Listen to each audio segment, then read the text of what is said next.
man speaking in the city square, trying to tell somebody that he cares. Can you blame the voice of youth for asking what is true? Yeah, the ones that you're calling wild are gonna be the leaders in a little while. When will the lonely voice of youth cry what is true? This our world's waking to a newborn babe, and I solemnly swear it'll be their way. You better help that voice of youth find what is true. And the lonely voice of youth cries, what is true?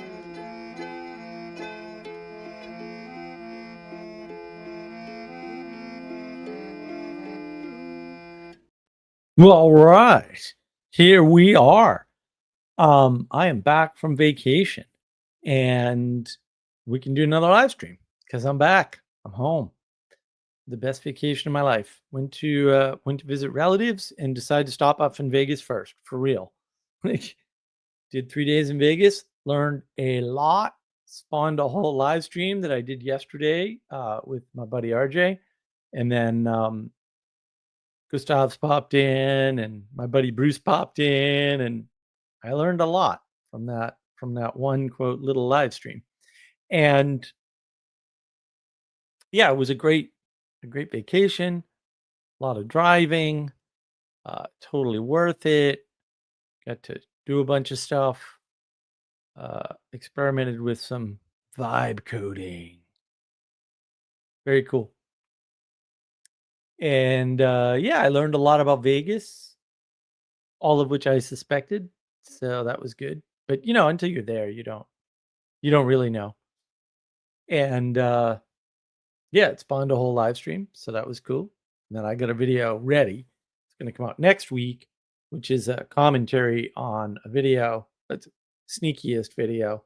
So sneaky, so bad. We were talking about it earlier today. I'm like, oh, it's slurring. Why would let people do this? It's the kind of video that points out to you that censorship is required. It's not even, nobody's going to disagree. Like, yeah, a video like this should be censored. Shouldn't be allowed to be released. And yeah, I was out in the desert of Arizona. We actually drove most of the way around most of the Grand Canyon. We didn't go to see it though. We were busy looking at cliff dwellings, which was cool, and pictographs, and yeah, petroglyphs, and all kinds of cool stuff from longer ago than you would imagine. North America is a strange place. And you really get that cowboy sense when you're out in Arizona. It's like, oh, cowboys. Yes. Ranches, big ranches. Gotcha. Scrub grass, tumbleweeds, the whole 9 yards. Elevation changes like you wouldn't believe. Sedona is amazing. We drove in, in that way and like down this ridiculous, it's insane switchback road. It's just nuts. In down to the bottom of the creek there. I think that's Oak Creek. Is that Oak Creek? I'm pretty sure it's Oak Creek. But it's just nuts. The whole Verde Valley and the whole place is insane. Hey, woke up in a box canyon. It's pretty cool. Like, oh, box canyon. Yeah, it was gorgeous. Red Rock Canyon's pretty cool. But now I'm back. I didn't get traumatized too badly by Vegas, although Fremont Street is like, ooh. Got to see Penn and Teller. That was great. Always wanted to see Penn and Teller. Their show was not as cool as I would have hoped, but that's okay. That's okay. Can't always have every awesome thing you want. It's still interesting, but I don't know. It was good to see the theater and stuff. It was good to see the Luxor Hotel and things like that. Went to the new strip and the old strip. Stayed in the old strip. It's very, very interesting stuff. And yeah, I mean, one realization I came to is, I often tell people conversation is not going to solve a problem. Conversation is not the thing. You're misunderstanding the scale of the problem. And I have figured out how to prove this to people. If you believe that conversation will solve a problem, here is what you must do. You must go to a state or federal park and spend at least 20 minutes there and just watch the stupidity of people. And then when they do something stupid, go talk them out of it. Okay. When you're done realizing this is a pointless endeavor, maybe you'll start to understand the scope of the problem and why conversation isn't going to work. It's not the thing. It's not going to get anything done. Right? And part of that's wrapped up in the topic today of agreement. We've got our Sam Pell.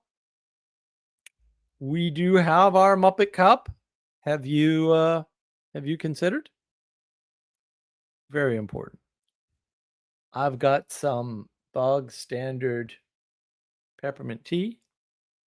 It smells delicious. It's almost ready. And I have a snack because I was mildly hungry. So I've got a Junkless bar here. So let's kind of dive right in here. First, we'll grab some Taleb. We've got our favorite little book of aphorisms. And what do we got? Oops, I went all the way to the end. That I didn't know was matters ontological. Asking science to explain life and vital matters is equivalent to asking a grammarian to explain poetry. Boy, that should be the whole theme of my channel right there. Asking science to explain life and vital matters is equivalent to asking a grammarian to explain poetry. Could not possibly agree more. There's a little Taleb wisdom for you right there. Can confirm. So you may have noticed there's a little matrixy thing on the thumbnail, and that is because this was not the original topic for Friday. I had already picked a different topic on panic, but I had a conversation with Jesse about the Matrix video, which we have not yet recorded, but we now have a notes outline for. So I think we'll get to record that next week here, hopefully. And while we were talking about this, Jesse said, you need to talk about agreement before we do this video. And I was like, oh, yes, I do. And I quickly scrambled to take notes on what he was saying because Jesse's take on things is very different from mine in many important ways. And so I had to sort of note down what his framing was as best as I could. We'll see how good a job I did. And then turn that into my monologue. So that is why this is about agreement. And that will become more clear as time goes on here. And it's sort of important, right? Because the Matrix video is coming. It's coming. It's definitely imminent. It will be here soon. Do not worry. I don't know if Jesse's updated our note stock yet or what's going on with that, but we'll find out. But yeah, hopefully sometime next week we'll get it all recorded and it will be done. But that is why we are talking about agreement now, to prepare you for that video, because that will become important. And the thing about agreement is that it is a very horizontally oriented way of seemingly solving individualism. So you've got a problem, you're trying to be an individual. How do you solve that? Because individual in the world doesn't work, right? So agreement. And that's another way of avoiding opposition, right? It's a way of avoiding people stopping you or going against you or being opposed to you. That's what agreement tries to solve, right? But agreement is really all about choice, about free will, about your agentic ability to decide. Your choice to suspend your prejudice, because prejudice is required. You can't come up on things without any kind of a plan or expectation. You have to go through the world with expectations. Those are prejudgments, right? Your choice to suspend your prejudice and keep on guard is healthy. But without agreement, you can't have cooperation because all strangers should be suspicious. You don't know anything about them. They could kill you. That's true. Right. And so you agree to maintain your cautious, watchful eye and do something with them. Or you agree to take a chance or a risk that they might hurt you and cooperate anyway. And that's the thing. Without agreement, there's no cooperation. If there's no cooperation, you are alone.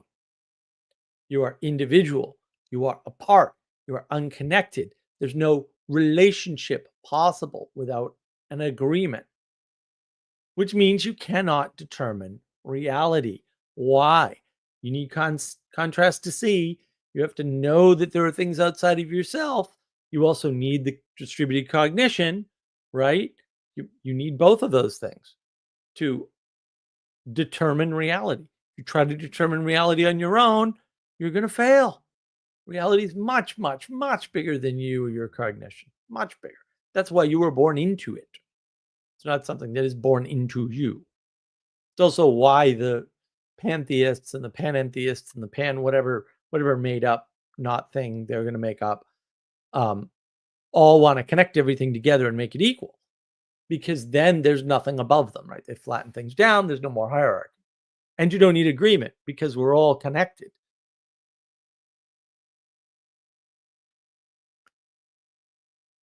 And in fact, all of reality requires agreement in a way, right? Or at least your ability to perceive reality requires agreement. There is no cup without the need for a cup. The relationship is how the object manifests. When you try to relate at the material level, you cannot relate to the abstract layer of principles. They may or may not apply. You don't know until you get down to specifics. Your reality is determined by the objects around you, materialism, but objects do not exist except in relationship by agreement of your values with the material. In other words, if you value drinking, you will agree with the material that there is such a thing as a cup, or that such a thing can be produced from the materials that are available. And by produced, I mean there could be a piece of bark that fell off a tree or that you can get off a tree that would form a cup and allow you to drink. Or maybe you can take the wood and fashion it into a cup when you need one. That's an agreement with material that manifests in reality. So reality requires agreement.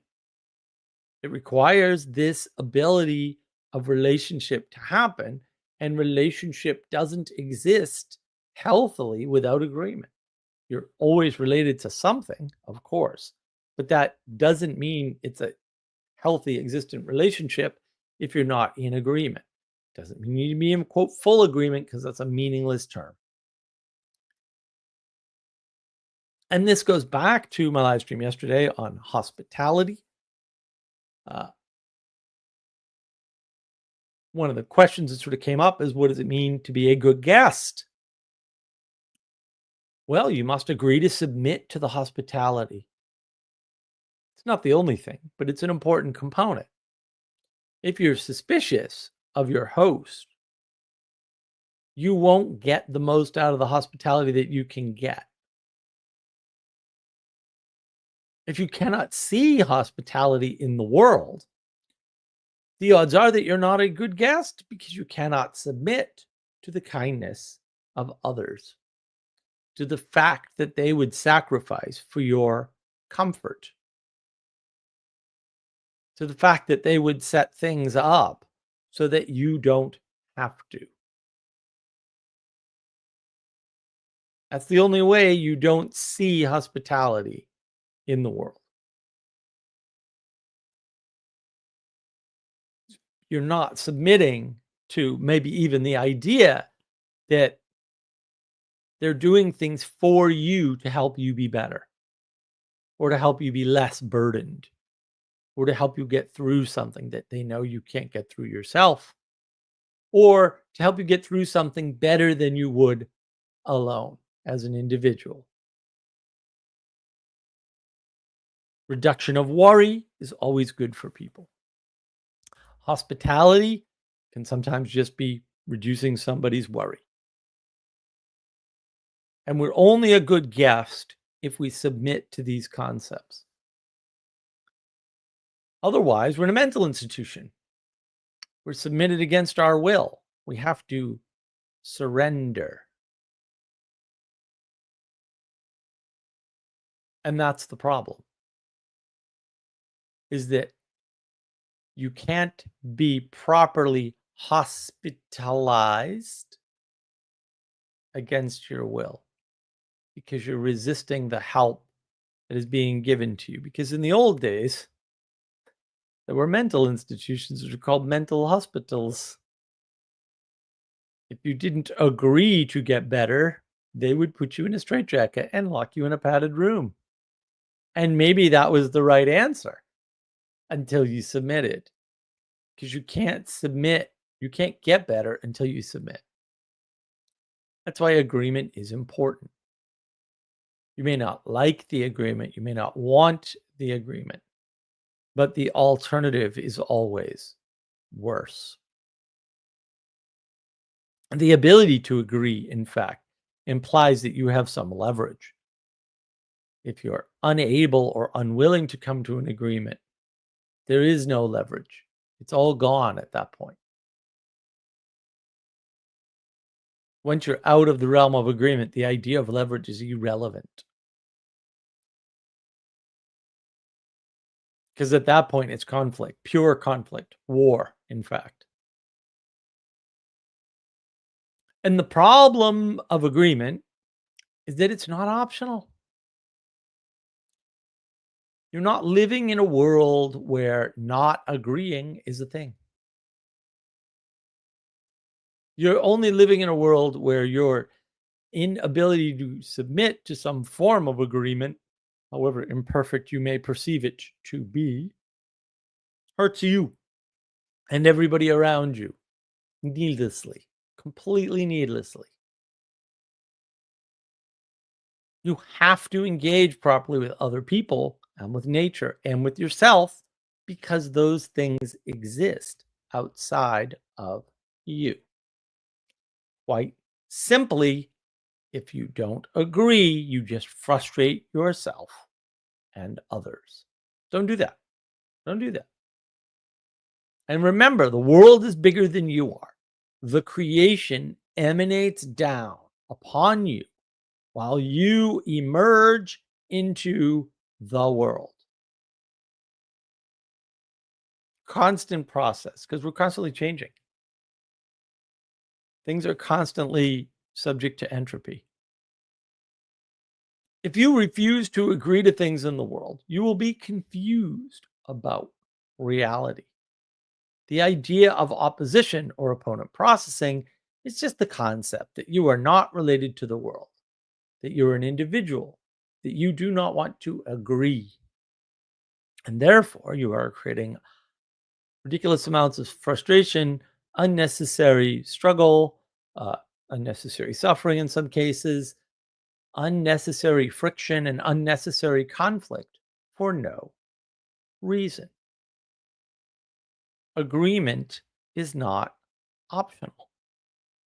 You have to agree to do anything at all in the world. You can't always pick all of the sorts of things you want agreement with, for, and about, and still have open ended goals. Some goals require certain agreements that aren't optional unless you abandon the goal. And many people do.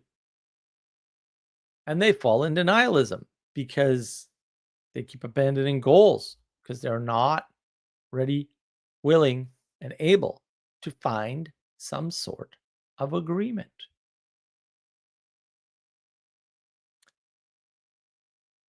And again, in order to do anything at all in this world, there's some agreement necessary. You have to agree that gravity is a thing. Otherwise, you'll try to rebel against it and fail because you can't do that. You have to agree that you need to feed yourself. Otherwise, you will die. And the thing is, agreements may be implicit. And the sad part is, most are. Most agreements are implicit. Doesn't that suck? Happening unconsciously, whether you want them to or not. But they're still there. They're just implicit. And if you consciously engage with implicit agreements, they may get worse. And I know you don't believe me because we're living in the age of gnosis, propositions, knowledge, highest value. Everything should be exposed. Then it can be equal because knowledge is a great equalizer. We all have equal knowledge. We'd all be equal. That's the age of gnosis conclusion, whether it's explicit or not.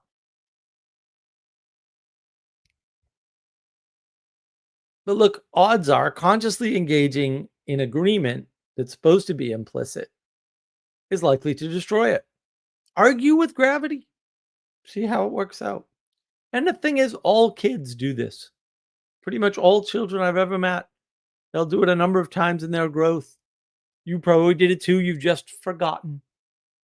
People will refuse and resist agreement about all kinds of things that seem silly.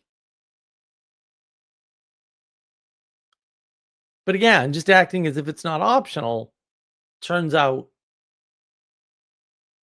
to work well. Nope, gravity's not optional. Okay, I'll just act as if gravity's real and I can't really negotiate with it, and things will work out okay. Because I'll know how high to jump and how high not to jump. I'll know that intuitively. I won't calculate it mathematically or consciously. It'll just come to me because these implicit agreements work really well.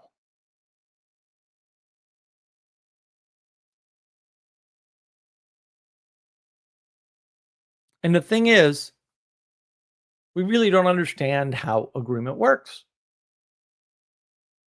But let's take a case. If you read a book or go to the movies, what are you agreeing to? A book has an author. If you make the agreement of reading the book from the author explicit, because the author wrote the book within a frame that he had available to him, and you try to make that explicit, you have postmodernism. That's what it is. That's what postmodernism is, fundamentally a rebellion against agreement. I'm not going to agree. I'm going to reinterpret the author's work. I'm not going to acquiesce to his frame. Is that really what you want to do? Because that's how you get postmodernism, which is, fundamentally evil with no possible redeeming qualities. But hey, you do you. Instead, read the book in good faith. You'll get a whole different experience out of it. And you can do that without thinking about it, just by experiencing or going through the action of reading. That will give you an experience. If reading is an action, it's a pretty thin or weak action, I would argue, but there's time, energy, and attention going there. So, and the thing is, making that implicit connection with the author can enhance your life. People talk about it all the time. I read this book, it changed my life. Awesome. I'm glad to hear that. That's what it should do. A good book should change your life, unless that's not the purpose. Manual is not going to change your life. A programming book is probably not going to change your life, right? But when you just implicitly say, you know what, I'm just going to read this book, whatever the author has to offer to me, I'm going to agree to that offering to the best of my ability and have an experience and see where it goes. Yep. That's a good faith interaction. But what about a movie? And the thing is, in a movie, there's an author and a narrator. Everybody talks about narrative. Well, that's just a corruption of the language at some level. Not necessarily invalid or anything, but not helpful. So movies are fundamentally different from oral tradition or books because there's a narrator. Oral tradition, you would get the story that you needed to be told in that moment from the narrator, who hopefully knew you well enough and the story well enough to link the two things together. It's a deep hierarchy, my friends. With a movie, you don't have that in the same way, right? Often the author and the narrator are not the same unless the writer, producer, and director are the same person. The director is the narrator of the story of the movie. It may not be the only narrator. Some authors put narrators, will say, inside the story. And they do this in various literary ways. This is not a stream about lit crit or literary methodology or any of that nonsense. Okay. I wouldn't dare to do that. I don't find it interesting. If you don't know how to write, you don't know how to write. If you have to talk about writing, you probably don't know how to write. Those who can do, those who cannot teach. It's a good rule of thumb. It's a great heuristic. It's not perfect, but it's a pretty good rule of thumb. And that agreement to listen to the narration of an author and suspend at least some disbelief in order to engage, even if skeptically, right? There's nothing wrong with watching the new Minecraft movie and going, I'm skeptical that this is going to be a good movie, much less a good kids movie. Fair enough.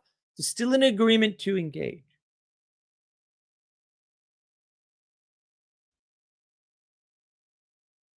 But you've already spent your time, energy, and attention, our three favorite things here, on engaging, on at least accepting that of all the other things you could do, then go see the Minecraft movie, which I'm not going to go see, by the way. Total garbage, from what I understand. You're doing this thing. This is what you're engaging with. This is how you're spending your time, energy, attention in the moment. It's an agreement. Agreement achieved. How many people watched a movie and didn't notice something about the movie? How many people? That's what we call a trick question. All of them. All of them. Every movie you've ever watched, you've missed something. Why do you think you watched The Matrix 100 times like I did? Or more, maybe. I don't know. Because you miss so much. But what did you miss? And what impact did it have on you as the result of the agreement to engage and all that that implies? Because there's an implication there. This is going to be very, very, very, very important when we do the Matrix thing. Very important. Because we are going to show you things that are going to terrify you. Believe that.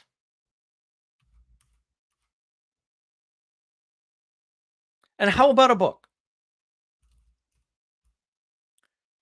Many of them have only an author, right? And again, some have an author, manipulated narrator in within them, right? But authors like to get clever, be self-aware, whatever nonsense they've made up for this very common phenomena. How does this matter?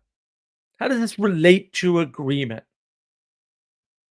Well, my friends, agreeing to hear out a narrator is different from hearing out an author who never met you. So again, in a movie, you've got a director. That's the closest thing you have to a narrator. They're the ones handling the narration or the way the story is told in a movie. With a book, you don't really have that. You have a more direct connection to the author, right? Usually dead. Even if they're alive, they probably never met you, right? And unless they wrote the book for you in advance, my point is going to hold. Because a narrator who is responsible is proposing to narrate a story to you, different author, not the narrator, to you in a way that you will understand. Why would you need this? Because the author is not here now to tell you that story. You want the power of story? Why are personal stories so powerful? Because you're hearing the author narrate their story directly to you in the flat, equal world. What's destroying the world? That same thing, this equal world.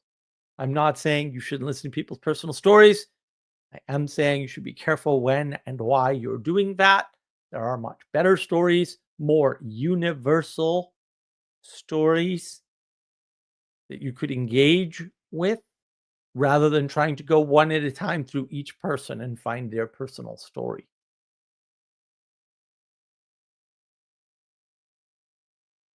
That might be more helpful to you. John Vervaeke tells this wonderful tale. I can't, of course, do it any justice whatsoever, of this. It's a Buddhist myth, basically. This woman comes to the Buddha and says, my son died. I need help with this grief. Take this grief away from me, that sort of thing. And the Buddha says, go and get me a mustard seed from a house that has never known grief.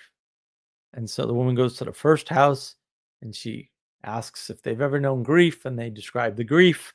No mustard seed there. Second house, they describe a grief, right? On and on and on. And eventually she comes back to the Buddha and says, thank you, with no mustard seed, because it's an experience that everybody has. Do I want to hear about everyone's personal grief? No, I don't need to learn the lesson that way. I can learn it in the abstract.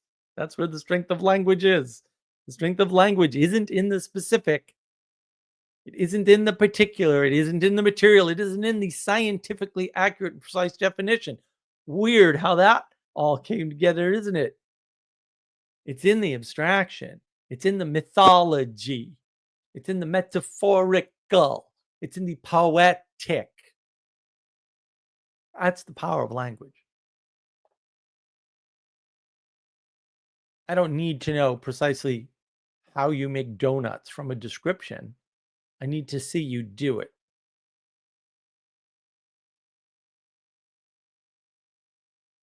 When you're reading a book,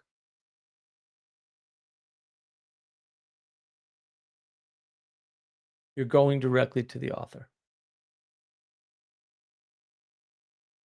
They're narrating a story to you through their words. It's a narrator who does not know you. They don't understand you. They don't understand what's going on today, and they don't understand how to relate the points of the story back to you, because you are directly engaging with that author. This is why book clubs are magical. I mean that technically. We have a book club on the Texas Wisdom Community YouTube site for Plato's Republic. We have a book club on Father Eric's site, Eric Sites, for Moby Dick. We have a book club on here and a bunch of other channels for The Language of Creation, Mathieu Peugeot's wonderful book. They are magical experiences. We have done our best to enhance them to some degree. At least two of them. Father Eric he does his own thing. It's fine. Hopefully he'll fire up the Connery O'Flanagan Book Club soon. We can do that once a month or something. And the thing is, a narrator is going to relate the story to you from a time and a place.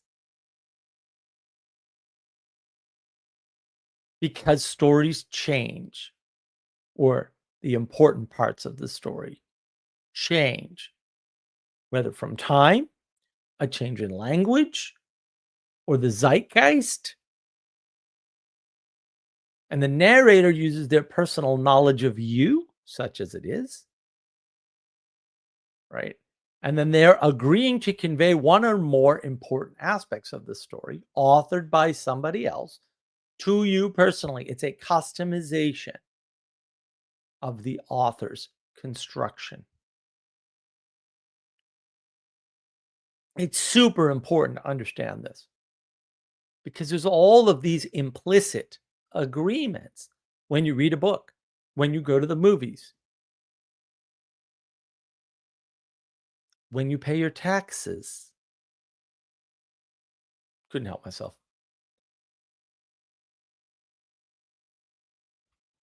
And again, this is because we're going to do the Matrix. And what I just told you, you could say, Mark, so that breaks movies. Yes, it does. Interesting indeed. Movies operate at a cultural scale. They operate at a different scale than personal stories. The fact that we are confused about that, because people are, is interesting. And the cultural scale is a different part of the hierarchy, which is why you shouldn't watch movies from other countries effectively. Maybe not all of them, but in general, because the emphasis culturally is different. The same message sent in a different cultural framework has to be sent differently because it's in a different cultural framework. Some messages need to be sent from that bad or different cultural framework for you to understand them. For example, I'm a huge, huge, huge fan of British TV. I find British TV to be very much more enriching than American TV. You may have heard of shows like Friends. Friends is based on the show Coupling, which is a British show of superior quality, far more interesting, a million times less whorish. It's a much better show. The Office, the British version of The Office, is hysterical. Cannot stand the American version. Been rewatching at least a couple episodes of the original Avengers. I think it's a 1960s TV show, British TV show. Excellent, by the way. Gotta watch it. If for no other reason than Diana Rigg. Aside from being absolutely gorgeous, she's a wonderful actress. And that show, is great. That show is so funny. And then you can go back and you can watch Austin Powers, the first Austin Powers movie, because the first Austin Powers movie is half as funny, unless you've seen the Avengers, and then it's much, much funnier, because framing matters. Agreement matters. I remember when they announced Austin Powers, and I went to my girlfriend at the time, and I said, we cannot go see that movie yet because you have not seen the Avengers. And she's like, huh, what, who, where? Very smart girl, by the way. Chemical engineer, not stupid, not even a little bit. Um, but she had no idea what I was talking about, obviously. And I said, no, you don't understand.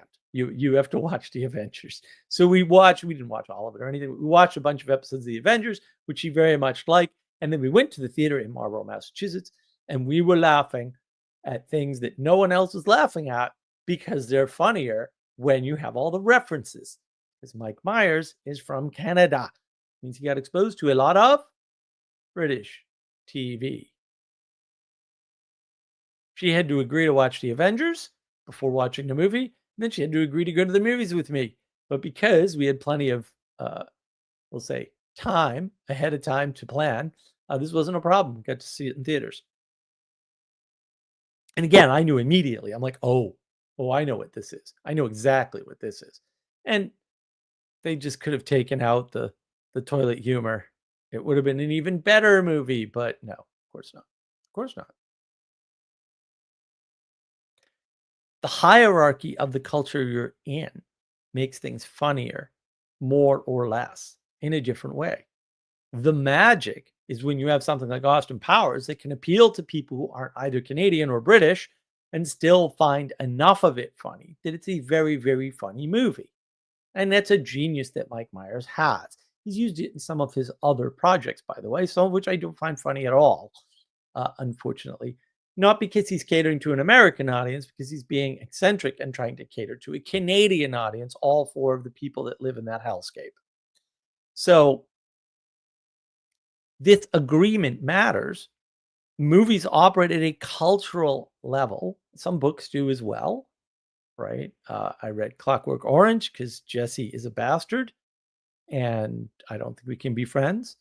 And it's a very culturally relevant book if you understand England better, especially around the time that that Burgess was writing.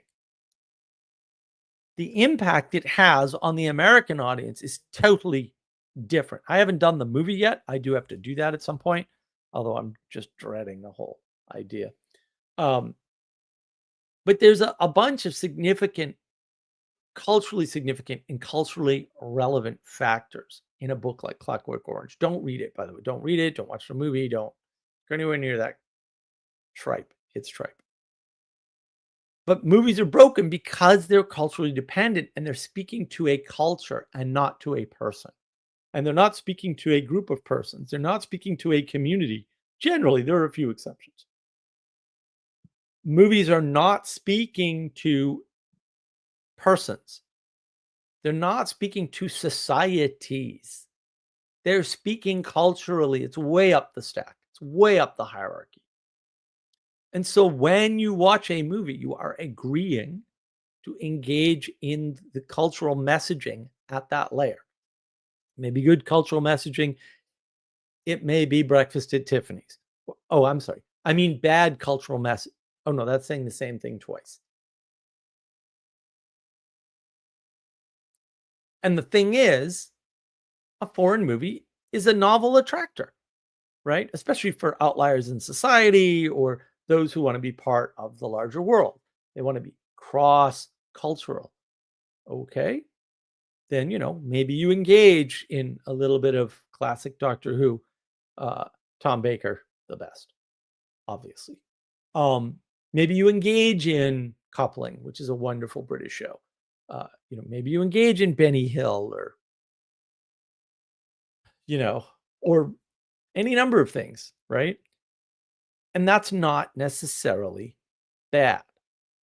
But you have to understand, especially with movies and with certain books, they are cultural.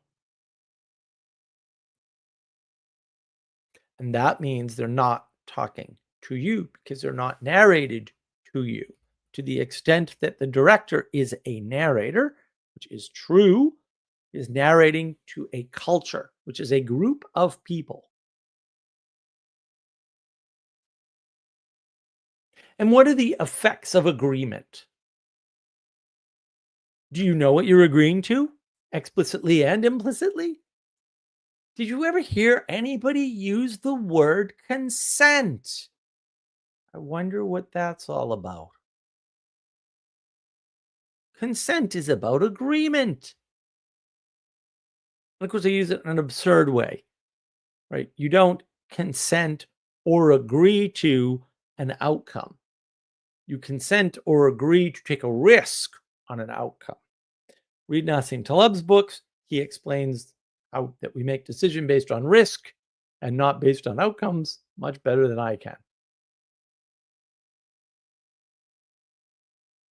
So the effects of agreement are implicit and explicit, because agreements are implicit and explicit. You implicitly agree to cultural formation when you engage in a movie. You also implicitly agree to the existence of the frame of the author, even if you believe you're critiquing it. You can't critique something you don't believe exists. All of that has an impact on you. And it's important. You have to know what you are agreeing to because it will have an impact. Don't watch Clockwork Orange or read the stupid book. This will be important in the Matrix video. What are the results of your agreement? What are the agreements that people put on the table that they didn't actually carry out? I had an incident. I don't know if it was 2 weeks ago or 3 weeks ago, doesn't really matter. I got to confirm something, not that I wanted to confirm it, I already knew it, but you know what? Sometimes I'm like, I just got to confirm this again, just in case I might be wrong about this particular thing, because occasionally I'm wrong about things. It does have, or maybe not. Maybe I'm mistaken about that. Anyway, somebody gave out some obvious parenting advice. If you don't do this with your children, you are a bad parent, sort of stuff. And a few weeks ago, I had gotten banned on that same channel, YouTube channel, live stream, for saying, if you don't form your children, someone will. And I got told I was being timed out because I gave parenting advice. Now, that's not parenting advice. This person's retarded. Also, they're retarded, but it's not my fault, not my problem. Tried to help people. They want to be retarded. There's nothing I can do. And so, they pinched me for that. I laughed because I'm like, you can't be that petty and stupid. Oh, no, wait, you can. Never mind. My bad. And of course, this person did not get timed out or banned or anything for giving obvious parenting, but it was rather harsh too. You're a bad parent if you don't do this. Like, what? Wow. Okay. The agreement is that we're following a principle that if you give out bad parenting advice, you're going to be timed out. They're not following that agreement. Therefore, they're not reliable people. Right? You can't make an agreement with them that is explicit because they are not operating in good faith. See how handy looking at the results of agreement is? It's super handy to look at the results of agreement. When you go on to a YouTube stream, for example, and you behave badly, you kind of implicitly understand you will, in fact, get kicked off the stream or treated poorly or both. That's the result of an agreement, of an implicit agreement. If you behave badly, right, there's going to be consequences. Now, we live in a world where we haven't been doling out consequences because leftism or something. And so this is not clear to us anymore that there are, in fact, agreements that we're engaged in. And many of these, quote, culture war arguments are just arguments around what implicit agreements are and should remain in place. And if you start thinking about the world that way, then maybe you'll understand the Matrix better. No, you won't. You already agreed, already saw the movie and missed the trick. It's coming. We'll go over it. Don't worry.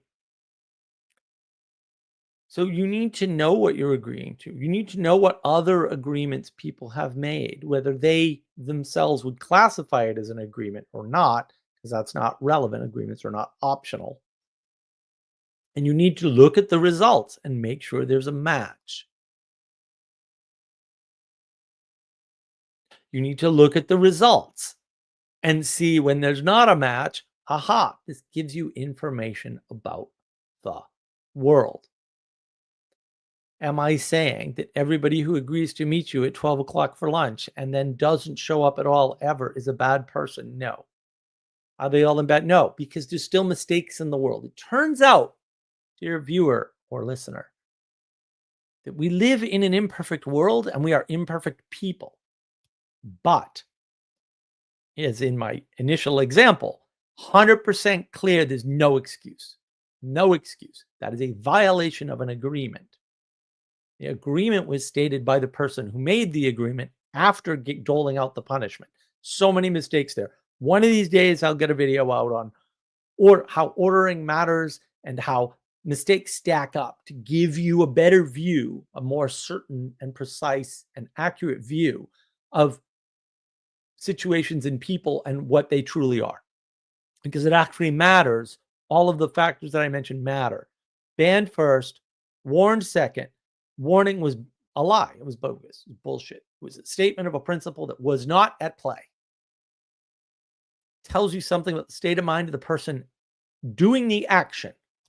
That's how I can tell who's a liar and who's not. I look at their actions. I look at their stacked statements. And bang, very quickly, you can figure out what's going on with people. Very quickly. You won't be fooled by the Eric Weinsteins of the world. See my commentary. Because you'll see them clearly and quickly. Very important. And the thing is, in that way, agreement impacts the fractal reality, self-similar fractal reality that we inhabit, that we're stuck with, that we have emerged into, that we are subjected to. Your so-called worldview, if such a thing exists, and I've got my doubts, is determined by who and what you agree with. What principles do you agree with?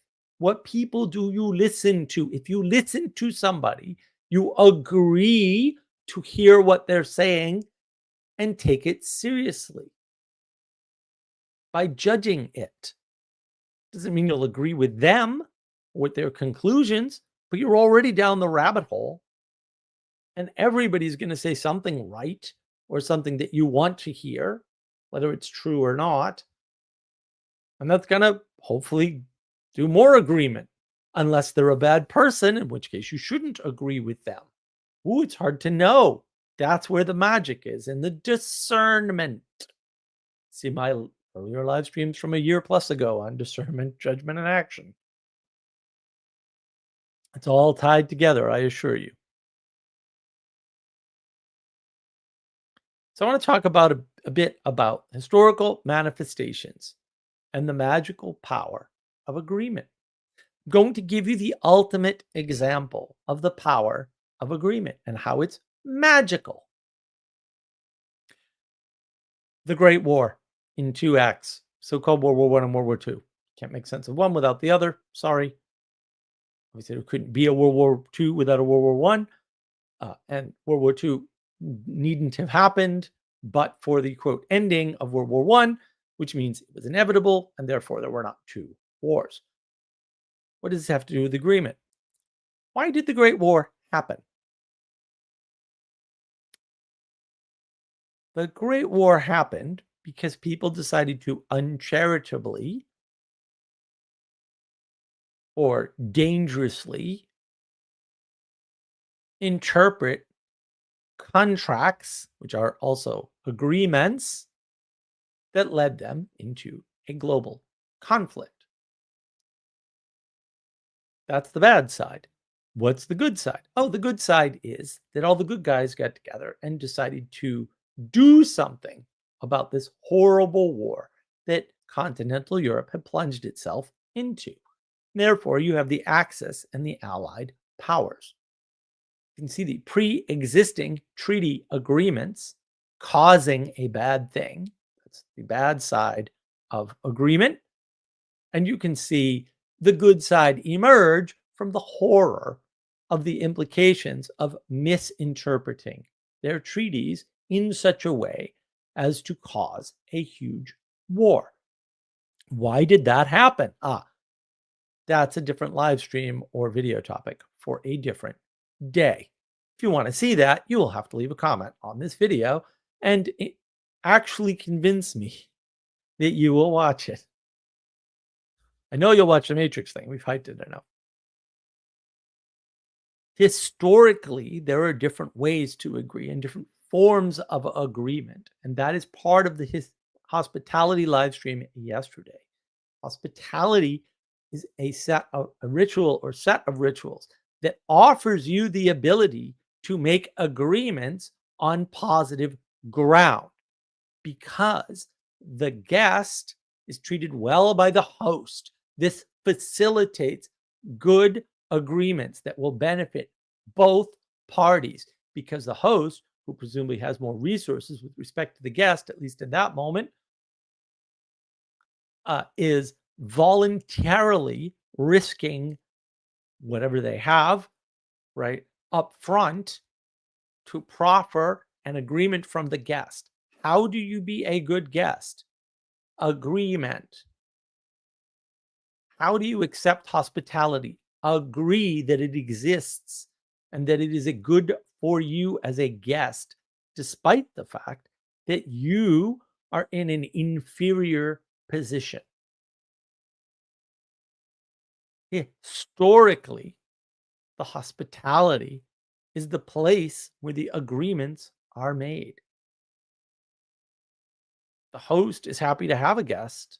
It's novelty. It's full of potential. The guest is treated well and revered to some extent. It's important to understand these things. Also, watch RJ and I, and then Gustav's and Bruce explore hospitality on the live stream yesterday. It was wonderful. It's wonderful. I learned so much. When you look in history, you will see manifestations of agreements, treaties, contracts, all of contract law, agreements, right? The law, legal agreements, those exist. You will also see these implicit agreements like the Allied powers. We agree that these certain principles are being violated and shouldn't be. What do you think the Nuremberg trial was? Other than poorly named. International law, poorly named. The agreements that nations come to or came to implicitly as the result of all being universally human on what should be done about people who were behaving in a way that they didn't agree with, but were in the lines of the confines of war.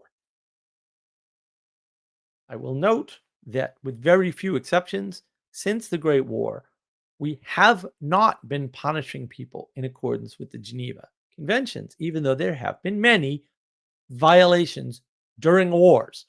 By the way, I know people used to do this all the time. I don't know how often they do it anymore. The Geneva Conventions do not apply outside of war. Sorry. It's like international treaty doesn't apply within your country. That's not how it works. Sorry. Hierarchy matters. Hierarchical confusion is everywhere. Layers of reality exist and are important to track. And the thing is, I want to talk a little bit about commonality and I'll just plug my upcoming book on community because it is probably going to be done by the end of next month. I believe almost all of the writing is finished and the editor has it and the artist has already arted it, did artified it. I don't know. Artifacted it, artifaced it, whatever. There's art. It's all good. Common enemy versus common values versus common material. The commonality is part of agreement. Agreement that there is a higher enemy is a way to temporarily cooperate because agreements about cooperation, right? But the agreement isn't permanent, which confuses people, right? Because they think, well, we've reached agreement. Agreement is not a place like the top of a mountain that you can reach. And even if you could, you can't stay there. Agreeing on values, common values, right, means you have common principles that are more likely to last in terms of agreement. Because your disagreements will be around interpretation. They won't be around principle. Common enemy is not around principle. It's around common enemy. There may be common enough principles that make it a common enemy, but that's not enough to make things last. However, agreeing on material is effectively no good. And that is the argument everyone's having. Can't we just agree that a fact is a fact, or that this fact is important, or whatever? And that is because material will decay. And that decay itself will be interpreted differently. Oh, this is going horribly wrong. Is it? And that's right. Agreement is dependent upon interpretation, which means you need a hierarchy to agree. Because you need to have a level of fuzziness in the thing you're looking at from multiple perspectives so that enough people can get on board in the right way. Otherwise, your agreement will fail. Common enemy or agreed enemy versus common values or agreement on values, that might also be called society or culture, by the way, versus common material or agreement over objective or objects as such. They will decay. You have to be careful. And this leads me to material agreement versus spiritual agreement. Agreement's just much bigger than you think. Agreeing on facts is not agreeing on what to do about those facts. The is-ought gap is a constraint we keep trying to hack our way around, but it isn't going away. Knowing about something doesn't help you in knowing what to do with it or whether or not to do without it. Most of our processing is filtering. You can argue that's not processing. Fair enough. Most of the signals and the information that comes near us gets filtered out for a reason, because we are tiny creatures in the world. Agreeing on facts versus agreeing on principle. One is temporary, agreeing on facts, because facts don't last forever. Truth is not eternal in that way. Right? The other is better lasting with more flexibility. Why? Because principles have some bendiness to them. They are symbolic in a way. A principle is something that outlasts the material by definition.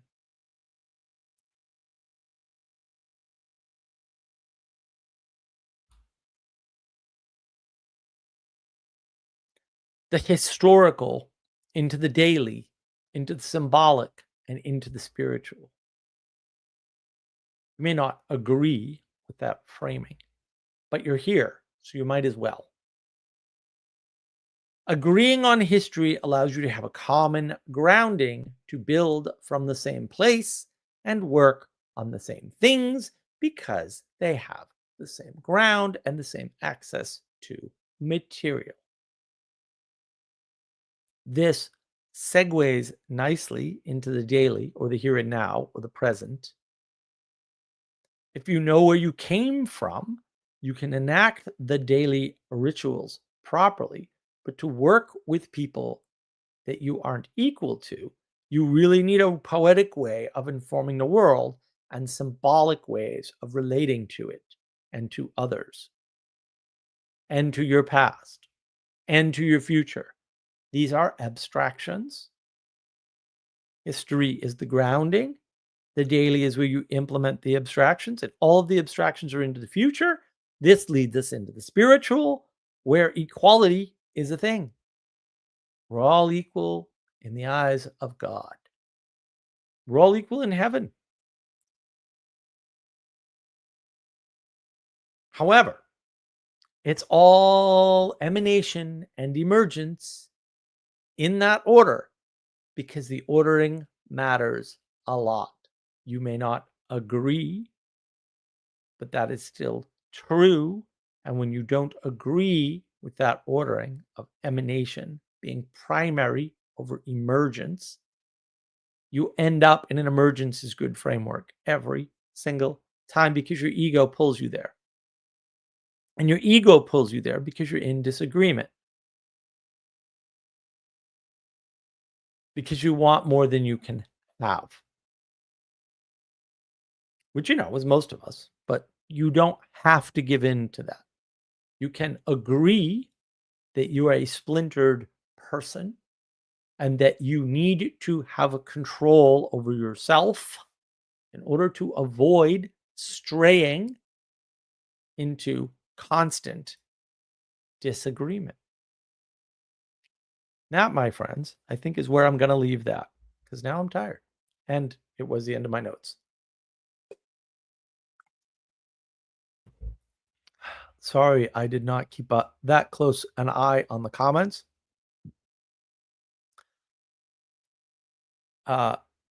Sunset Studio, good. I'll take $5,000 in a box of tea. Well, she was here first, so. Asking a grammarian to explain poetry at its best. Indeed. Ixnon, some materials agree with Cup more than others. Yes, exactly. Exactly. As always, Ixnon, you have a really good handle on all my work. It's sort of annoying that Jesse's like, you have to talk about agreement before we can do this Matrix video. I'm like, screw you. This is my work. You're not supposed to know it better than me. Always surround yourself with dumb people. That's my best advice. Don't get Ixnons and Castles and Jesse's and Sally Joe's and Manuel's helping you. It's just annoying. Ixnon, whoops, I already read that one. Ixnon, going from Saruman the White to Saruman of many colors is not an improvement. That is correct. David, hello, it's good to see you. Sunset Studio, hey Z. Ixnon, the movie Clockwork Orange, I'll say, suffers from Stanley Kubrick's vision. It also suffers from a corruption of the book, which Burgess. I'm so glad that Jesse got me the book he got me because there's this big commentary in the beginning that's like 3/4 of the size of the book because it's a tiny book. And it just explains so much about what was going on. And I'm just like, this is the most meaning crisis thing of all time. Burgess, he's just a greedy jerk. And that his work did not get corrupted by anyone but him. He's the one that screwed it up. No one else. I'll leave that up in the air for later. Sunset Studio. Did you see the hospitality stream, Z? Might be a good crossover content. Yeah, I think it would be, actually, Zealot's Den, my friend. The hospitality stream that I did yesterday is quite good. You would really I think you'd really benefit from it. I think it's a zeitgeist conversation anyway, but I think the Anglo-Catholic sphere should be discussing that more because they kind of have the Fred Scuttle, sir. I don't know what that means, Anselman. Sorry. Anselman, didn't Clockwork Orange do a disservice to Beethoven lovers? No, it did a disservice to writing because he wrote it for money. He's a greedy, stupid retard. Anthony Burgess used Beethoven to exemplify beauty. Yeah, well, Anthony Burgess did a lot of very tricky and clever things. Unfortunately, most people don't understand any of them, including myself. Like, man, if I didn't have that commentary in that book, there were just some things he did literarily that I never would have known about. Anselman, haven't seen it or read it. Just heard Beethoven's music was combined with a violent mentality. Perhaps you didn't hear wrong. That is in there. You heard it correctly, Hixon says. Yeah.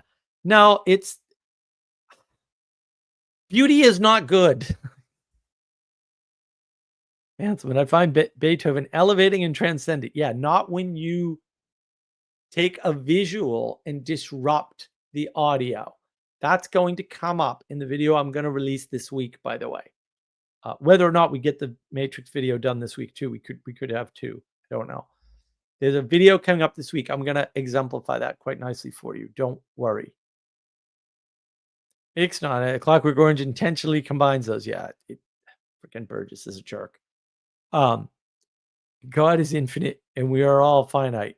That's I've heard that somewhere before. I don't know. I'm up in the air. It could go either way. Brian, well said, Mark, and thank you so much. Oh, you're welcome. I'm glad you found it helpful. Anselman, Fred Scuttle was a Benny Hill character. Dude, I don't remember. I was like a kid. Probably shouldn't have been watching that stuff. It really wasn't good for me, I'm sure. But, also we're French, so we can take it. I knew it sounded familiar, so maybe that's where I'm remembering it from. But I was Doctor Who, obviously Blake Seven, the greatest science fiction series ever put together on TV, as everybody knows. The Prisoner, although I didn't find that until later. Monty Python's Flying Circus, right? All that stuff. I was there. Wasn't All Creatures Great and Small British? I mean, I think they did an American. No, maybe PBS did. PBS later did an American adaptation. I think the original is British. Yeah, I mean, there's nothing wrong with the spaghetti westerns, right?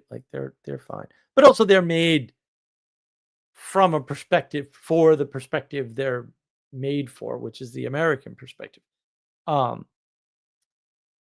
So it's sort of tricky to work those things out. But when you know that hierarchy exists and that society and culture are different levels of the hierarchy altogether, and family is a different level, and you're at a different level, that actually helps you to sort of calm down about the world and chill and figure it out.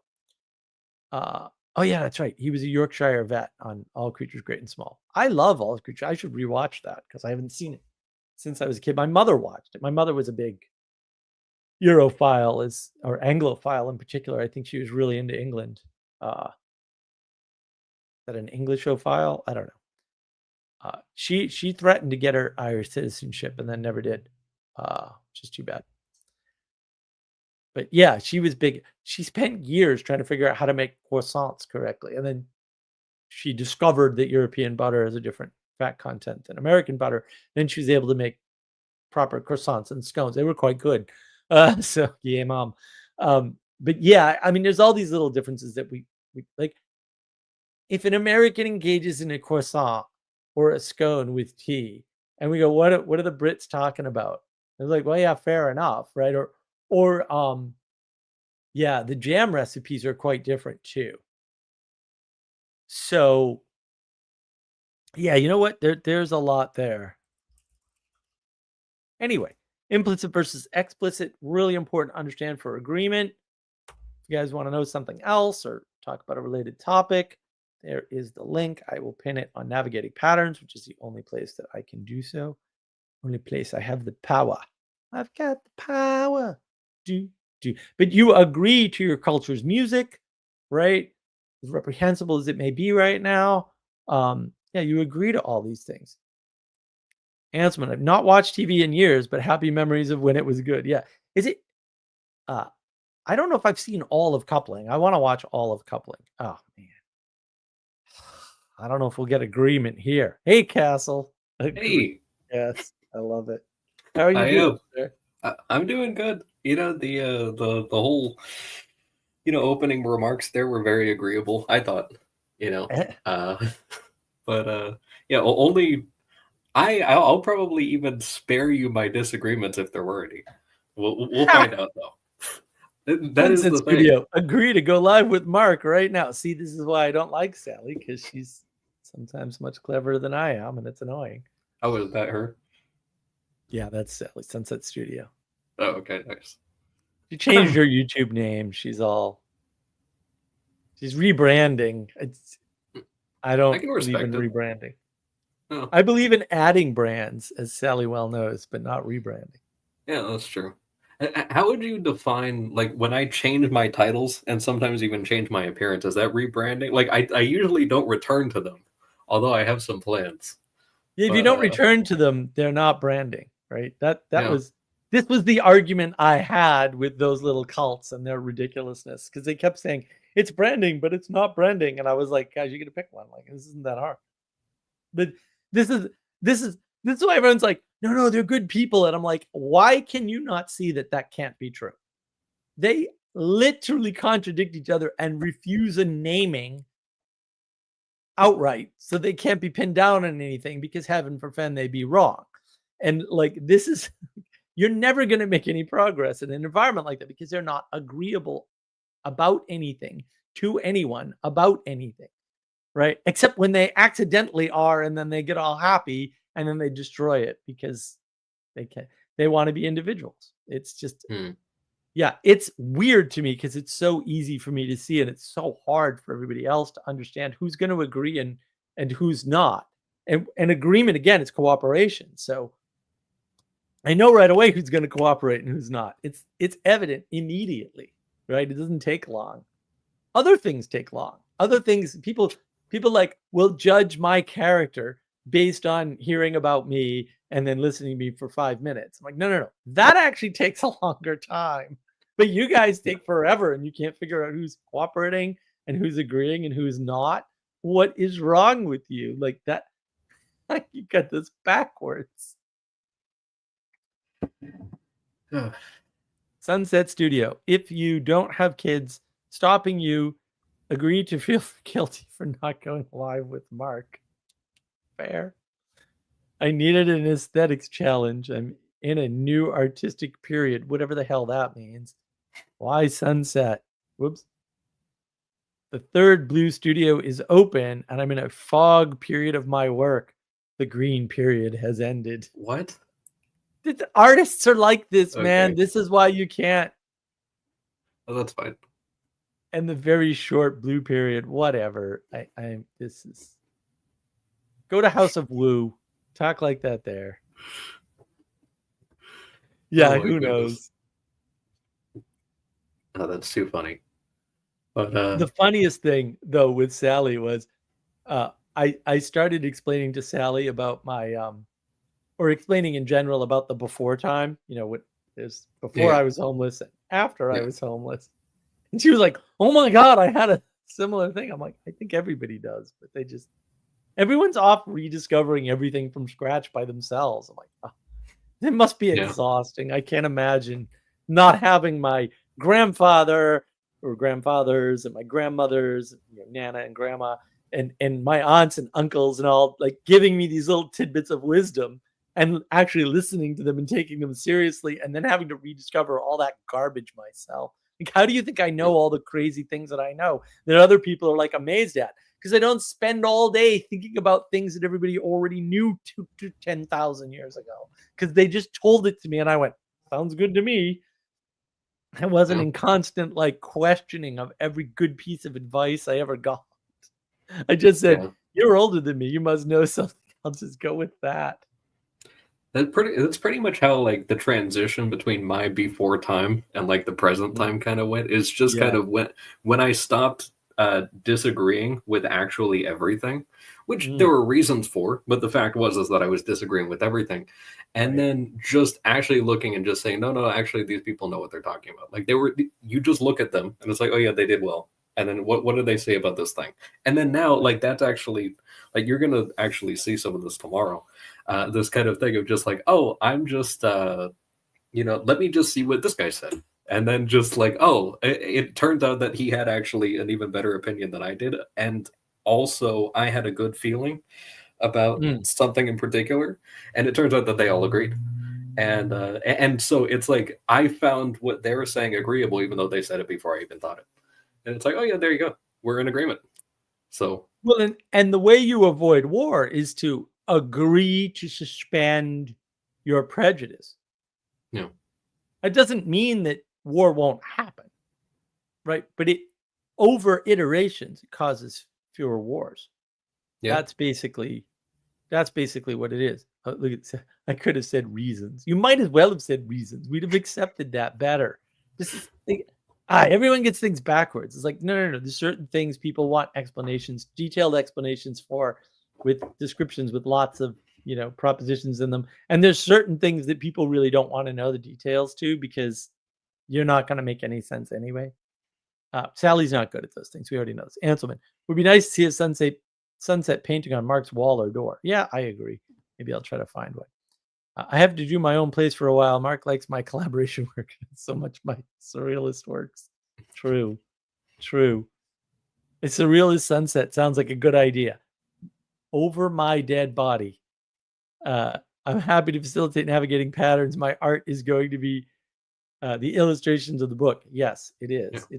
It already is, Sally. It just only parts, because we're not done yet, but we're getting there. Are you one of these crazy people who's like desperately looking forward to the Matrix video, Castle? No, but I do have like a mild sort of like I've been anticipating it as a very slow burn for the last 8 months or however long I've known about it. It's been too long, I know. So probably half as long as we've been doing Language of Creation Book Club, but but no, I remember actually before I first jumped on a stream, I remembered hearing about the Matrix thing, but I was like, oh yeah, that'll be a cool thing when it comes out. So to hear that it is finally on the way, I'm looking forward to it. I'll definitely enjoy it. But it's just one of those things where it's a slow burn. I'm not gonna blow up about it or anything. I'm gonna savor it when it happens. So cool. Okay. Yeah. The book has been a slow burn. We thought we'd be done in January. I thought for sure I'd be done by the end of the year. But the quality is so much better than I thought it would be. Like, I'm just... Oh, good. Man. So this is, just as far as like the general kind of progress report, staying vague and everything, I got 2.5 chapters left to edit, and then we're done with the editing. Awesome. I may bug you, about. I haven't actually read the last 2 chapters. I just have to finish what I'm on now, and then that way I have continuity. Because that was what my worry was I was bouncing around too much and everything. So now I've got pretty much everything before those 2 chapters nice and packed. And wow. Okay. And then that's my hope for next week, is just knock out the rest of the editing, and then we can go to formatting, which I actually think is really fun. Not that I don't find editing fun, it's a lot more like energy intensive than the formatting, because I don't get to look at pretty things. I'm just looking at letters on a page, Right. But there's something about just looking at nice pictures on a page, especially Sally's art, and which I need to bug you. One of these, it'll probably even be like maybe 15 minutes or something like that, but just go over some of the little chapter art and then just pick which one's for which.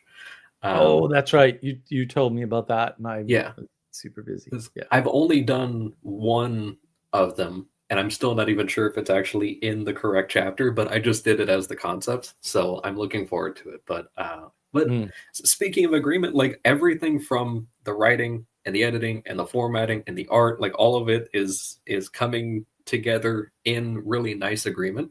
And like I've shown the image of just like the first little opening dedication page to a couple of people, and like they were very happy with it. And so we're definitely getting there. Now I just need to make an agreement with one other outside person that you guys haven't met, so that we can get the actual printing done for the initial batch. And then because I really want my souvenir, but I also want to see if they can present a nice kind of paper that agrees with the art style, because I don't want to can't just have like plain white or anything like that. It's going to be very nice. So cool. Yeah, and that's sort of one thing I didn't mention about agreement, but sort of implied throughout, which is that it's agreement that manifests things bigger than you. Like that's like that's how you. Like that's how all the things that are bigger than one person have. Mm-hmm. It's actually funny. As I was editing today, I noticed that there was like a little thing on agreement, and I was like, "Oh, nice, he's doing the topic today." And and you did in fact cover it as, in a certain way as it is in the book. It was related to a different topic, but it was very similar. And I was like, oh, that's cool. That all that lined up for today, that I was just reading that. Because I think it was a part I hadn't edited yet. And so that was fun. But yeah, I'm looking forward to it. I mean, all of it's even at this point, like, I probably won't. I'm kind of torn. Like, there will probably, when the Moby Dick book club ended, I was actually a little torn, because I was like, man, it was a good time. Also completely exhausting and no Sundays off. Unless Father Eric had that Sunday off, it was just impossible. But I think I'll have the same thing when Language of Creation book club ends. Like, there's something slightly disagreeable about the consistent time slot and just how long it's taking and everything, but also the amount of times. I haven't even mentioned this. Like, there's stuff that happens throughout the week that becomes relevant in the book, but then there is stuff that was relevant in the week that was relevant in the book, and we discussed in the book club, and then became relevant the following Tuesday. That was like, all of it just like completely went through. So I was thinking, oh my goodness, like, what's next when we get past that? So, which I think you already have plans. Yeah, I do for sure. Yeah, I wanna.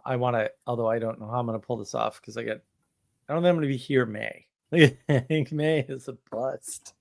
Yeah. But we'll find out. We'll find out what I want to do. Yeah, I watched last week, by the way. I finished it last night. Oh yeah. Yeah, there were tears just gonna leave involved. They're all over now. You take one vacation and look what happens. Yeah. Well, I accidentally, will say, covered it in the monologue. I know you did. Yeah. Yeah, and that wasn't a snipe or anything. That was the Matrix. Wait to see the Matrix video. Yeah, I already know there's so much stuff that's gonna get. We may never get the Matrix video. Jesse might have thrown himself off a cliff in Australia. I don't know. I don't know what happened, but hopefully he's okay. Yeah, I was like, because this is a bunch of stuff I thought for sure he saw, that he was like, wait, what? Yeah. But there was a lot more stuff about the U.S. that he was like, wait, what? And I was like, it's not how the U.S. works. I know you think that's how the U.S. It's not the U.S. works. Yeah, he was just like blown away. It's a bit like people in tariffs. Like, tariffs are agreements. Yeah, right. Oh, and everybody's had tariffs on us forever, and no one cared. And now that we're putting tariffs on everybody else, everybody cares. I'm like, I don't know what to tell you about your world, but you're dumb. Like, I don't know what else to tell you. I haven't been able to buy my precious Russian ammo for like 3 years or something ridiculous. Like, tariffs only hurt the wealthy in the U.S. Yeah. Sorry, I don't know what else to tell you. I'm not sad. Billionaires have to pay extra money, which they have plenty of. Right. I'm gonna go cry now. I don't think so.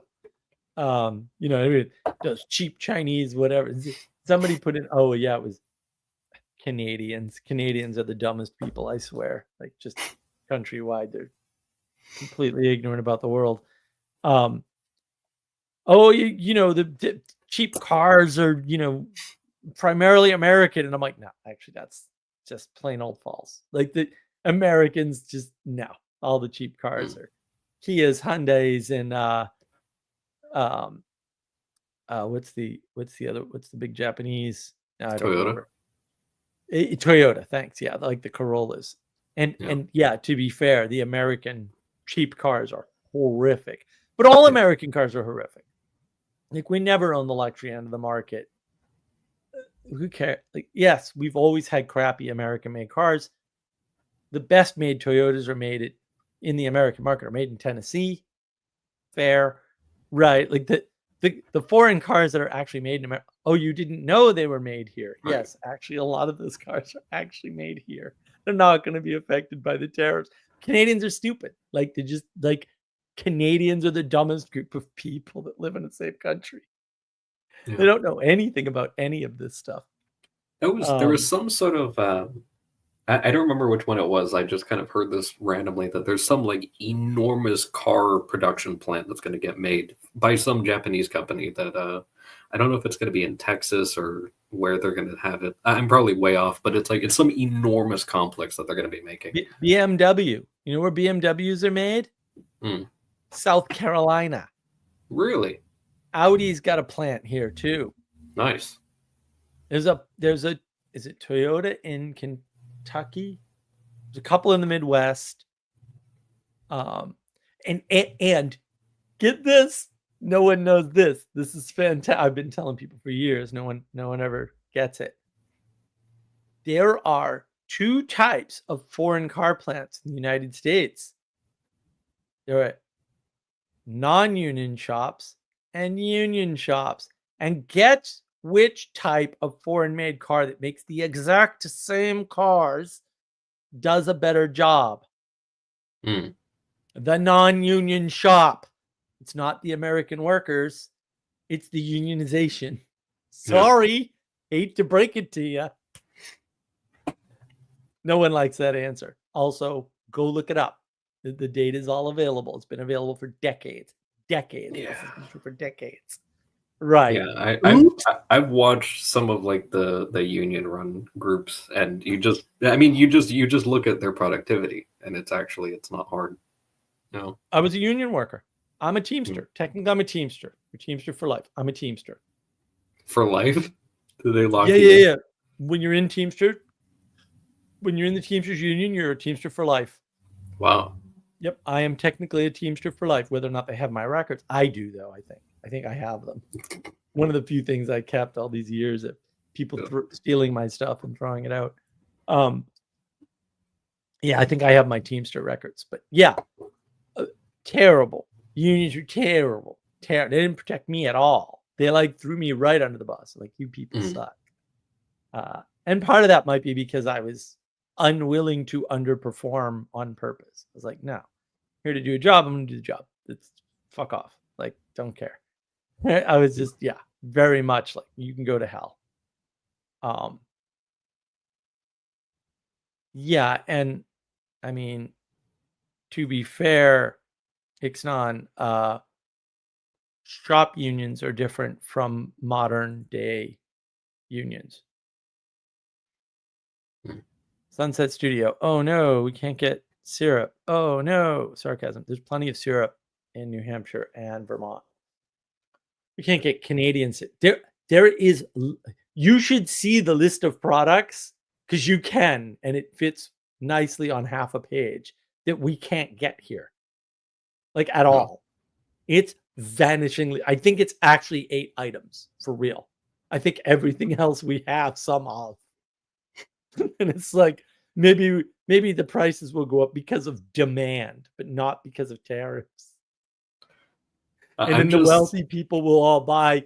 The wealthy people will stop buying local, and they'll just buy the foreign stuff because they can afford it, and it'll be a sign of snooty leftism and elitism. It'll be fantastic, and it'll work out well for everybody. They'll still sell their garbage to the people that we want to pay too much for it because they have too much money, and we'll still get all the stuff we want at a reasonable price, and we won't even care.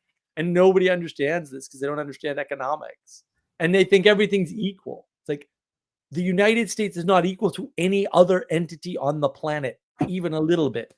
Like, go to the Southwest, to Arizona, and then go to New England, and then come down south where I am. You will see vastly different things and not understand them. Yeah.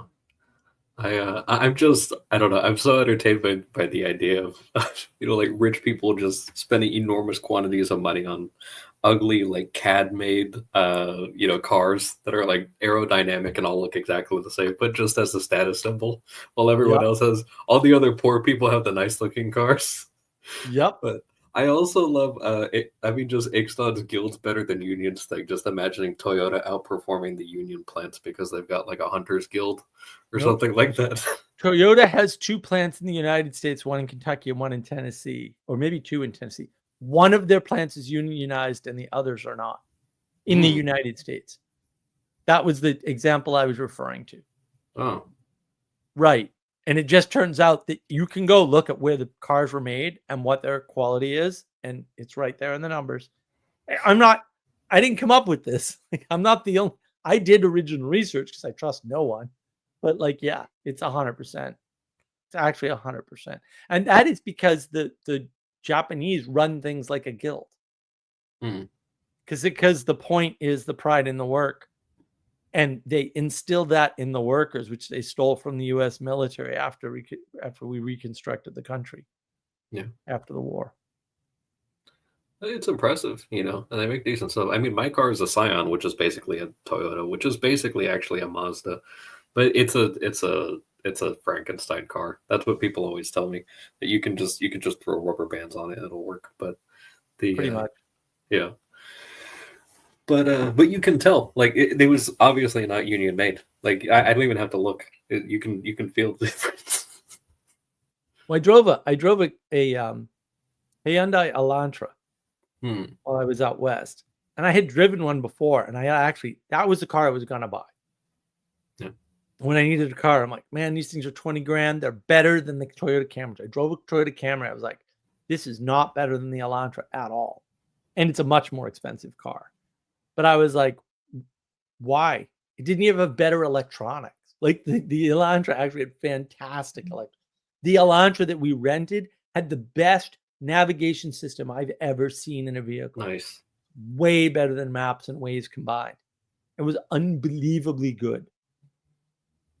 Yeah. We drove it all over the place. We got like 40 miles to the gallon, something insane. Oh, yeah. I was like, what is going on with this? And then like a 10-gallon tank. I'm like, how does a car have a 10-gallon tank? It goes everywhere. That's so good. It was fantastic. Yeah. I had a blast. Yeah. I don't know. I probably just don't leave the house enough to know what really, like, what kind of distance I could go on my gas tank. I'm pretty sure I've gone pretty far, but yeah.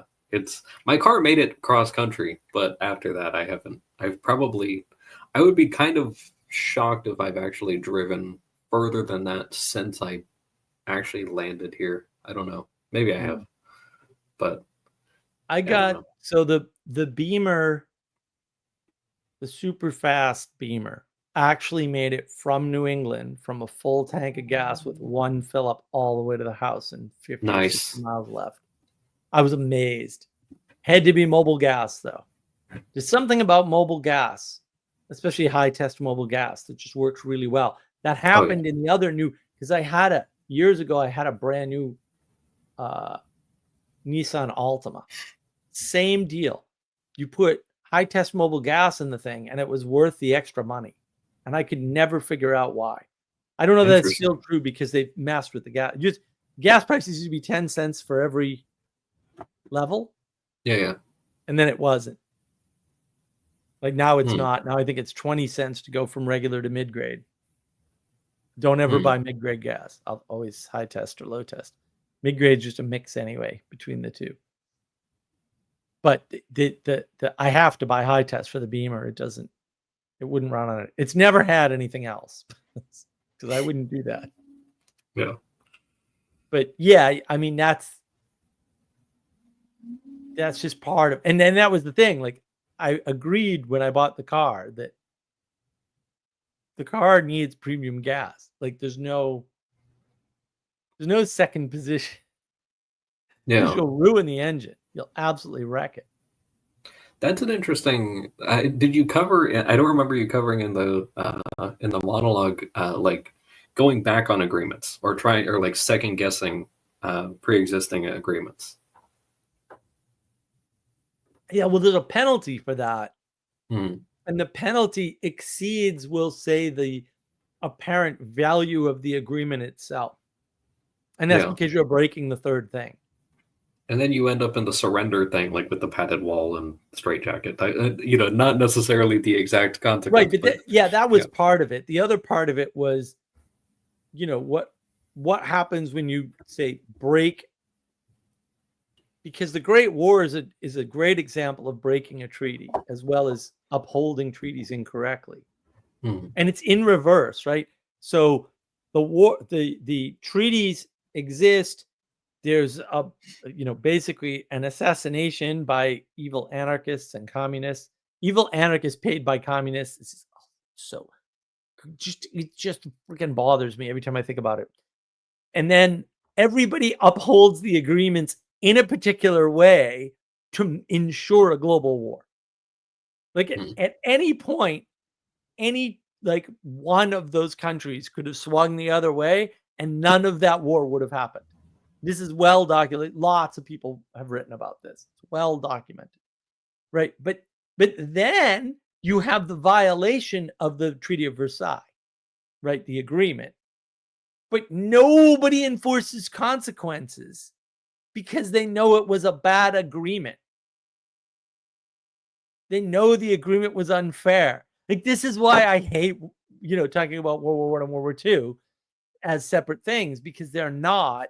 And what I just outlined is the most important part of them. It's the bad upholding of good agreements and the good abandonment of bad agreements that perpetuates the Great War. And so it's a perfect example of agreement as such, and the impact of agreements and how you interpret them and what they mean and why you might want to abandon a bad one, right? Because when you have a bad agreement, you kind of have to abandon it. And the thing is, too, it's a very Western way to think.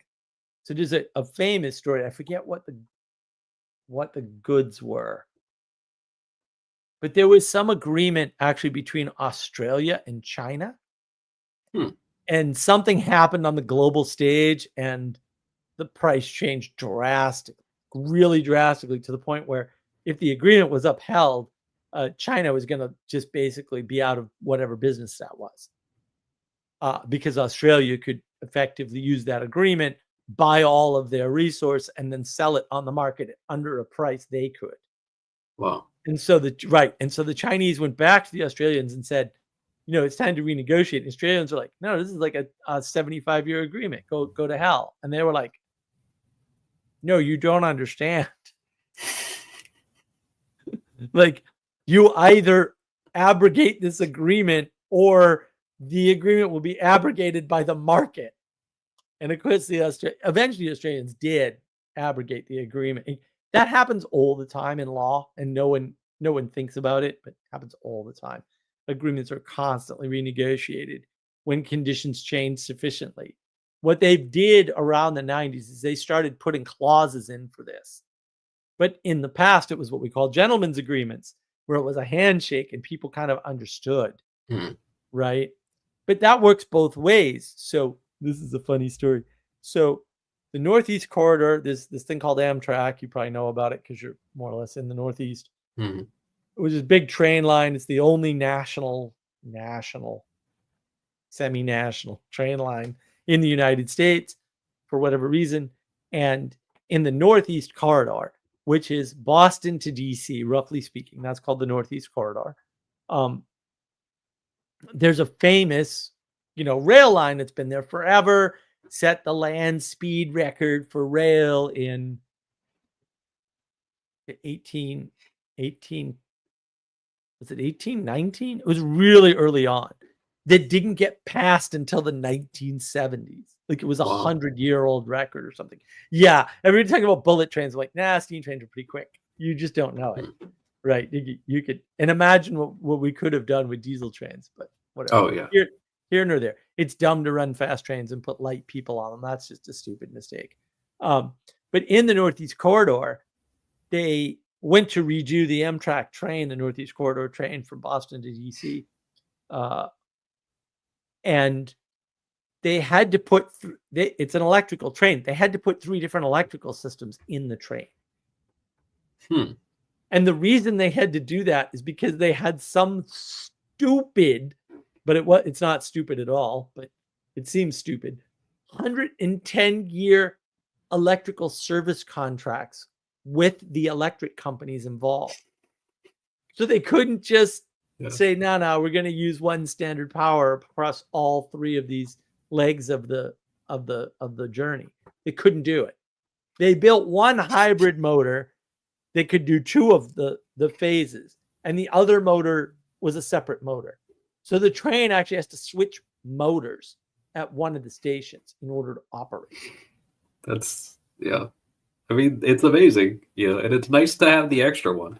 Well, but you need those long-term agreements because then the business can be built because they know right, the federal government or the large corporation they're dealing with is always going to be paying. Yeah, there you would have had you have to compromise on the design of the train in order to actually have the train in the first place. Yeah. Mm-hmm. Yeah, that makes sense. But that agreement supported the electric companies and their expansion for the first 50 years of their existence or whatever it was. Right. And people don't understand it. That like agreement, I probably should have talked more about this. Agreement is how you get scale. Mm-hmm. You can't, again, agreement is that third thing. It allows that third thing to happen.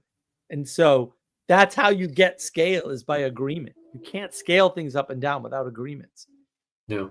And they're not perfect. And you can always be interpreted badly and cause a great war. But also you need them. They're also not optional. And it's very confusing for people because they just look at the world upside down and backwards all the time. And it's just... It was like that... that thing where people like they pick on the camel by saying that it was made by committee, that it's like a horse made by committee, but it's like just be glad you have a camel. Like just it's like why are you complaining about this poor camel? Right.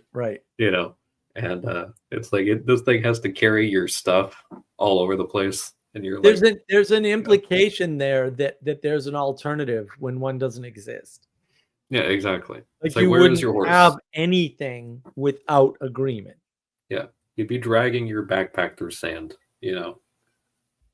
Exactly. Ugh. Yeah. I don't know. And this is another thing that I'm kind of thinking of too, is you have the aspect of agreeing too late or kind of like stagnating or kind of conceding a position by not making an agreement or not making a disagreement. Like just kind of... I've seen a lot of these things where it's actually it's quite upsetting. Like you look at certain historical events and it's like, oh, people knew about this 6 months before it happened, or sometimes in some cases, like people knew about this decades before it happened. And there was a certain amount of work that would have been involved, but realistically, like the amount of work that would have been necessary to get to just kind of avoid the crisis would actually be less than the amount of effort I spent on your book this week. It's like, and then I see that and it's like, oh, and they had a lot of time and then they just didn't do it. And right. Yeah. Right. Well, and a lot of stuff is just agreeing to take the bad thing. Yeah. Because that sometimes that's the answer. Yeah. You just you take the L, and then you move on, and it's like that's okay. Like you agree to the loss. That was why, like and I know there's he has a lot of his own terms, but I really like that Chris Voss guy because he has the whole thing where he's like there's no why should you even bother with compromise? Like you're better off just losing than right. And it's like sometimes like there's you have to reciprocate and things like that, and you have to make agreements, and it's not always going to be perfect. But his point is like, it's a lot better than going and just like splitting half and half. And it's just like, well, might as well, like if we can just get the thing done. It's like having a pair of black shoes and brown shoes, and if you wanted to compromise between the two of them, you get one of each, and it's like that's ridiculous. Like you just pick one. If it wasn't good, then you made the decision, and you just don't think about it. You're wasting time. And resources that could have been spent on the next thing. Sunset Studio, do you have other large agreement examples? What do you mean large agreement examples? Maybe one that Joe Schmo engages in. Well, I mean, I don't know. I gave a bunch of examples of things that Joe Schmo engages in. I mean, you agree for, like, work is an agreement. Whenever you get a job, that's agreement, right? There's this huge agreement going on.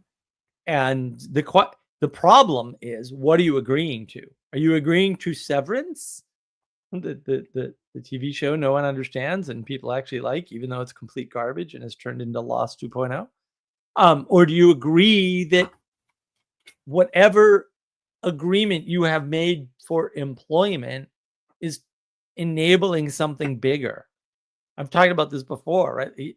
Your job sucks if you think your job is about making enough money to eat or something. Your job, Right. you already have a terrible job because you've agreed to a terrible job.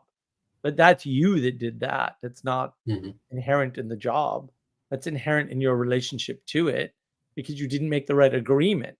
The agreement is we will enable you to improve your life and have a better life through paying you to do something that you find easy or have enough time that you can do other things while you're doing it. Not that Castle would do that, of course, but some people might. Or whatever it is, right? You agree that it's low effort, right? I mean, I've taken contracts because I've been like a little burnt out and whatever. And so there's all these agreements that are sort of implicit. A lot of the agreements that you have are just based on like when you use software. There's all these agreements. Yeah. And no one ever reads them, right? Cell phone bill, driving rules. Well, yeah, driving is a good example, right? There's all kinds of agreements to drive. You agree to take a test to get a license. You agree to carry the license on you. Like there's all these implicit agreements. We don't think of them as agreements, right? Sometimes we think of them as requirements, but they're not because a lot of these things are optional, right? So a lot of people say like, you're required by law to show an ID if a cop pulls you over. No, you're not. That's not true in any 50 state of the 50 states. And there's a simple reason for that. There's no law that says you have to have an ID as a citizen of the United States. None. Anywhere. You don't have to have a license to drive. You have to have a license to drive. You don't have to have a license if you're not agreeing to drive. Right. You don't have to have a license to drink as long as you agree not to try to drink. Then no one asks for your age verification. Yeah. Right? You don't need those things. They're not requirements. They're agreements because you get something in exchange. Anytime you get something in exchange, it's not a requirement. It's an agreement. Yeah. Right? And you can make agreements to circumvent some of those things. I mean, there's the illicit versions. You get like the teenagers that pay some old guy to buy them something from the convenience store, but also you get like I actually heard there was a guy that he had a lot of he had a lot of disagreements while driving on the road. He saw himself becoming very disagreeable, and he actually, for a significant period of time, renounced driving and actually made an agreement with someone to be his driver. And like he made certain adjustments in his life, and eventually the time came that he actually did have to drive somebody somewhere, and he was like, okay, I'll have a little bit of a balance here. But he had, he still spent the majority of his time being driven around. And it's like, that's, it was like my grandma. Like we would drive her around everywhere because when she first she was learning to drive, her brother was teaching her, and she was in the driveway in front of the brother's house, and then she put it in reverse and slammed on the gas and flew through the living room window with her and the brother in the car flying into his living room. They got it all, and she was very, very successful in business and all these things, and they took care of the repairs and everything. But ultimately, it was like, and from that day forward, she was like, "Yeah, maybe I just shouldn't do this." And the brother's like, "Yeah, maybe not." And then that was the agreement, and it was mildly inconvenient, for certain things depending on other people. But at least you no longer have to renew your license. To your point, and you don't have to take on these additional responsibilities of now I have to maintain the car, I have to get gas, I have to follow the rules of the road, and then also take all these extreme risks, that come with driving. And it's just like, well, she has just wound up submitting to all of these things, and there's a lot of virtue in that as well, of kind of, also depending on people who are in the familial hierarchy much lower than you, and then you have I didn't actually watch past, I only had like 20 or 30 minutes. I was editing this guy's book. You might have heard about it, but there was I was listening to the hospitality stream, and there is the thing of like having to submit to the person who is being hospitable to you. And it's like, well, like, and then maybe you get the example of like, sometimes my grandma and I would go get like frozen yogurt or something like that, and it's like, well, like she was dependent on me to drive. Like there was no going anywhere, but Right. also I was broke, and so it was just like, so there was no yogurt without her either. So it was like, no, we Right. both had to kind of contribute the things that we had and have the agreement, and then go and do that because one of us had something that the other one didn't have at all. And all cooperation is agreement, Yeah. right? Yeah. Whatever that agreement is. Like once you're cooperating, you're acquiescing, we'll say, to editing a book and whatever pain in the ass author framing is, you have to agree to that. And you can't have them rewrite the whole damn thing, but you can certainly tell them when they're missing pieces. Right. Yeah. And that's a mutual agreement. Like there's give and take on both sides. But the advantage is when some crazy artist comes by and starts asking questions about colors or whatever, you can go talk to the freaking editor. I just write things. I don't care about that. And then that's one less pain in your ass. So it's great. We had a mild disagreement, I think, but it turns out it actually didn't happen, which was also Yes, there was the imaginary disagreement. that was a fun one. But but also that by realizing that the entire time it actually was an agreement, I mean, there was an immediate change. It was very positive. So yeah, right. Well, yeah. when you look around and you realize all the agreement that you're already in and how well it's working out, it's like, you know what? The world's not such a bad place. It's kind of okay here. Sargon of Akkad did this wonderful, Carl Benjamin there did a wonderful video. I think it was yesterday, actually, just before my stream, where he talked about, because he had just gotten back from the US, he talked about the difference between the US and the UK. He said the fundamental difference between the US and the UK is the following. They're all sad and pessimistic about the future, and everyone in the US is pretty positive, actually. I was like, yeah, pretty much. Everything's okay over here. Yeah. Except for the leftists that are screaming because they've put themselves in a civil war with the rest of the leftists for some reason. Then tried to drag innocent moderates like myself into it. Go away. Go have your civil war by yourself. Leave me out of this. Yeah. Good thing is I'm around a lot of moderates. And I'm actually not around a lot of people in general. So I have a great luxury there. Moderates are the easiest to agree with because they're not extreme. Yeah. Some people don't realize, like, the two ends are two ends. They're not the middle. The middle is still the biggest group because the Pareto principle of the Cauchy distribution applies. And most people are moderates, always have been. And that's why when people start going, what are you going to do? Alienate 50% of your electorate? And I'm like, well, first of all, it's never 50%. It's never even close. And second of all, that's 50% of 50% of the population. And you're acting like it's 50% of the population. Everyone does not vote in the United States. Right. The only times everybody votes in a country are when it's a dictatorship or a communist socialist nation. I'm just saying. It's historic fact here. Think carefully, Australia. Think carefully about what that might mean. Sunset Studio, cooperation, consent, surrender, submission.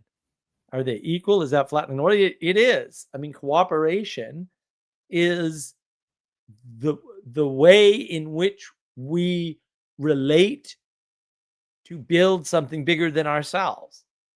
Right? If what you have is destruction, then you're not cooperating.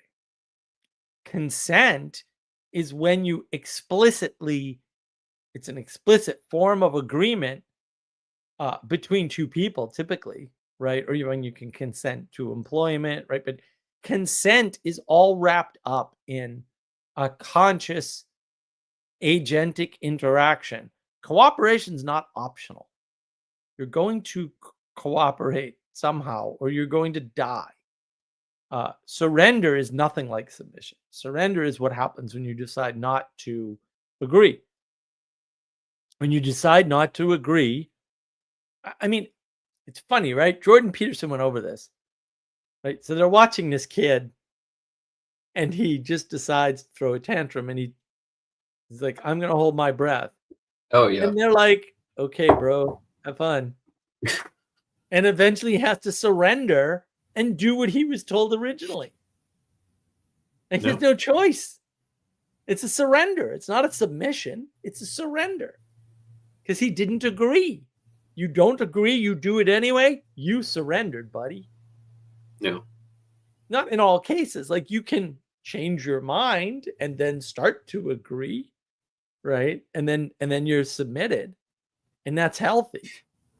But like, surrender is more like everybody's watching and uncomfortable. Yeah. You know, or everyone's suffering until whatever it is you're going through, you stop going through it. Right? But then you've surrendered.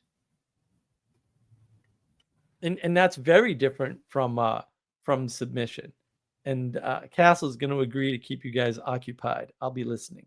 Well, yeah, I like the I like the comment there, Sally, because the cooperation is kind of, you might even see it as like the umbrella for the consent, surrender, and submission. So you've got like the three things, and then all those are participating in different, maybe contrasting ways that you can. I mean, you could dissect cooperation if you wanted to. Sometimes there's, a lot of times there's there's overlap, at least between consent and submission, right? Along with cooperation. And a lot of times when you have these things where there's, at least three things, a lot of them wind up having a negative valence, and not necessarily like morally evil, but just kind of negative in the terms of not whatever the other things were that were positively affirming the principle. So yeah, I mean, I know that the comment was presented as a joke, but just for the folks at home, it's definitely not a flattening necessarily to group them all together. And it's a nice thing that I really enjoy with the Language of Creation book club too, is that a lot of times you see the same sort of pattern play out in the smaller patterns that we have diagrams for. Is that, and it's actually interestingly been a source of disagreement a lot on the book club stream, is this aspect of like the negative valence, and that, but it's possible to have, and this is something that we did cover at one point, it's possible to have to kind of positively affirm something with the negative valence. Like you can, you get kind of like the double inversion sort of thing. Like don't do the bad thing, is also, different from, do the right thing, or, do something that's not going to cause damage or something like that. Like you can kind of present it in a way that is negating something, but it's also, you're not being negative, like you're not being a negative Nancy by telling somebody to not, stick their nose in a light socket or something like that. Yeah. Showing negative consequence is not necessarily being bad or mean or whatever, right? Like statements of fact are neutral by definition. I think the easiest way to understand this, Sally, now that I think about it, and I no longer have several tons of hydraulic pressure renegotiating my agreement about my stream and how smoothly it's going to go. If you're in a situation and the resolution is conflict, that's surrender. That's what the resolution to a conflict is, a surrender. Yeah. Right. Now, again, at the last minute, you can decide to submit and end the conflict that way. So, right. But if there's conflict involved, if there's no agreement involved, we're dealing with surrender, not submission. Submission is a function of agreement. It's like the Sun Tzu thing, where it's like you've got the supreme art of war where you conquer your opponent without any losses actually from either side. And like you subdue them or they submit to you, and it's not necessary to make them surrender or just completely demolish them or whatever, because you end up in a protracted war. Everybody loses if you don't handle it very quickly. But ultimately, it's like, even he himself says in his book, it's something like 90% of his book. Like he doesn't say this explicitly, but he alludes to 90% of the book is pretty much like, so you failed to do the actual thing you were supposed to be doing. Now this is us picking up the pieces and handling the consequences. Well, that's what war is. War is already, you know, once you've said war, you've already failed. Sunset Studio got to put the panic, including the last one, so people can hear it. Yeah, well, the panic-inducing last ones are important. I presented for elaboration because it's not obvious. See, that's funny because I don't know why. I'm a big language person. I always had a ridiculous vocabulary. So to me, I'm like, how do people not know that? But then I experienced the way people use words, and I'm like, oh. But then I use that against them because your unconscious forces you to use the correct language all the time, and you betray yourself constantly. It's just so funny. Nobody knows how to take advantage of that except a handful of people that I know, and which is bad for me actually, because then they get a bunch of people that they look at a room and they know things about the room that I cannot tell by looking at it. But I listen to people and I can tell things about them that they can't ever figure out. It's very, very funny to me. Right. So they're bad at online stuff because they're used to reading a room. And I am bad at reading a room because it's just exhausting and I never do it. Yeah. So yeah, that's really Sunset Studio. Submit your research paper, send a submission to a magazine, right? Which is a form of cooperation, right? Requiring acknowledgement to a larger body, right? And a requirement for a part to be larger, more mature body or submission is not useful, right? Right.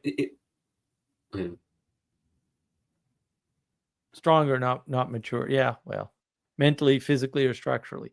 Yeah, I mean, larger than you. Again, that's the best way to talk about hierarchy. Just larger than you. And that's something that's higher in the hierarchy, generally speaking. Yeah. It doesn't have to be a scale higher than you in the hierarchy. Right? Like a guy who's 6'1" and 300 pounds with no fat on him is above me in the hierarchy, but he's not scaled above me, which means I can still win a fight against him, potentially. Right? But if I'm dealing with 10 people, that's scaled up in the hierarchy, and I can't win. Yeah. Unless you had some sort of technology to help you with that. But then, that's like, there's so much, How much number one kata do I remember? That's that's what that is, sir. Yeah.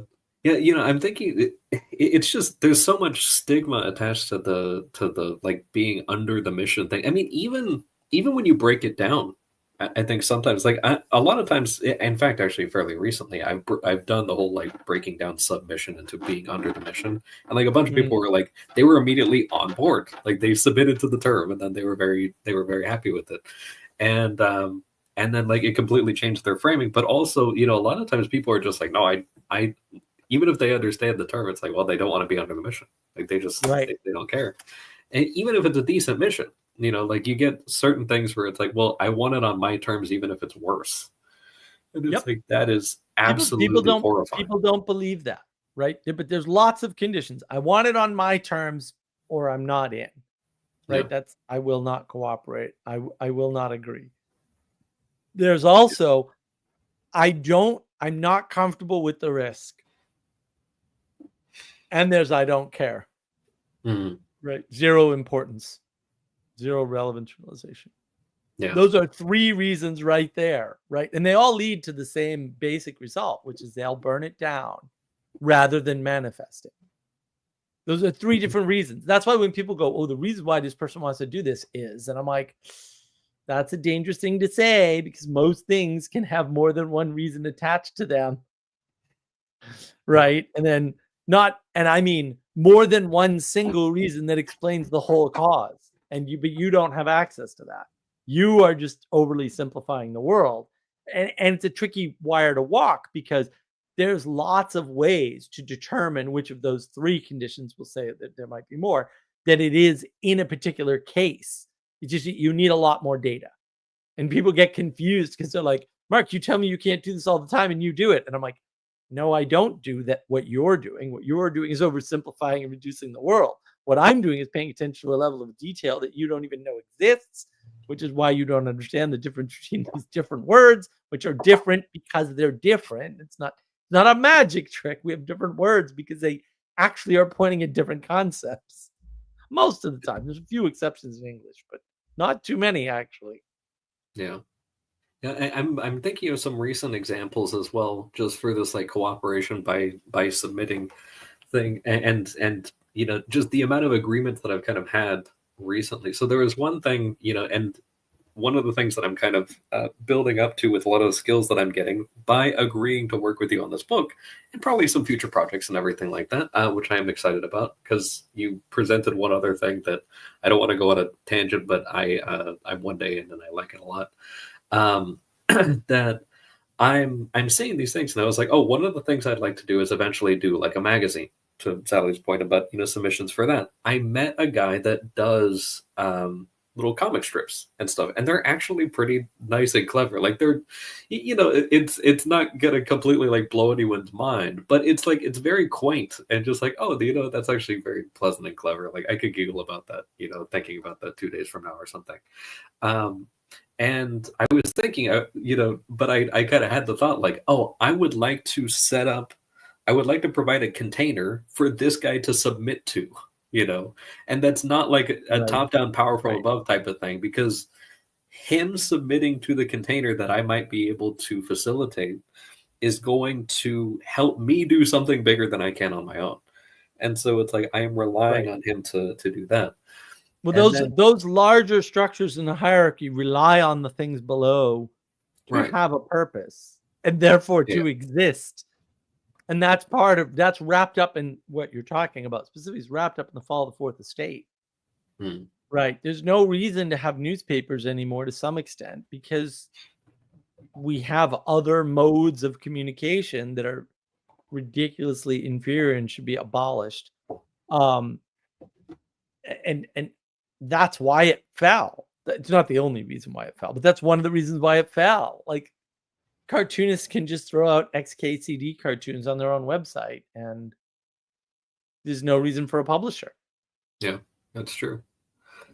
And then So those larger things don't exist. So now you can't cooperate with them. You can't submit to them. But Exactly. also then you can't be that big. Like no one can be that big anymore, right? Mhm. Like the Daily Wire is probably going to end up being the largest single trusted news source ever on the internet. And it's not going to be as big as any of the news sources we had 25 years ago. And people don't realize that. I'm like, ooh, there's a big splintering here, guys. And you're not seeing it's already here. You're just not thinking of it that way. And that's part of the problem. And Sunset Studio, the toxic individualism is brain rot. Yep. Almost as bad as brain diabetes, but probably brain anemia. That's great. Yeah. I mean, that's part of the problem, is that we really don't understand what we agreed to when we agreed to put everybody on the internet and give everybody, these wonderful age of gnosis solving devices that solved nothing but increased all the problems that we had. Every single problem we had was increased by the solution to the quote problem, that because everybody thought the problem was education or access to knowledge. And now they've made access to knowledge easy, and it made everything worse. Yeah. I have another point that I'm going to make with the submission thing it was very interesting. But to that point, I wanted to, it's something that's been bothering me a lot recently is that, and you've experienced this and talked about it before too, this aspect of people don't do their research. Like, you have access to an enormous amount of information at your fingertips. And for me, there were certain things, there's some stuff coming up tomorrow that it was less than an hour. And it was just the amount of information that I was able to gather in an hour. It was probably less than that. It might have actually been 15 to 30 minutes. Was so vast in terms of the countries that it spanned and the number of years that it spanned, and how difficult it must have been to actually get those things in print and then copied, and then let alone even put into text on the internet and all these things. Like, the amount of people that had to agree. and cooperate together across vast amounts of time, like actually well over a millennia and a half, for like the more recent things that I was picking up. And I was like, oh, I was able to just gather all this stuff. It was very easy for me to find it. But I noticed this a lot of times when I end up, also this kind of harkens back to like the more conversation doesn't help, as well as the, more information doesn't help, is that because I do my research, a lot of times I find that I can find an enormous quantity of contradictions to somebody's poor argument. And then I'm just upset because I'm just realizing, like, one, why are we even having this argument? And like, this was already settled so long ago. But also, then I'm the guy that is just at war with everyone, because now, like, I can see, and like, I have like this kind of feeling like, oh, these things are not in agreement. And therefore there is a sort of, I guess, kind of like an almost like a surrender to, now I'm in disagreement with these other people because I have access to this information that they don't. Even if they had it, they would probably disagree. Historically, right. They probably would, even on like the personal scale. And it's like, well, now I am in this kind of opposition with them, but not because I'm identifying against, but because I've just accepted something that is clearly verifiable and that people aren't wanting that. And so if I even speak it, which I'm willing to do, but it's like, it's very costly. And in fact, often can be very costly in terms of the agreement of the relationship as a whole with that person, Mm-hmm. But I was thinking of a positive sort of thing here recently. So I've been doing meetings with some of the guys at work, and just like little check-ins and stuff. I've been some of these guys I've actually not talked to before at all, and so a coworker and I, we've been kind of splitting up the team, and then just kind of going one by one and doing little check-in calls and just seeing how they're doing, but also seeing if they have any ideas and stuff. And some of them have some amazing ideas. I've been so impressed. And the one guy is former military. He's an IT guy now, very talented. And he had just like, his whole thing is just kind of like, you send me anything, like I'm going to do my absolute best and I'll communicate with you well and everything. And it's like, I absolutely love this guy. But then he's also recommending and referring friends of his from his previous work. And the thing was that his previous workplace was a decent setup, kind of like ours is, where they treat you like human beings. And then they got taken over by an environment that like hyper corporatized everything, turned it into a call center, gave you quotas, and all these things, all stuff that we don't do. The type of companies that, you have like call center stuff and they have a camera on you and someone is actually watching it, like all that stuff where it's like, no, we treat you like an adult, like we're not watching you. Like the system has an audit trail if we need to go and double check something, but usually it's to cover you in case a client, complained. Like we hammer home that people have to do notes so that we can cover you, our guy, not so that we can persecute you or whatever, which is the complete reverse of what this guy experienced. He bailed, came over, is super happy, and then he's now referring like at least 5 people, and one of them we already hired. And all of them but the thing is that they're still submitted to this other thing. Like they're actually demonstrating their willingness to even submit to the structure, even now that it's been corrupted. Like they have stayed there, but because he's found the better thing, he's not just submitted himself and a bunch of excellent ideas, actually, even just for processes that I want to actually do. Like when I have more time at work, I want to do projects with this guy. We could get a lot done for like revamping our documentation system, but I was thinking, like, this guy is actually, in a sense, by suggesting other people, he's almost like he's submitting these other people, and then there's almost like a promise there of like, oh, there's a possibility of more people being in agreement with this environment, and we could get so much more done. Like we could get so much bigger than we are, even with these other people that I am the representative of, And it's like, oh my goodness, like what an agreeable interaction that was, that he was willing to, add all these extra things. And so I don't know. I'm just kind of reflecting on that. and thinking, the amount of benefit that that a person can give into a structure by completely giving all of their ideas. Like a lot of people hold back, and you get those scenarios where it's like, oh well, I'm not going to tell this person because they're going to steal my idea and slap their name on it and all that stuff. Right. And everything. And the good thing is like in our environment, like there's very little, reason to ever put your name on anything. Or it's just we just get the thing done and then move along. And people get their credit. But it's that willingness to just like, I'm going to tell you everything I see that I think could be better and all the things that, and we had like an hour-long conversation. And then just like, oh yeah, I'm also going to get you, he didn't even push it. Like I invited it. He's going to get the application info for the other people. And I was like, wow, I've been involved in the hiring process for people. And, they put a job out on Indeed or whatever, and you get 600 applications in a week and a half. And then it's like, oh, okay, can you sift through these? And everybody's application looks exactly the same.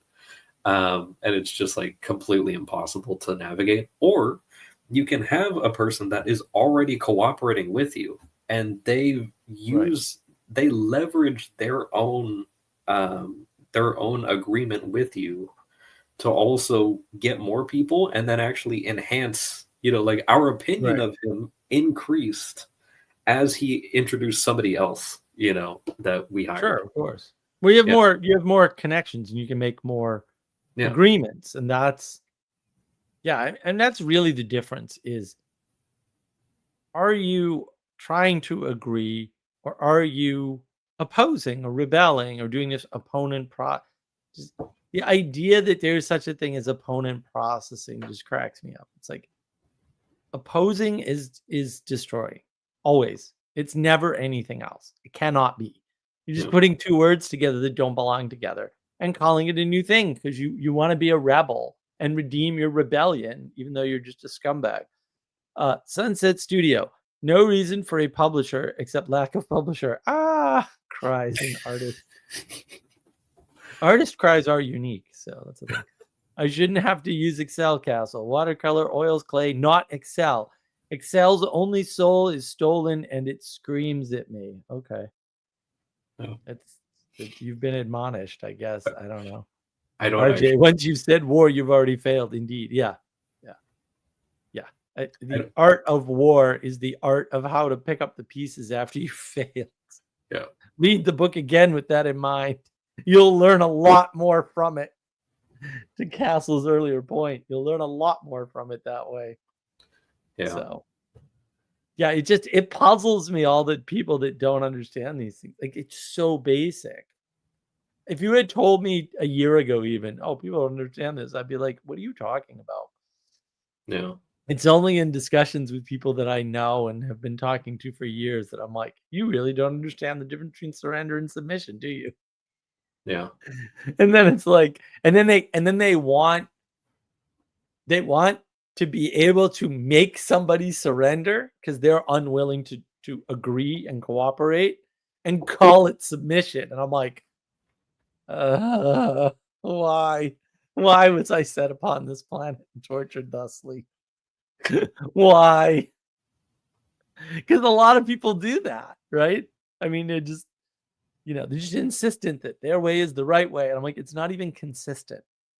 You're describing your way in an inconsistent fashion. You're implementing it in exactly the fashion you described. So it is in fact inconsistent.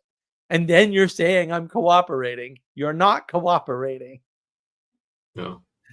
You're not trying to get submission. You're actually trying to force surrender because you want to be higher in the hierarchy. And you think that if you make somebody surrender, you'll be higher in the hierarchy. But that isn't how that works at all. That's just the postmodern view of the world, the power view of the world, that Karl Marx started. That has nothing to do with how the world works at all, which is why you're confused about reality and miserable at work. Sunset Studio. Nope, surrender and submission took 3 years for me, and some people are still waiting for that understanding timeline. Yeah, well, yes. It's weird to me. I'm like, how have people been living to the ripe old age of over the age of 4 and not understood some of this stuff, because some of it's just like, it through experience, right? You're frustrated, you're frustrated, you're frustrated, you're frustrated, you give up. That's surrender. Right. To surrender means to give up. That's what it means, right? To submit is a form of cooperative agreement, right? And the thing is, submission to a leader isn't a problem, because the leader agrees to take some or all of the downside. Right. That's the whole purpose of a freaking leader. Right? They take the responsibility so you don't have to. They take the hits that at some level, if you're looking at it from below and you see a good leader will throw themselves on the sword for reasons you cannot understand. And they're totally valid reasons, is you're not there, so you can't see why it happened. And you think, this leader's stupid. Why did they do that? And it's like, because you're not understanding. Leaders, that is the role of leadership, is to sometimes fall on your sword. And it doesn't mean you lose leadership necessarily. It doesn't mean you die necessarily, right? But sometimes a leader has to cut his arm off and then keep leading. Like, yes, that happens. Like, that is the agreement of the leader. But you don't understand sacrifice. You don't understand why they would do that, and and you can't necessarily see it. That's the problem, is people can't see a lot of things, and they think they can in the age of gnosis, and so they come up with alternative. Like Karl Marx just came up with alternative explanations. Like, he couldn't see that there are some people who couldn't manage their way out of a paper bag, and there are some people that if they owned something, they would forget about it and it would destroy itself, because they wouldn't remember to care for it. Like, if you don't care at the right layer that you're responsible for or trying to be responsible for, everything below you fails. And most of the time, but not all of the time, when everything below you fails, that brings the top down too, because mountains are built on bases. And be like, really, it's a physical correspondence to reality. To physical, this is why materialists piss me off. I'm like, bro, you are the worst materialist of all time. If you paid attention to the world, you would understand hierarchy. Hierarchy is a mountain. You can't take the middle out and expect the mountain to stand the same way. It's that simple. That's all of hierarchy. That's all you need to know about it. The amount of dirt at the bottom is greater than the amount of dirt at the top. Like, really, these are real principles. Why? It's not that hard. Yeah. You could represent it with diagrams. If only some French Canadian guy in the middle of the wilderness had done a book that literally just puts that same diagram over and over and over again for 180 pages. That might be the next strategy. RJ, well stated, applies to the identity of other corporation. You can't make demands on their identity and expect to cooperate. Exactly. You can't cooperate if you're going to insist on your own identity, and you can't cooperate if you're going to insist on re-identifying people. And that's what the wokeness was. It was an insistence on self-identity, and you can't cooperate then. You can't find agreement. They were trying to force agreement. Marx couldn't agree with the concept of not drinking and complaining. He couldn't agree with the concept of not spending all his money and being a complete scumbag of a human being, everything he did. Sunset Studio. This is leadership. This is leadership, is strictly the boss role. It's distinct. It's crucial for society to survive. Yeah. Well, and see my video games video and show everybody. Yeah, right. We have a leadership crisis. No, we have a boss crisis, which is worse. Nobody wants to be the boss because the boss is the bad guy in the video game. No, really. Like, actually, really. That's actually 90% of the problem here. Ixnon, Karl Marx couldn't see that some people can't manage their way out of a paper bag, i.e. Karl Marx. Yes. Yeah, he saw no difference between ownership, management, and worker. And I'm like, there's a big difference. Like, often owners don't care about the product in the way the workers do. And that's Mhm. part of the problem. Like, the reason why the low failure Toyotas are made in a plant without a union is because of caring. Because caring creates quality. Yeah. It's that simple. Like, everyone's like, oh, it's a big mystery. I'm like, this is the least mysterious thing in existence. Like, I don't understand why you're confused. Care creates quality, period. Yeah. It's not that hard. Yeah, I see that all the time. I mean, thankfully not too much recently, but you see these things where, especially if you have someone that's, especially in like the IT field or something like that, doing these things that you'll get someone that's super, super talented, but just doesn't have commitment. They don't care. And then so it's like, well, someone that is 2 levels below them in terms of just the overall stuff that they can do will actually outwork them. Like it'll just actually happen because they cared. Their documentation is better. They actually take notes. They actually communicate. And even if they couldn't handle a certain issue, they communicate about that. And then we get the correct resources. We give some insight and stuff. And it's like, well, by them cooperating, like we can actually get this done. And then ultimately you don't have people complaining, you don't end up in disagreement. Right. But there was something, yeah, I was thinking about this thing too with respect to the hierarchy, that there's so many advantages to being low in the hierarchy and to just finding certain, you already explained the bit about the leader being out in front and that they have to take the hits and everything. And I saw this, and something that I enjoy is actually being outside of hierarchies and supporting that hierarchy is also, that's something that I enjoy a lot, is I am an unofficial, not even unofficial member, but it is like you could just in a manner of speaking, I'm an unofficial member in many different groups. And then I had this recently. So there was a disagreement within the group about the hierarchy. This was like just a week and a half or 2 weeks ago. And I was speaking to the leader, the local leader, ultimately the hierarchy was larger, but the local leader that was being rebelled against. And we were friends and everything. And so I was like, oh, how's everything going over there? All the subordinates didn't want to, they didn't want to submit. They were very much in surrender mode for like probably months and everything. And it turns out, and they even had to kind of concede that when they submitted to her authority, that the quality of what they were putting out was considerably better. And a lot of that is because she genuinely cares. Like she can do the work of 10 people. Like I've seen it. It's insane. But the thing is that their commitment is, the commitment of the people who are lower in the hierarchy, with the exception of a couple of them, is very, very low. They don't seem to particularly care and everything. And so it was an interesting thing because they were also rebelling against her because she was trying to over constrain them because they're clearly, they don't care. So she's trying to like constrain them and focus them in a way that they can actually participate. And even that they won't do.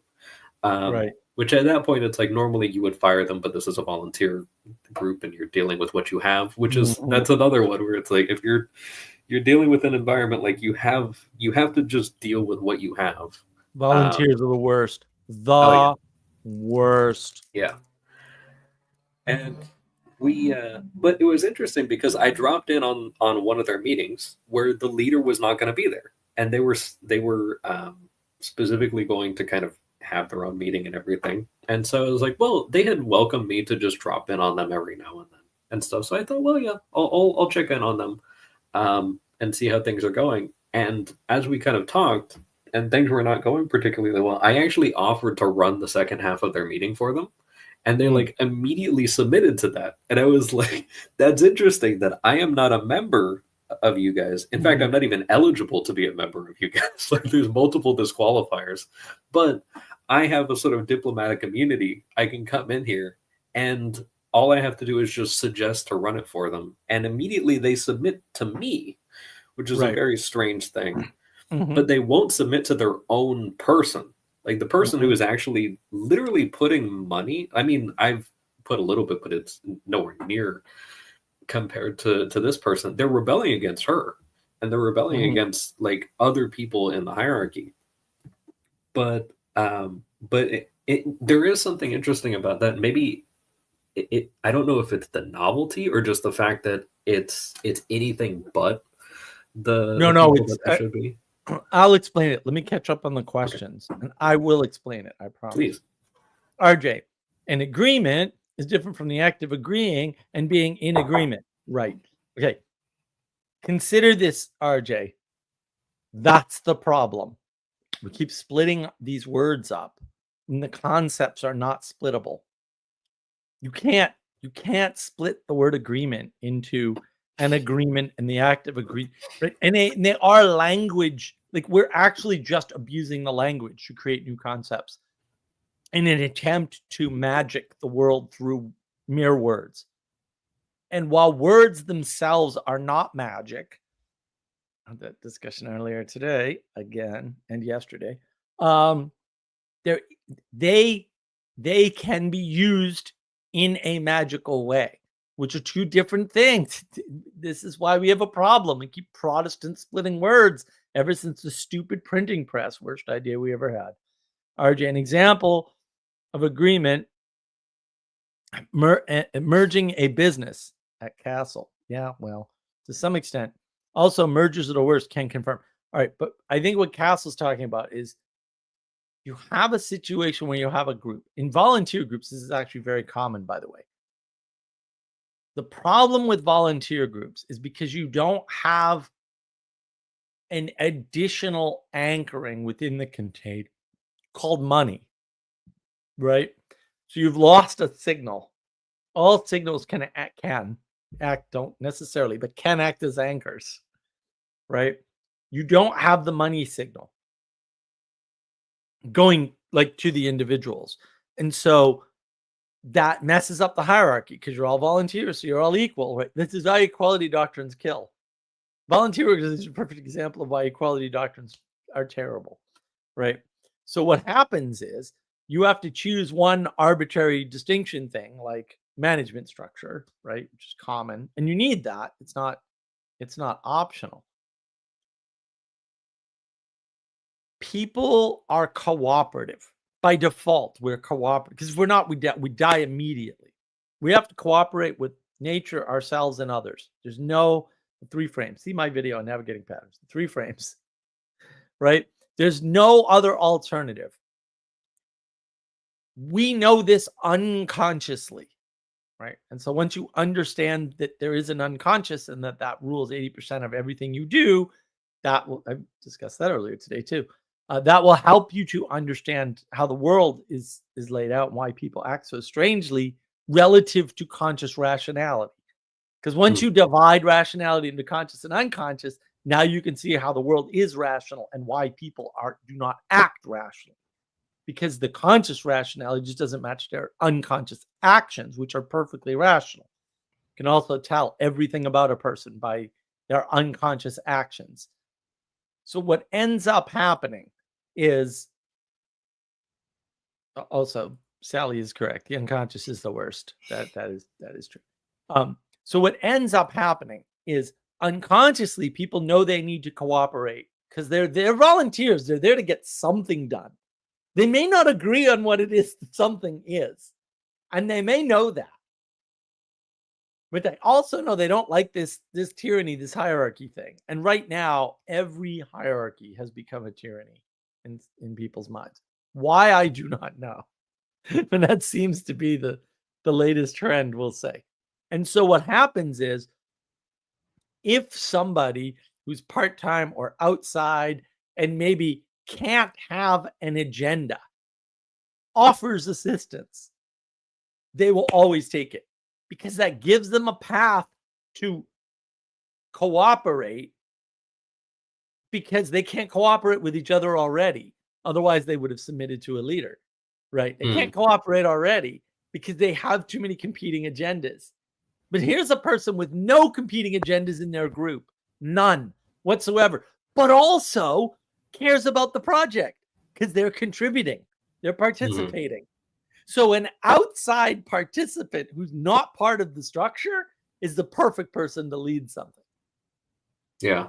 In some cases, not in most cases, but in a dysfunctional environment, especially in an environment with volunteers. Volunteers are poison to getting things done. Absolute poison. You have very few exceptions, and I mean, we could go way down this rabbit hole, right? I run an all volunteer organization, unfortunately, and it just vexes me every day, right? But the reason why people cooperate when they cooperate in a volunteer organization like yourself is because they feel it's not because of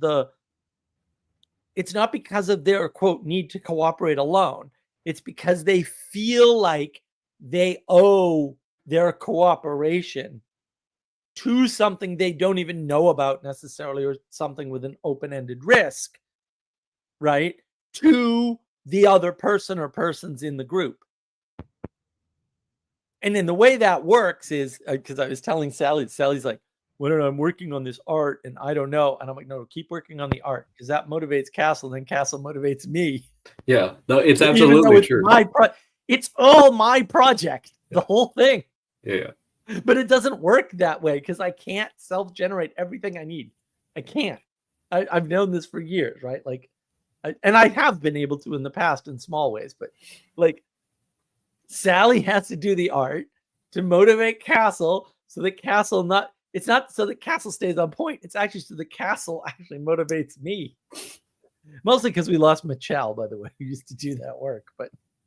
And Michael was always very helpful with that too. We lost them both. We got to get them back. But like, this is part of how things work. Like, people tend to think that things that work only work within a container, and they don't no. Nothing is disconnected. Like a working container fits its environment and also creates a sub-environment at the same time. That sub-environment has to have a correspondence with the outside environment. Otherwise, it won't work. See more in the book, because that principle is not phrased that way, but that's in the book. And that's actually really important to understand, because otherwise you won't understand why things are the way they are, and why, why do things break down? Because sometimes the internal container doesn't change with the outside conditions. That's not all of, but part of the fall of the Fourth Estate. Like, the Fourth Estate has been corrupted before completely. Like, there were times in the early days of newspapers, in the early 1900s, Downton Abbey has this. This is funny to me. Like, these themes are everywhere. I don't know why people don't know about them. They're all over the better shows and movies and TV shows and books and stuff. They're all over them. In Downton Abbey, there's this whole thing about they're covering the early 1900s, late 1800s. This happened too, but more, I think, in the early 1900s, if I remember correctly. The newspapermen used to just basically be bribery outfits for wealthy.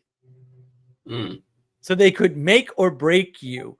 And then these newspaper guys would actually have private black books of blackmail data on other people. And that's how they built their newspaper empires.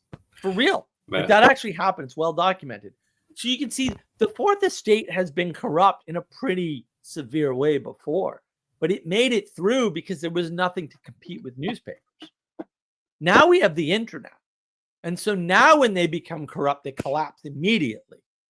That's not the only reason. There's lots of factors, but there's two main factors. That hysterical levels of corruption. See my Fall of the Fourth Estate video on navigating patterns. It's actually quite good. Just watch it, right? Or how I process events. That's another good one. Same deal, right? It has some Fall of the Fourth Estate stuff in it. And then add in the internet, which is an alternative news source. Yeah. Whether it's forums on Reddit or YouTube or podcasts or whatever, right? There's lots of them. That's the problem with the internet. There's lots of everything, too much of everything. That alternative plus the corruption destroys the Fourth Estate. It's not the only two factors, but that's what you kind of have to understand. Yeah, I'm thinking more about, I mean, I was just reflecting on some volunteer stuff, because I agree most of the time volunteers are the worst, but there was the one time I've mentioned before, that aquarium that I volunteered at, and it's in stark contrast actually to the I forgot what the name of it was, but it was like I think it was just like the Los Angeles Science Museum. I'm pretty sure. Absolutely atrocious, horrific, really bad. They have paid workers and then they have volunteers. Oh, that's the And worst combo. it is the volunteers don't care and the paid workers don't care either. And it was absolutely horrific. Like just visiting that place, the one or two times that I did, it was you just see the complete neglect. Versus the aquarium that I volunteered at was so successful because it was founded by a bunch of very rich people who just threw an insane amount of money into it and actually said, we are deliberately not going to get anything back from this. And also, we're only going to pay an extreme minority of people in the organization, and they're not going to be in the upper hierarchy. And so it wound up being that the only paid workers were veterinarians, janitors, food service people, and the people that ran the gift shop. Everybody else was a volunteer. Because those are the things you have to care about, right? And the money things are things you don't need much care for. Yeah, and I mean the food and the gift shop and everything, and even the veterinary care was all good. It was all well done, but it'll be better if the people around it are caring people about the things they're doing. Exactly. So you don't understand how connected things really are because they misunderstand what connection is and how it works. Yeah. When you don't understand mimicry and exemplification and momentum, you're screwed. You can't understand anything that's going on in the world. You'll have to substitute politics, a power narrative with no clear definition of power, and economics. You'll have to, but none of them explain things the way momentum and exemplification and what was the other one? Now I missed it. See what happens when I cough? Mimicry. There it is. None of them explain it as well as that. Like those are the three factors that explain everything in the world, basically. Not everything, but like explain the things that they're trying to use economics, politics, and power to explain. Yeah. I'm thinking also, I mean, just the sheer amount of structure, like just to kind of to give some examples for this, like, and to the point as well is that you do have the pressure of you're surrounded by a majority of volunteers. If you are a paid worker, people see you doing your work. Like if you're a veterinarian, you're in front of glass. People see you doing your work, and everything with the animals. And then if you're in food service, all those volunteers are coming to you for lunch. So it's like you're getting a bunch of people that are actually not just working for free, but they are paying to be there and to eat the food. And then the gift shop is all just an enormous glass window that you can see into, so it's like, there's no getting away with not working in there. But just being surrounded by those types of people, being in an organization where, so like when you're doing a low or lowly job in the hierarchy, but the people that are above you are actually not paid, there's an inversion of the hierarchy and you actually feel more important. Yeah, no, it's true. Like the guys that would do our schedules, they were literally volunteering to make schedules and stuff. And that was another thing too, is that it was extremely structured. When you got your schedule, you would probably spend no more than 30 to 60 minutes in a given spot. And it was an enormous place. So you would have dedicated locations that you would go to, specific functions that you would perform there.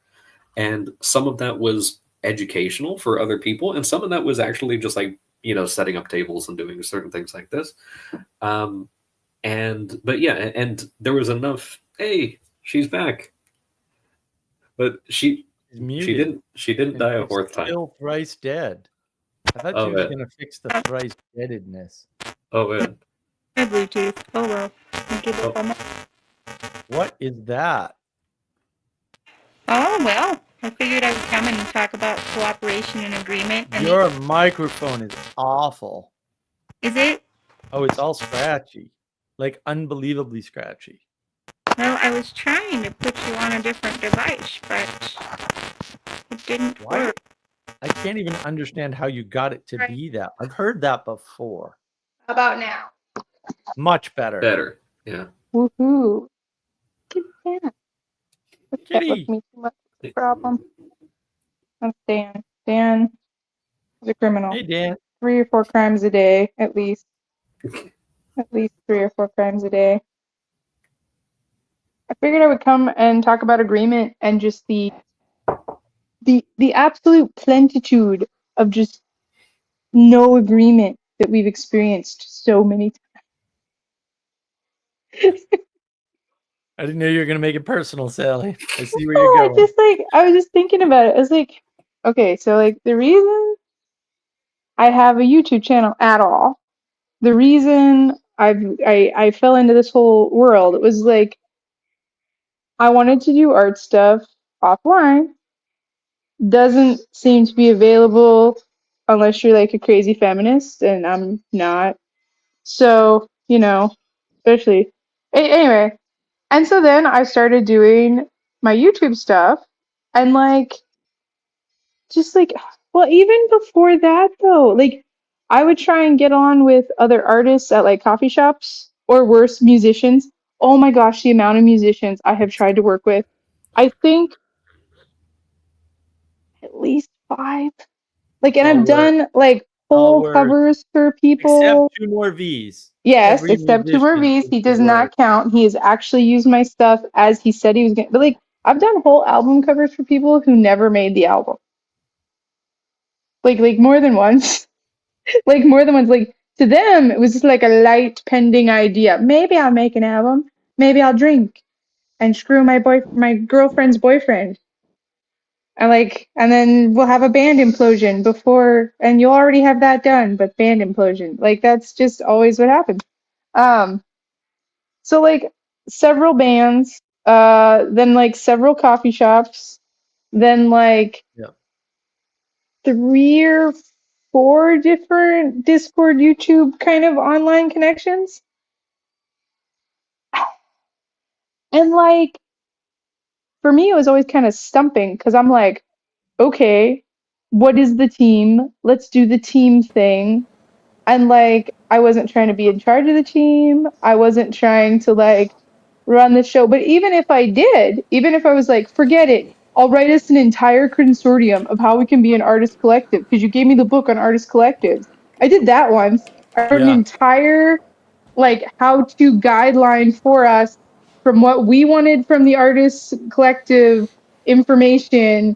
And we're like, this wasn't like just my stuff either. This was what the other couple of artists wanted. And then we just never used it, never remotely became a thing. And then people are like, why do you work with Mark? Mark and me. I'm like, well, Mark does shit. Yeah. That's it. Well, That's the reason. I yeah, just fell the level- upwards until someone didn't fail. well, I don't even like this live stream used to go out on another channel, but like Mhm. somebody couldn't agree. It's all Well- this no agree. I didn't want to do any of this. Like it's just the lack of agreement, and I'm like, why is the lack of agreement forcing so much Yeah, work on Yeah, me? yeah. Well, and like I said about the publisher thing, but also I didn't really want to have to own my own studio. I wanted to find a studio to work at, and I Right. tried to find some a couple of times, but Yep. either it was like people's rich friends who invited their rich friends, or you had to spend so much money that you must have been the rich friend, or you made like communist vagina art. And I can't know, not any of those things. So what Which you gonna do? Start it's from the weird. beginning, I guess. It's weird too because the people who like can do agreement, like can find agreement, just do stuff. And then Mhm. the other people just get resentful and try to knock down everything they're working on. Well, I all the mean, time. yeah, and so like my engagement with navigating patterns was just like this failed, this failed, this failed, this failed. And like durability is only one of the only things I have in life. So like I just kept doing it until like something hasn't, like, we don't know for sure yet if this has failed, and I'm gonna find out, man. I will be here till it does or does not fail, because that's just my nature. So, and that's why I tell Mark he has to live longer all the time. Like, you have to live longer. Hope so. We'll Good to see you, Bruce. Some days. How's it going, Bruce? Howdy. What's up? I'm just cooperating. You're cooperating and you're agreeing to the live stream and cooperating with us. Excellent. Yeah, seems to be. At least Magical. implicitly. And no, I say explicitly since I'm here. I think one of the issues is strict subscriptionism, right? Like, people want you must subscribe to all tenets of the individual that you're cooperating with, and if you do not, you can't cooperate, because somehow that makes you a party to whatever that person actually believes or does, however that works. And so, don't get me wrong. There are some situations where you probably have to maybe not associate in a close manner with some folks, but there's a lot more of the sort of cancel culture, as whatever you want to call that, going on because of that strict subscriptionism. And I think a lot of it has to do with identity, where people have a sense of tribal identity with those who affirm what they believe, and if you agree with them in any way, somehow you are in that tribe, and that hurts their identity, right? If you're in their tribe, so that's a strange problem. Yeah, I think actually it's maybe a little bit worse than that. So yeah, I wanted to make one point, because you kind of brought this up. Agreement is the way in which you find out where the correspondence is and where it isn't. Right. Yeah. So it wouldn't be appropriate for Castle and I to agree for him to do the art and Sally to do the editing, because Sally sucks at editing. I edited Sally's book because she can't write.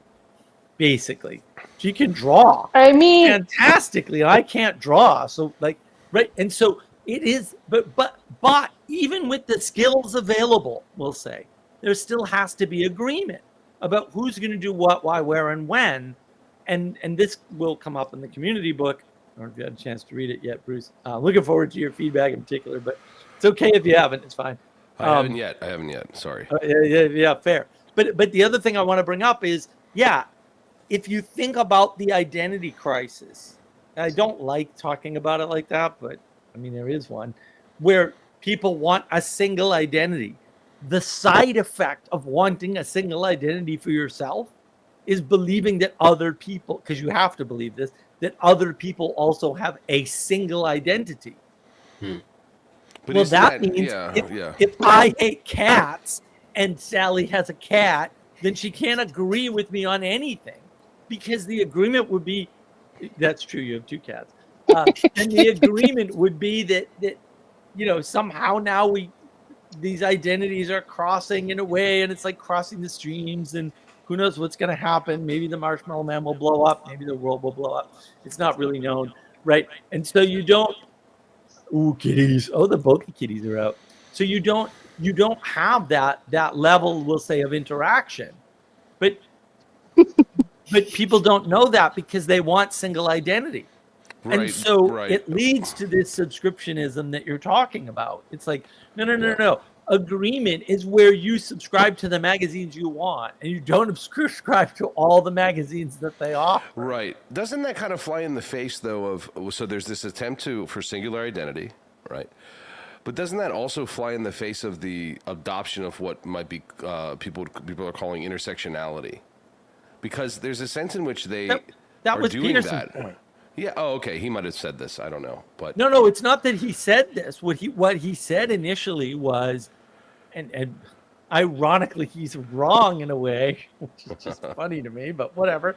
He said the intersectionality people have something right, because what it means is that the individual is the highest value, effectively, right? The individual is the thing at the top. And I was like, well, the intersectionalists have it right because it's going to end with individuality, but they have it wrong, and you have it wrong because you think that means they're at the top, and that's a bug, not a feature, right? Like, You're not realizing the goal of intersectionality is to make you unique so that you're at the top of the Karl Marx hierarchy. Right? He never saw that because for whatever reason, like this is what's weird about Peterson. It's like, bro, could you please talk about the role of the unconscious, like Freud and Jung talked about, please? Because then all of a sudden, all of this stuff works and becomes, this is why I'm able to predict what's going on so easily with people. Because I go, no. I can see what your subconscious is up to. That's not a problem for me. And then once you know that, you understand what the moves are that they're going to make rationally. We'll say consciously, rationally, right? You understand it implicitly. It becomes obvious to you where they're going to go next. And then of course they get frustrated because you're out in front of them all the time, and then they think you're arrogant. And I'm like, no. I'm just better than you at the game you're playing because you don't understand what's driving you, but I see it. Yeah. That's all it is. So I was watching, I think it was the Daily Wire or something, but it was somewhere where they were walking through a college campus and they were asking people, how do you identify? How do you identify? But I started hearing, how holy are you? How holy are you? That's right. And the trans, the binary trans, whatever, is like, I am so holy. And then you get a shy person who's like, oh, I'm a cis she. And like, man, it just fits an arrogance level. Like it's just that, and it's just a righteousness question. Yep. Anyway, I don't know what to do with that particular hallucination because it seems more correct than reality. No, it's 100%. Like, why are you asking these questions? You're asking these questions to determine where the hierarchy that you deny exists is. And it's like, well, where is this person in the hierarchy? Where's that person in the hierarchy? And that's where people are confused. I just want to read some quick comments. Ixnon, subscriptionism sounds like the Marxist solidarity. It is. That they're all Marxists. Because Marxism is the position of all people with a 5-year-old mentality about those topics, right? And most of us have a 5-year-old mentality about those topics because we're thinking about important things. What's not important to some extent is how the hierarchy works and what your place is in it. That's actually not important. What's important is that you do what's required for your place in the hierarchy. Not that you understand what that is and why it's important. That's not important. It's just weird because we talk funny about it. It's not intersectionality combined into a victim identity. Well, the thing is, the reason why the flip happens is because effectively, in order for the successful people to be the bad guys, the people who are deserving need to be the victims of those successful people.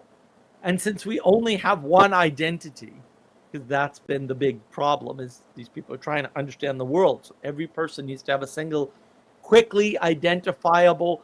What's the pronoun problem? The pronoun problem is picking a single proposition. That's why the pronouns went from 4 to 6 to 64 in like 4 seconds. Because you needed a single pronoun, because this is really a cognitive overload problem, so that you could understand who is higher in the hierarchy. And of course, that doesn't work, right? Because these propositions, these pronouns, these propositions aren't meaningful because meaning isn't conveyed by words. But when you're 5 years old, you don't know that. And so you can see how all these problems are caused by stupidity, effectively. So, I'm thinking about this, how many identities you have, and I'm thinking about my relationship with one of my cousin's wives. And so I have a variety of younger cousins out here, and one of them married a young woman when she was 19, which I, in fact, told her, don't marry my cousin when you're 19, but she just did it anyway. Well, we have this relationship. When I first came out here and I'm building these houses, or well, I'm not building them, but I'm working on them, she worked for me, like, so I paid her. Well, now she started having her own cleaning business. Plus, her and David sell milk. So in some ways, she's kind of like my employee. On the other hand, she's younger than me. She's prettier than me. She's probably going to end up with a lot more kids than me. And I very much look forward to when she does have kids, because I hope to serve her and I hope to be like her nanny to somewhat, because why wouldn't Right. I? And her folks aren't here. And so there's this excellent dynamic of this interdependency between us that's developed. And I've got hurt several times since I've been back, and she was the one who showed up. Didn't expect her to. Like, she doesn't know any of the stuff like about tool usage and stuff, but dependable, helpful, capable in a way that I am not, but I am capable in many ways she is not. So in many ways, I'm like senior in our family, senior in our location, senior in what she's doing, but she has vigor and she has youth and she has an outside perspective that I do not have. And like, to say I was higher or she was higher on any kind of hierarchy wouldn't make any sense. It really depends on what we're doing, when we're doing it, how we're doing it, and who we're Right. doing it Because with. there isn't a single hierarchy. The No. reason why they want a single hierarchy and a single proposition to determine it is because they're retarded. And they don't realize that they want to understand the whole world. And you can't do that. It's not a functional thing for you to do by yourself.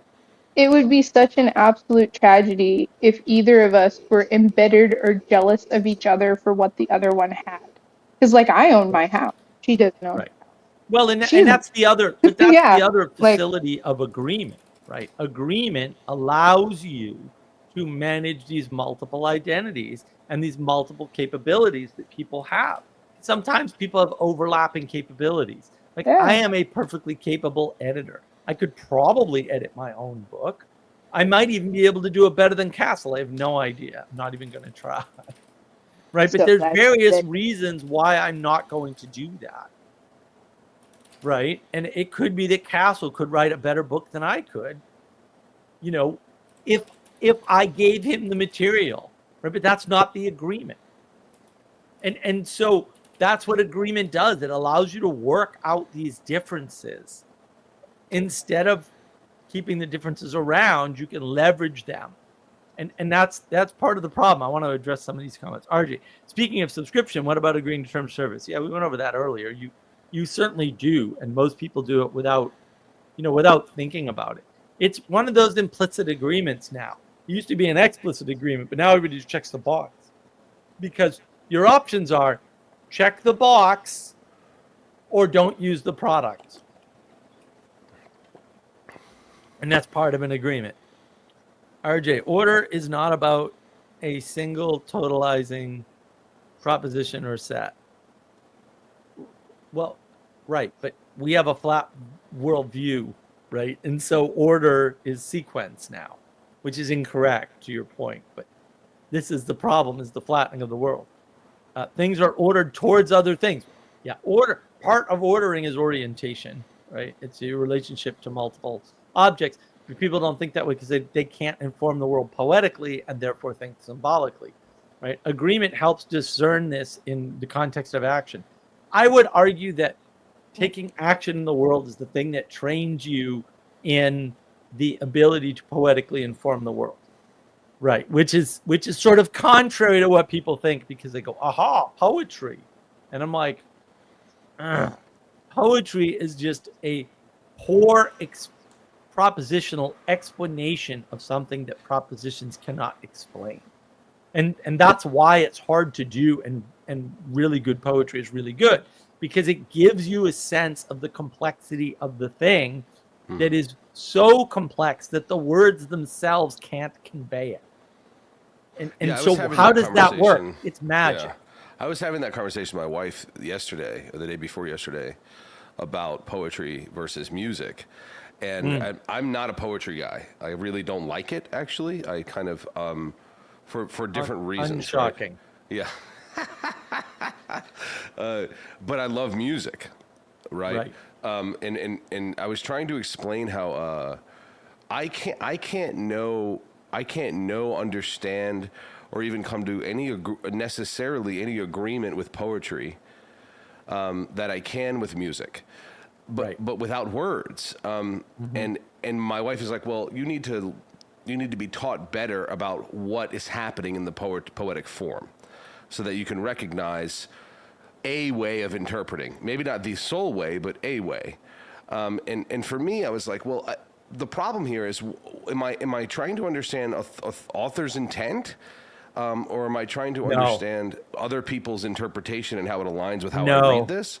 Right, it's neither. Right. And in that sense, that's why I have a problem with poetry, because poetry doesn't really say anything. As far as, if you ask me, I don't think it does. I think it says it says what the author intends it to say.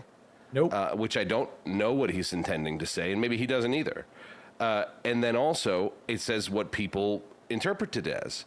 Whereas music is clearly putting a particular set of propositions, we want to call them that, a particular set of ideas. Well, they're not. Right. There's no propositions in music. But it's putting an idea that can be understood without the need for intention.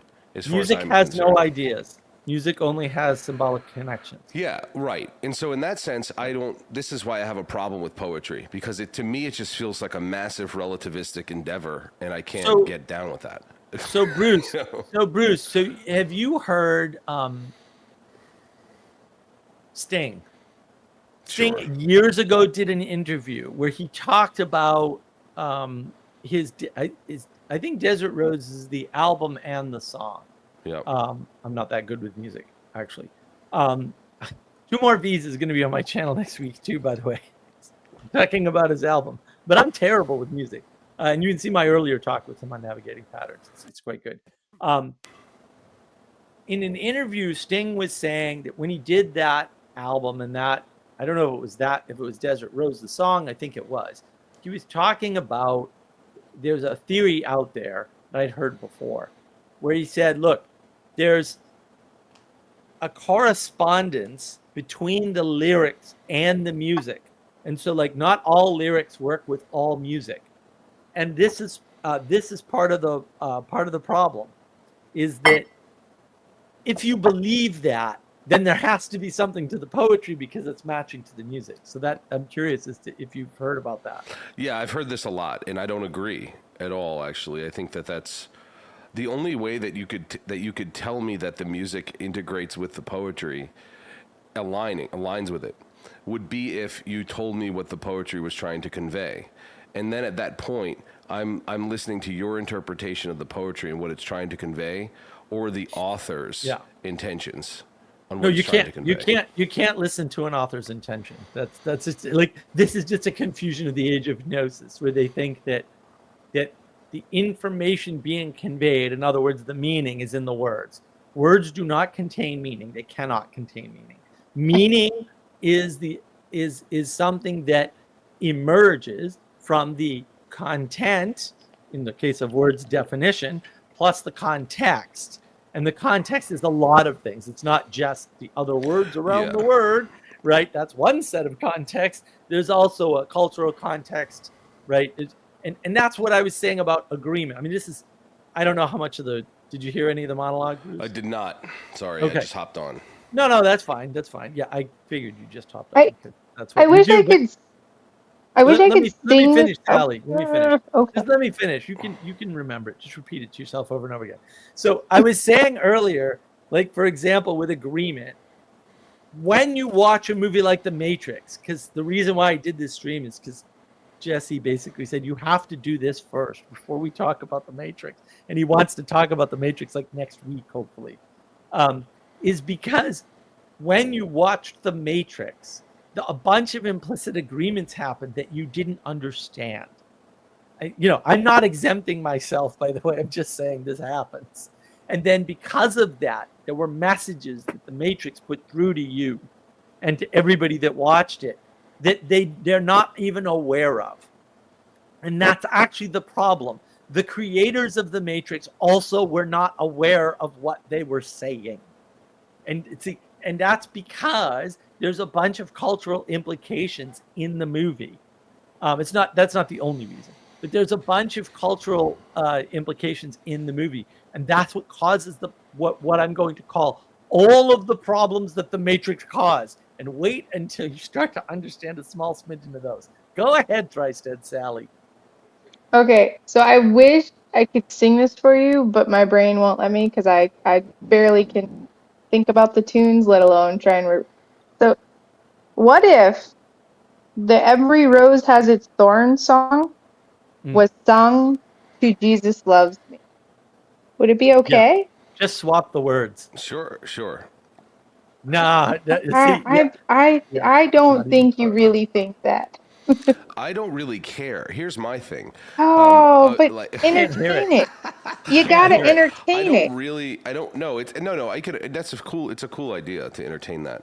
But I'm saying like I don't really. It's not up to me, as far as I'm concerned, to take a piece of art and make it my own, and make the art somehow mean what I want it to mean. I don't agree with that. It's no. That's- It has nothing to do with meaning. It has everything to do with the coherence of the music and the words.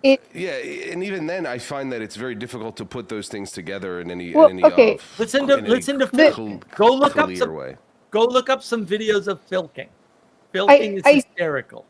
I think the reason my brain is picking those two songs is because Every Rose Has Its Thorn is like it's a sad downing song. Like it comes down, down, down, down, down. And Jesus Loves Me is distinctly not. Also, Jesus Loves Me is so well known, there's no way you could sing that tune and To it. not Yeah. have it be some amount of sacrilege Well, to have Every Rose Has Its Thorn over it. over it. Right. Well, And the classic, yeah. but the classic example is The Sound of Silence. Right. So the original 70s version versus Disturbed's version. Mm-hmm. And it's so starkly different. You're like, no, this remake is much better. It's 1,000 times better. Because, and this is explicit, it's known, it's been talked about. The reason why they made a depressing song like The Sound of Silence with the music they made it in is because that was the musical instrumentation style of the time. And that's why it doesn't work. Because nobody, when the song came out and up in the 80s and 90s and early 2000s, thought that was a depressing song. Like they literally did not understand it. A lot of the songs of the 70s have that problem. And the songwriters are pissed about it. You know, Right. lots of them are. Right, and Right, that's true. Yeah. Right, but see, so that there is a there. What we need to do is we need to get you into the exploring narrative meaning. No, because again, though, I just find that unless, of course, you appeal to the consensus of people that have all heard this together. No, you don't do any of that. No, Okay. no. I'm gonna there's a switch. reality outside of people and their stupid effing consensus. I'm gonna switch agree. mediums. No, I'm I do gonna agree with switch mediums to something I understand. Can you paint something depressing in butter yellow? that. I don't know. Yes. It's damned hard. I mean, that would be a wonderful challenge, and maybe I'll take it up someday. But it's damned hard to paint something depressing in butter yellow.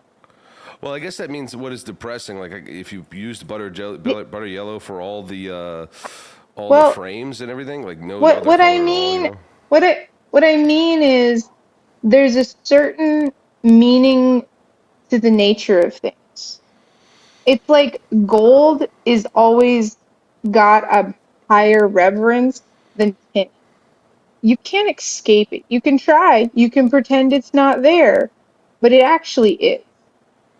It actually is there, and we know it instinctively almost as humans. Like gold, higher value than tin. Doesn't matter what shape it's in. Mhm. Like it just is. And like butter yellow is less depressing than slate gray. It's just unavoidable. It's a distinct signal, and I think tunes are similar. I'm less adept at explaining that. So, yeah. And I think the meter of poems and the meter of preaching is a lot like that. Because that expert use of cadence is a huge part of charisma.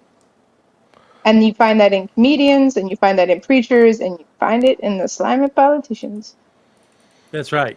And people don't recognize it, but that's actually that's a big part of how enchantment works. Enchantment works by stringing things together in a way.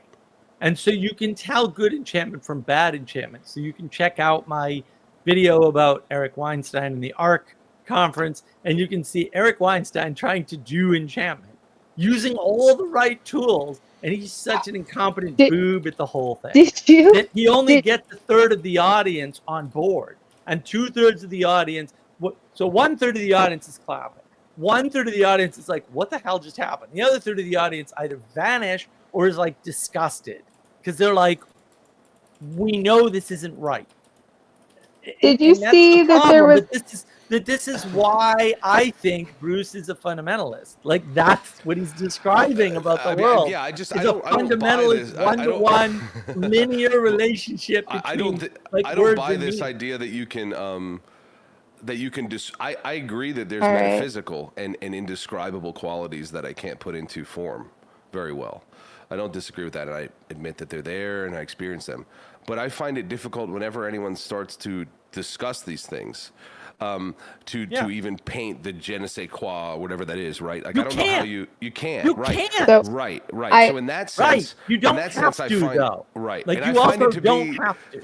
and I find that to be a futile pursuit, right? But people do it all the time, and then I don't, No. especially with poetry, I don't dig it, No, right? I don't dig it. fundamentalists do it all the time. I- Non-fundamentalists just look at the fundamentalists funny. I'm not going to betray Maybe the so. privacy of our previous conversation, so I'm going to talk around this a little bit. There was a certain series of rectangular cardboard pieces.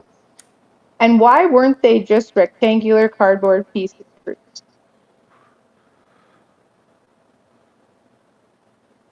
We discussed this in the past. I don't want to go in too far into it. I mean, but it's again like those putting it into words is once you start to do that, you get to the spot where I'm having the problem, right? That's what I mean.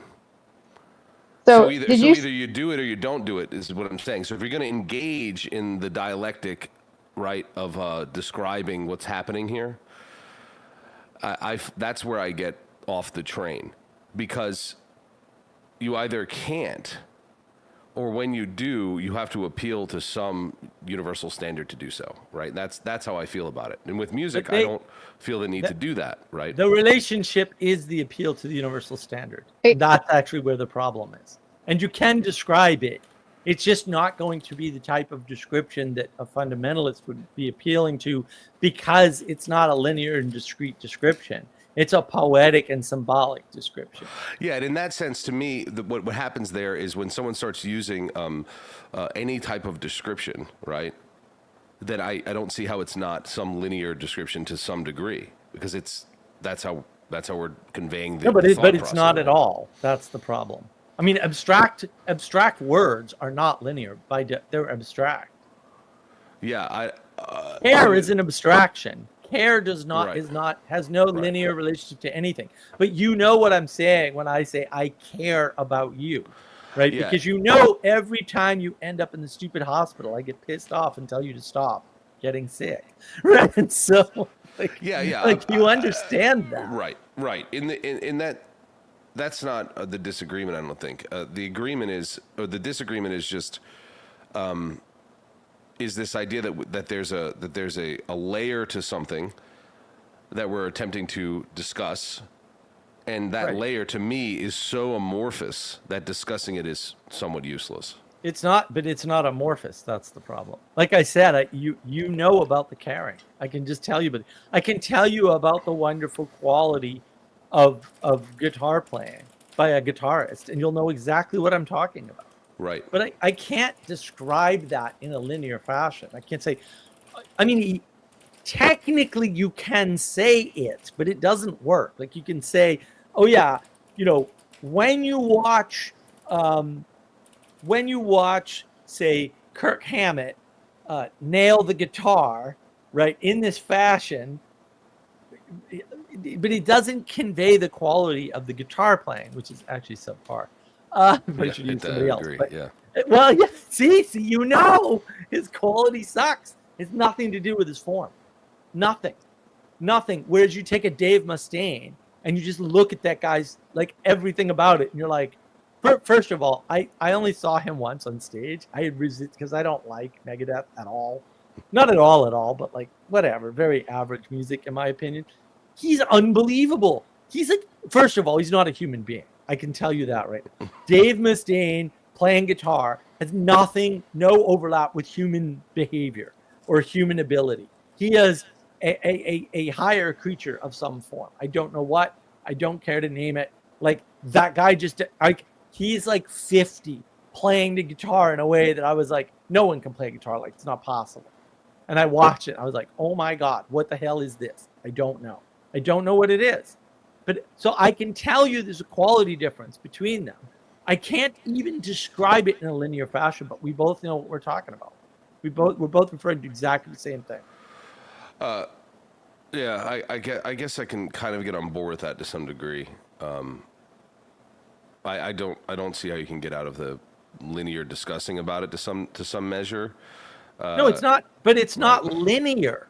It's not. I just got out of it. I just said one guitarist is amazing and the other one's terrible.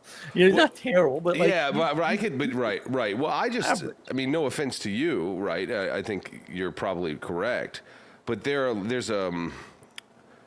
categories of describing this technically that would convey the point. But it just takes a lot of time, effort, and special knowledge to get there. No, I'm not saying you can't do both. I'm saying one is superior to the other. Right. Right. That's right. Poetry is superior to prose in the same way for the same reason. Because it's a level of abstraction.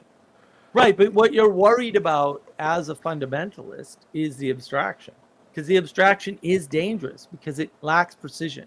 Yeah, that's I think it's in some sense it's better to be precise than it is to not, and that it's for the pursuit of such. It's your sucky scientism that destroyed the world. What are you talking about?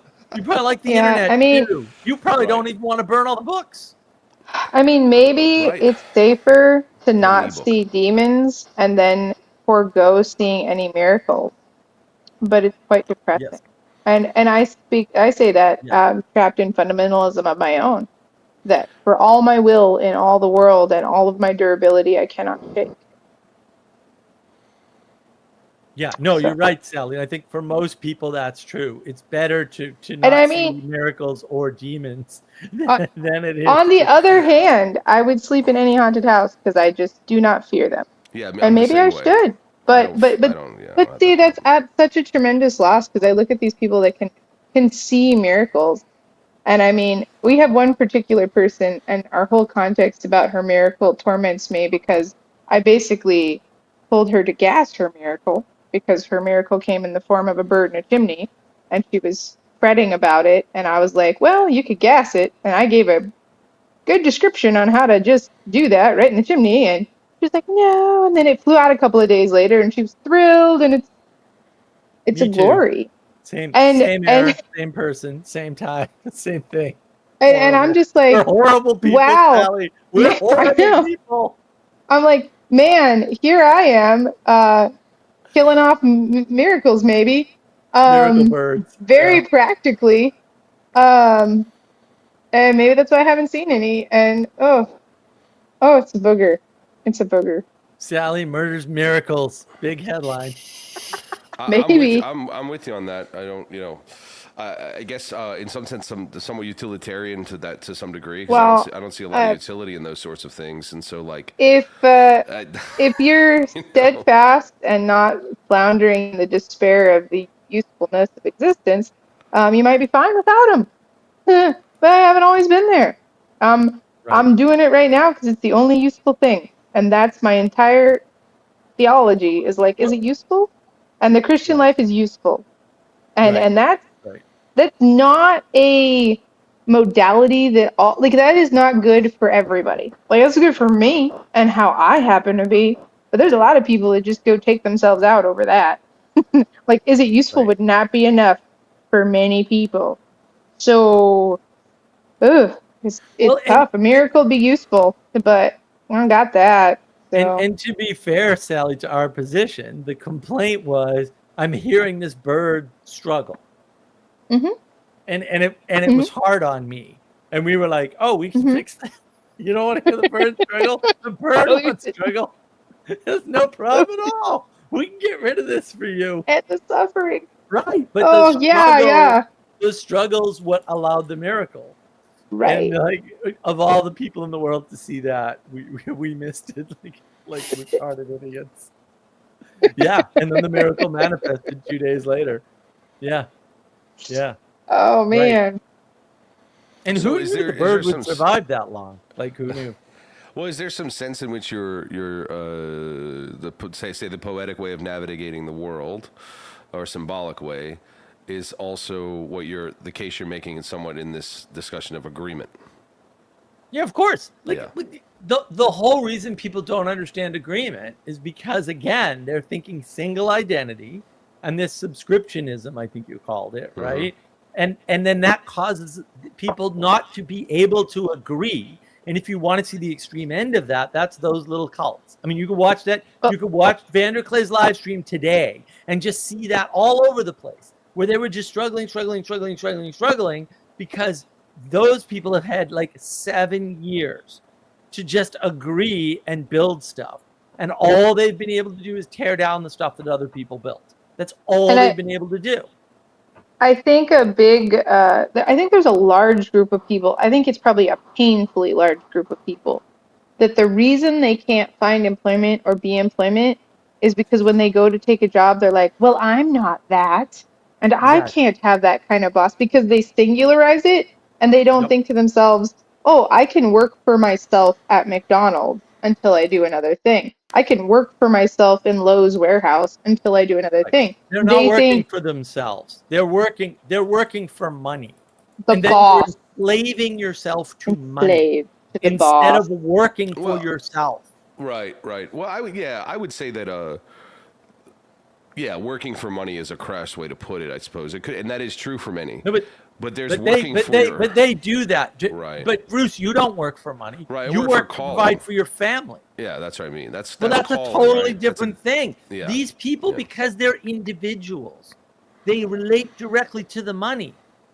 And they say, Yeah. I'm Oh. working for money. And then they're resentful because they have to work for money, because you can't do all these exotic things that they want to do without that money.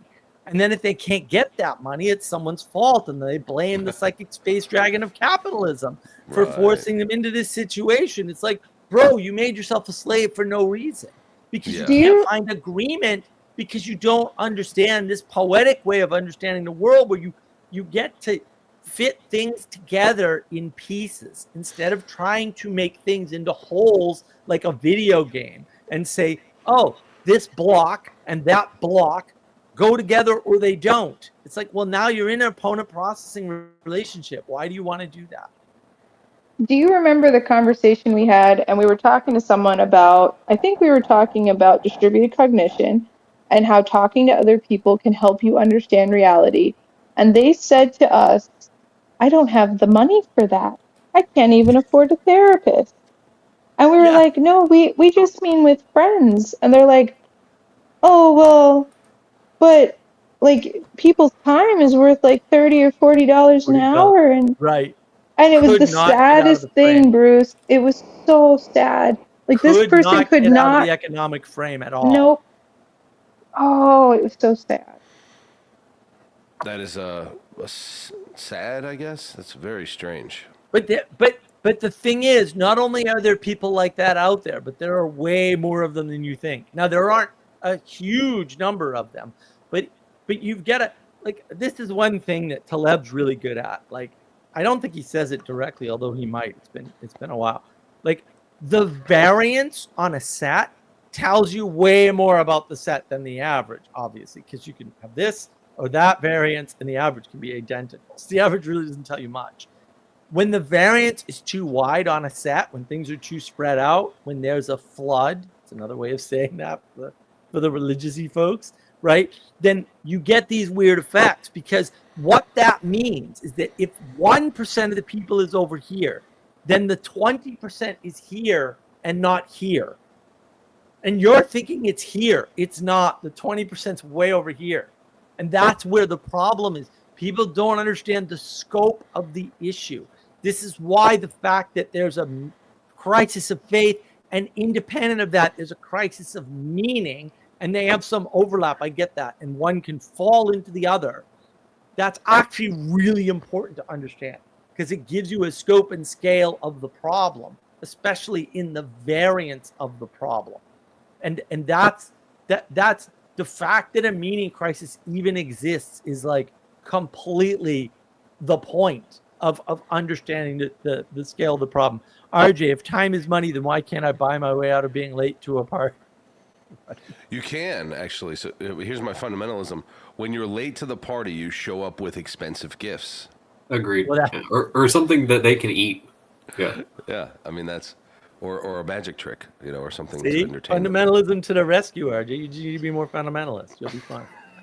Well, the thing is, it's funny, is you describe fundamentalism and you describe poetic way of understanding the world. But and I agree with both of them, right? And I don't you thi- just I- can't I- do I one think of I- them. Well, I think I do it, but I don't talk about it. Yeah, definitely. No, because you don't understand poetry. Well, no. I understand it. I just don't agree. I don't like other people telling me how to understand it. I've never met anybody who would tell somebody how to understand a poem. But Oh, that's what? Have you been to a critical lit class? That's all they do. Or in music college when they're explaining libretto all the I don't- time. I wouldn't know anything about music college. It's- That sounds that's what like they're a doing. recent college problem. Sally Joe can tell you about recent art college problem, for example. Which one? Well, I mean, the fact that they're trying to teach art in that fundamentalist way where they're telling you, like, this represents that and that represents this bullshit. That's absolutely what occurs in studying the classics of libretto in opera in music school. You're for not sure. supposed to study any of that ever. This is such a recent phenomenon. No one ever I mean, did that 50 years ago. That's the Are you problem. Are you meaning how top hats all represent the phallic form, Mark? Is There we is go. it that one? Yeah. Yeah, it's things like Why? that. Why? What is that? Can we? I just want. But that's Just the rampant corruption of feminism. education. Oh yeah, it's This just is so what I bad. think. This is why I hate this. It's But this so is bad. the age of Those gnosis. people- This those is the people make age me of hate that. gnosis where people think everything's reducible to propositions because propositions are the highest value. And that's how you convey information. That's not the way you convey information at all. Like the way I convey information about what my book's about is I tell Castle to go freaking read the damn thing. And then he doesn't ask me a zillion questions. He only asks me the questions he needs to ask me, right? And then that tells me, oh, I need to fix that in the text because it's not clear, right? And like that's the way you learn. You know how you don't learn? Any other freaking way. All learning is participation. All of it. I mean, Dale Farron, look up Dale Farron. She's very interesting. She actually kind of talks about this, right?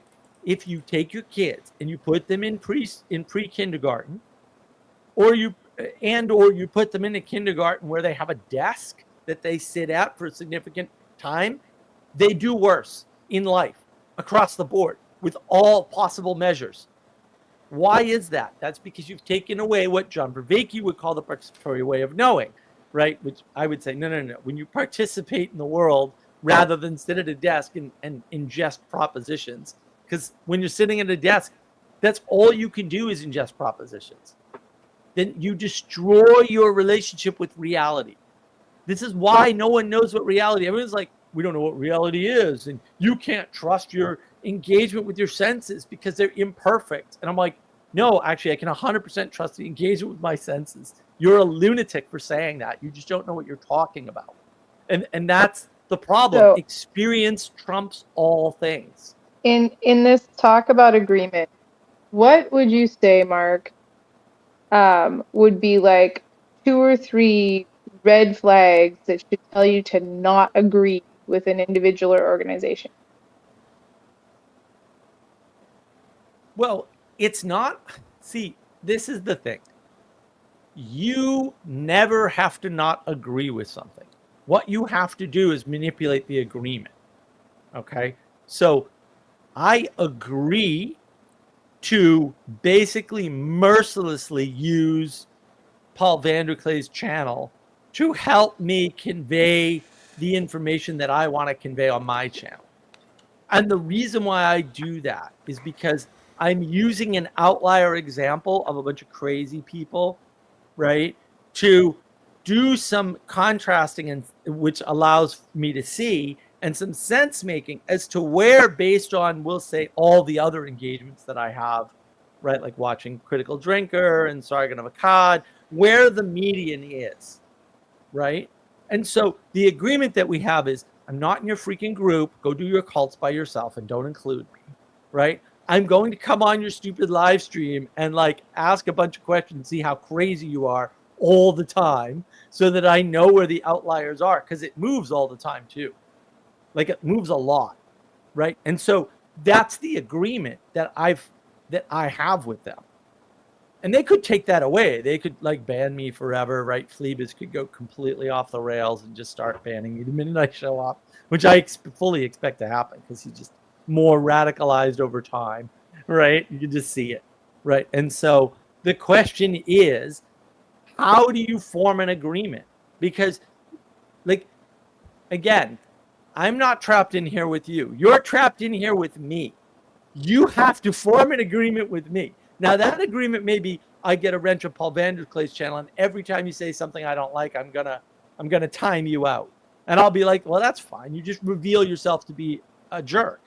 And that's fine too, because now I know you're a jerk and I can prove to other people that you're a jerk. That doesn't, like, you could say, but Mark, you're being silenced. And I could say, it's all upside for me, baby, because I'm not doing anything wrong and I get to reveal the jerkiness. So when you expand that out and you say, okay, how do I know what agreement to make with the tax collectors, for example? Well, the agreement is you fill out the damn forms, and when they screw up the forms, because the IRS always screws up what you've given them, just inevitable, you just deal with it. Why? Because it's not worth your time, energy, and attention to try to perfect the IRS. It's not worth it. It's not even that you can't do it. I know people that do this. I have a very good friend of mine, and every freaking year he does his own taxes despite having an accountant, and he does them a very certain specific way so that he can basically pay zero taxes. And I'm like, bro, your life would be easier and you'd make twice as much money if you just pay them their 30% and did things the normal way. But he is hell bent on never paying the IRS any money. Hell bent. The tax example was closer to what I was looking for, because my whole premise in asking you that question was, there are people who are leery to agree to any damn things, and letting them know that they can do agreements in a functional way and have some measures to take for themselves because they don't feel like they're the ones that are getting other people locked in with them. Like, they're not on the big side of that. They're nervous. They're scared, and they need reasons and ways to agree in a good way, which could really benefit them. So that's what I'm trying to help people look for. Yeah, I think that, again, you have to understand that agreement is not optional. You have to find the agreement that the agreement might be, I will not engage with your group. That could be an agreement that you can make. And I remember I came up with an example of this on Clubhouse. There was a woman in New York City, and she was basically had stuck herself in New York City because she's trying to do all these things, right? And then somebody basically explained to her, you can just leave. And it had never occurred to her, because she was in the New York City bubble, that she could just leave. She could just leave her job, go get another job, and move to Florida and live on the beach. And she did that, and she was much happier. Right? Like, it never occurred to her that she could just break the agreement she was in to work at a museum. And the thing is, when she left, the museum suffered mightily because no one else could do the job she was doing as well as she could do it. She's quite competent, right? Well, and that gave her quite a bit of we'll say satisfaction to find out later, oh, the person who took over my job, they just lost money every year after she left because they couldn't replace her capabilities. And that happens to women in shitty jobs all the time because they feel a duty to nurture a thing. And then that like seeing Well, that loop for themselves is really hard. Also, I had some of that. their job is usually wrapped up with everything else because women are very relational. Whereas guys are like, this job, that job, they're swappable. Women never think things are swappable because they care for every individual part of the thing. Whereas guys Yeah. are like, I will cut that arm off in 4 seconds if I think I can get something out of it. It'll make the bellboy sad, so I have to stay at this hotel forever because I can't have Steve sad. Right, but that's it wasn't this wasn't a thing about her leaving her job. It was, you can leave New York City even though you have a job because you can swap your job and the place you live. And it had never actually occurred to her that she could just say no to getting a shot or socially distancing, as they called it, which is evil, by the way. Don't ever use that term unless you're explicitly referencing the evil that occurred, right? She could rebel and say physical distancing is what you mean. She could rebel and move out of New York City. She could rebel because they wouldn't give her a remote job and just get another job. And I think this is what I want to help people figure out how to do is you can have agreements, but making an agreement doesn't mean trapped forever until death. And I think a lot of people think, oh, if I agree to stuff, I'm trapped till I die. I'm trapped. Yeah. No, and I that's brought not, that up earlier, right, with the Chinese Australia example. Like you agreements can change based on conditions. All right, I'm out. We'll see you guys. See you, Sally. Good to see you. Well, Bruce left, not Sally. Interesting. I don't know what happened. I don't know what happened either. That was very strange. Huh. I don't know where Bruce went. I don't know. What do you think, Castle? You gotta have something for us. Well, I don't know. Oh, nice. And then you leave me alone. How dare you? You have 3 people just bailed on me. I don't know. I'm kind of thinking about this. There's, it kind of reminds me this thing of like the long-term agreements thing. There was a college that I worked at.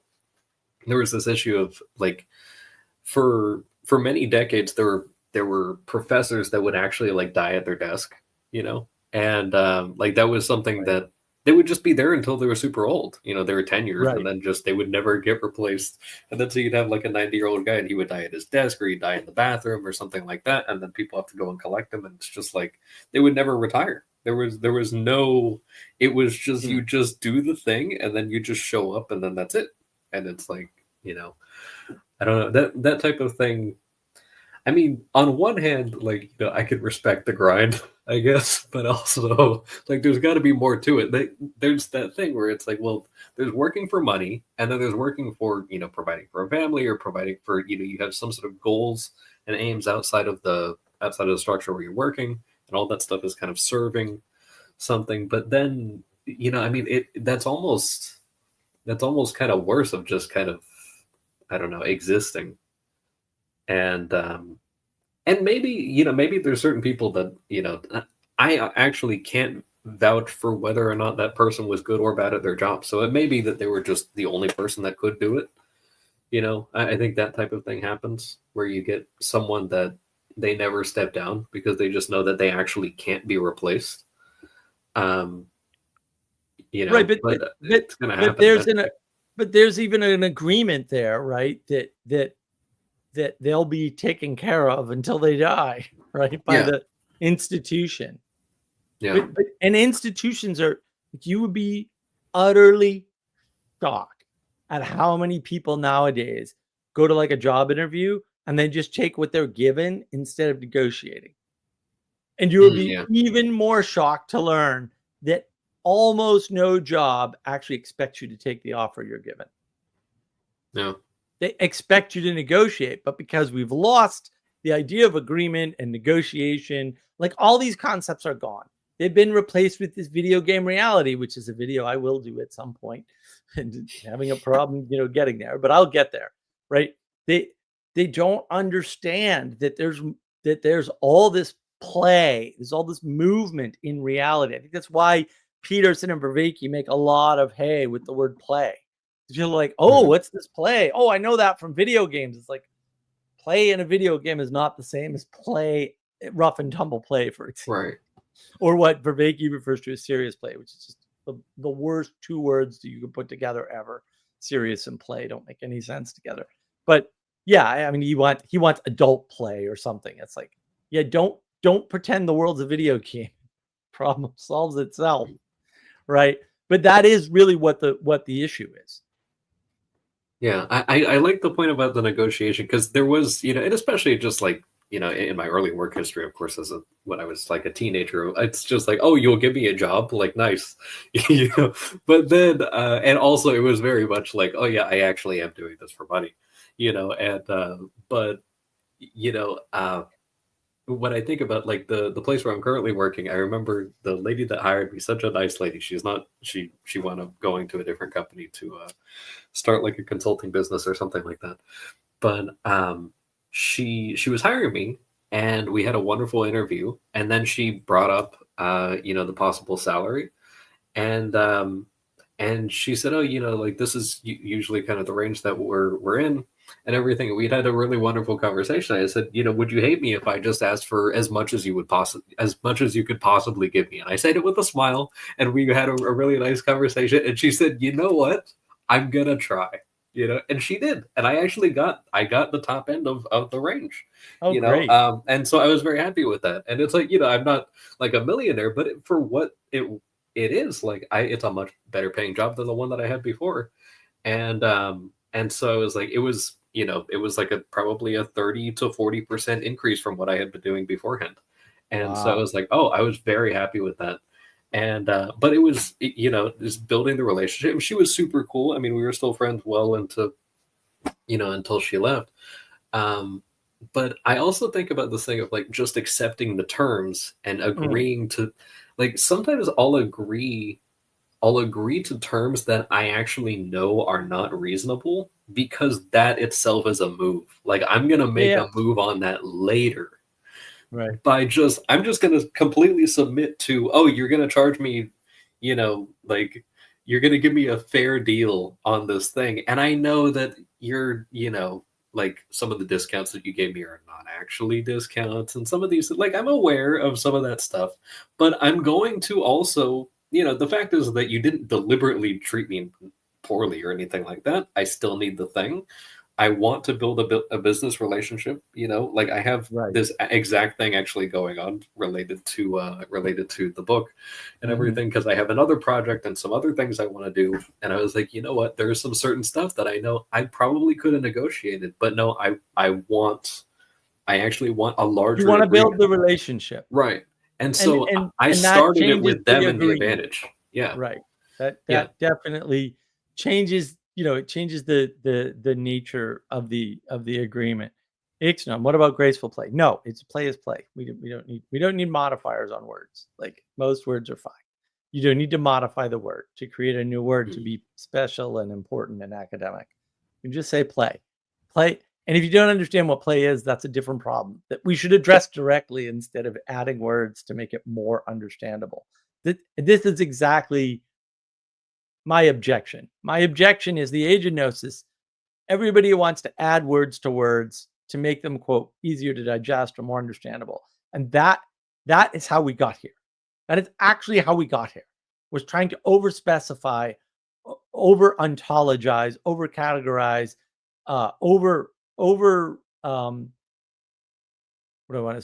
over-define everything, right? Make everything a higher level of accuracy and precision that's absolutely required to live. And my whole thing is simplify things down so that you have things at the layer, right? Because again, like, I'm not joking. My buddy could make twice as much money on his real estate portfolio if he just agreed to pay the government the 35 or 40% or whatever it would cost. Right. He would net twice as much money. He refuses to pay them a dime. That's actually what's happening. And so he's hurting himself because he wants this agreement to go his way. And that's stupid. And he's stupid, but also, and it is costing him money because can't raise rents and things like that. And the whole thing is dumb. The whole thing is dumb. But like, it's his life. He can do what he wants. It's like, it's one of those things, like, I think it was a year and a half ago or something like that. I checked in on what Sam Hyde was up to. And he had a little thing where he was talking about how he pays rent for an apartment he doesn't live in. And it's because if he were to stop everything he was doing, and he's using it as like kind of storage, Right. but really he could easily eliminate that expense. He's paying like $1,000 or $1,300 or something like that for this Whatever thing. it is, yeah. But but the interruption that it would have for Right. him to address that would actually cost him more money. So he's actually willing to lose $1,300 or whatever it is every month, because if he doesn't stop taking that loss, then he's going to lose the potential net gain, which he has proven across time he's capable of getting. Right. When Yeah. people don't understand that, because in the video game reality, you compress time. And so they don't understand, like, the idea of cash flow is completely lost on people. And I had a buddy years ago, he said, he was in computers, and he said, I really want to get into like commercial real estate. And I was like, what? Why? That's like dumb. Like, why? You would be immensely bored. And he said, well, actually, I only want to learn one thing. And I was like, well, now I'm intrigued, right? Because I understand just enough to be dangerous, but like I understand the basics, which is why I know he'd be bored, right? And he said, I've always been intrigued when people tell me they won't rent out part of their facility, of their large building, right? Because some money is better than no money. And I was like, in my head, I'm like, you are the biggest idiot I have ever met in my life, because I'm just like, how do you not understand this? Right. And so do you know what the secret is, Castle? A vacant building costs less in taxes than a building you're getting rent on. That makes sense. If you can't rent out a certain portion of the building, you're losing money. And people don't know that. And I'm like, oh my God, that's what you don't understand? But that what he did not, very bright guy, by the way. He did not understand that. And I was like, oh my God, the world is so much bigger than you understand. This is so sad. I like the point. It's actually interesting. Like, something kind of flashed for the most recent book club chapter, because you're talking about this thing of you have too many descriptive words that wind up you're flooding the concept. Like, you could easily just you have more latitude by just having a kind of greater abstraction, and then you can just apply that with context, and you can just kind of you can see the meaning between those two things interacting. And that was something that Metzger talks about with this thing of written language being a sort of supplement for a loss of spiritual mediation.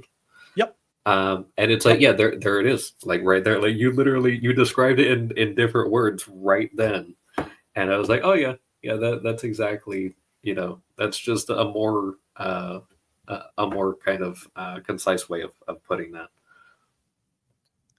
Yeah.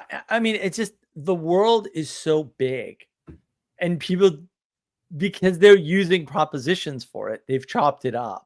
And then they have to re-enchant it by adding words to words and building compound words and compound concepts. And it's like, you just have to understand the core concept correctly. That's why I keep going back to etymology and dictionaries and stuff, because I'm like, no. The Oxford Dictionary had it right back in 1960 or whatever it was, right?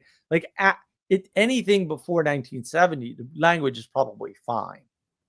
The problem is your understanding of the word, right? Which is the fundamentalism, which is where you're preferring your understanding, right? And you're using your understanding as a linear connection back to something else. When both of those are wrong. You cannot communicate with other people and find agreement if you're using your definition for every word. Like, you can't even write a contract. It wouldn't work.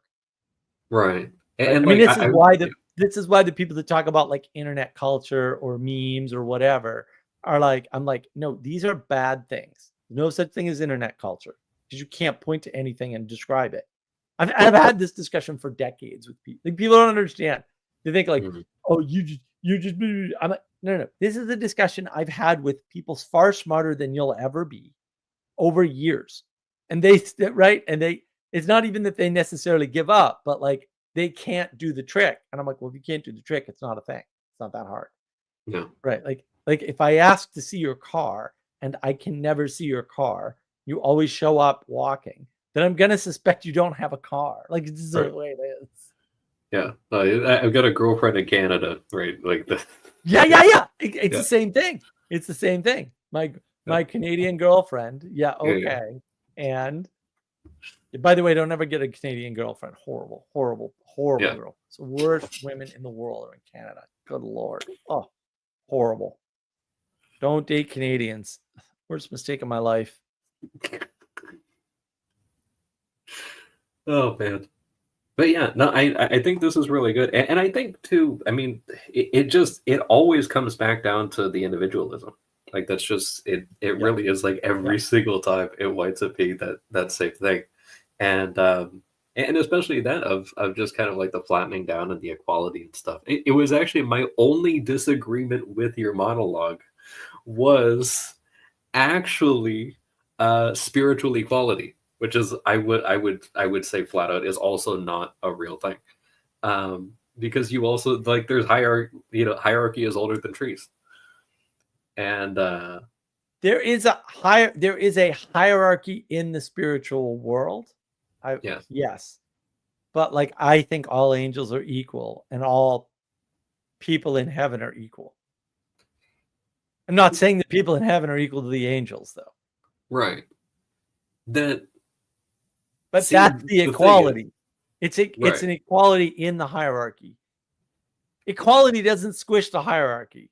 right, Right. equality of participating, like, everyone has a participation within the hierarchy. Yeah, no, and I had a feeling that you had Yeah. like a very precise thing in there, and that's why I wanted to not leave it unsaid, because I was like, that's the one thing that if someone took that and was like, oh yeah, oh well, but there is one condition under which there's equality doctrine. It's like, not in that sense, but yes, there are certain qualities that are imbued upon every single person within that participate. Yeah, Right. And like, this is why it's hard, because people say, like, they just abuse the US Constitution, right? And they go, Mhm.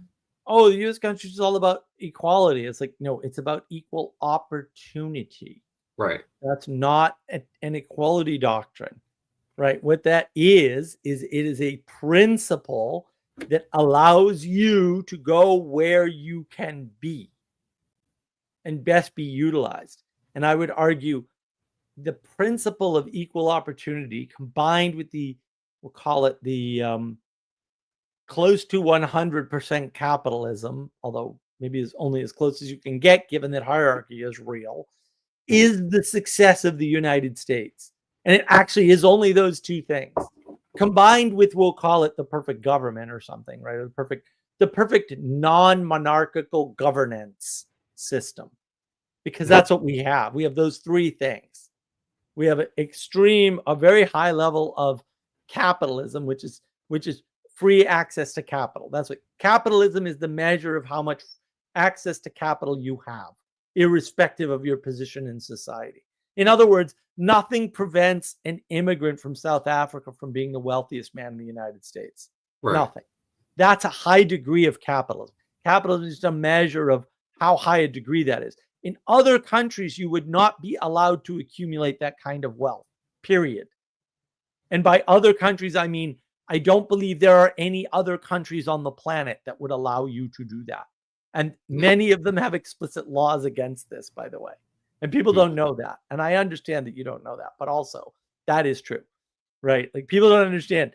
Most European countries, the wealth has been in the same, however many families, for 400 to 600 years. Yeah. Obviously, that can't happen in the United States because we're not that old. But also, there are no families that have maintained, we'll say, 1% status in the United States. Yeah. It hasn't happened. That was something in my just kind of off chance reading in the past week. I saw that I think it was Marquis de Lafayette is super high status man, and but it's like you look at his lineage too, and it's just like, oh, one of his ancestors, like you got all these super high status people, and then it's like, oh, one of his ancestors was the crusader that brought the crown of thorns to Notre Dame Cathedral. It's just like, oh yeah, like all of, and it's like, whoa, that is really cool, because I was looking that up because it came up in my little Lent book. And I was like, oh, that's really cool. I want to see how they actually have it encased. And it's very impressive. But I was like, oh, that's so cool. And then I looked that up and I was like, oh, it was interesting because I saw it. And then I think I was separately looking up Marquis de Lafayette for some other thing. Some other thing. And because also the local college where I do some stuff is literally named after him. And so I was like, oh, that's interesting. So I was looking up something in his bio, and then I saw that it was like, oh wow, that's awesome. Like that was, of course, all within the same week. But yeah, that was a really cool connection. But to that point of like, you just have all these people where it's like, of course they were related to this other person. Right. Yeah. Well, and that you don't have to violate the hierarchy to keep a principle of equal opportunity, because it's not, because people don't understand hierarchy anymore because video game reality, right? If you were a smart peasant, you would get adopted by a noble. Exactly. Right. Yeah. And people don't realize that, like, that was a thing that happened quite a bit actually, because the noble families wanted that talent. Either they wanted to use it, we'll say, in a malicious fashion or whatever, or they wanted to integrate it in a more ecumenical way or something. But that was very common. Yeah. And then people don't understand that. They seem to think there was some rigid tyrannical structure in the medieval era or something, and that never happened. It's a fantasy. It's a fantasy of oppression that people who are prone to oppression narratives seem to have, right, about the past. I heard this recently about that certain parts of Brazil, when they still had chattel slavery, would the families who owned slaves would educate them, and ultimately after a certain period of time of a few years would actually adopt them as children, essentially. And that was a very common thing, especially in Brazil. And I was thinking about this as well with respect to like the kind of like extreme submission as well, where you got people that would actually sell themselves into slavery, and like that was a very old thing. But you do that for the securities. I also associate with like the professor that died at his desk type of thing, where it's just like that is a sort of selling yourself into a type of slavery in exchange for the structure and protections and predictability and those sorts of things. A lot of families that lived in the frontier of like the Roman Empire and stuff, they would do that. Yeah, because especially like people don't understand, like up until extremely recently, like the 1900s, the mid 1900s at that, there would be like Hatfield and McCoy level family feuds. And one way to avoid that is to sell yourself into servitude. Yeah. And for all of history, this was not an uncommon thing. It was a thing that happened that a lot of people knew was an option to them, because then the family's responsible for protecting you against the blood feud. It's not a bad deal. Yeah. You don't have to be out in front. You don't have to make decisions. You're not responsible for protecting yourself. Yeah. That's wonderful. Yeah. I would love to not be. Yeah. Nothing brings me more pleasure in my life, Castle, than not having to go to the grocery store. Nothing. Yeah. Nothing. I like believe the greatest thing in the world to me. Yeah. Right. Yeah. Now I don't get to pick which food gets made. I mean, I do to some extent, because I can literally request anything and it will be granted. But that's amazing. I don't take advantage of that very well. We had American chop suey the other day. Like, I didn't know this was coming. I mentioned it once last year. Like, nice. Oh yeah, I haven't had American chop suey in a while because I and I've made it before for myself. I really like American chop suey. Bang, American chop suey. Not only that, was fantastic. I'm like, well, I wouldn't put this much time into it. This is better than American chop suey I'd have made for sure, right? But like, I don't have any control over that. I didn't know that was coming. Yeah. You know, Fridays I know we're having fish and fries, but very nice. you know, I don't know what I'm having anymore for dinner or for lunch. Like, I don't know. But I have to go to the grocery store. Freaking done. Sign me up. You know, Amazing. Yeah. yeah. I hate the grocery store. I the haven't been to a worst. grocery store, you know, except by accident in ages. You know, Wow, that's amazing. It's the best life ever. Best life ever. That's Can't very imagine impressive. living any other way. What did I do for my whole life? Why was I wasting my life going to the grocery store even once a week? Because I had it down. I had 15 minutes a week in the grocery store. I had it nailed. I had it dialed in that much when I was younger.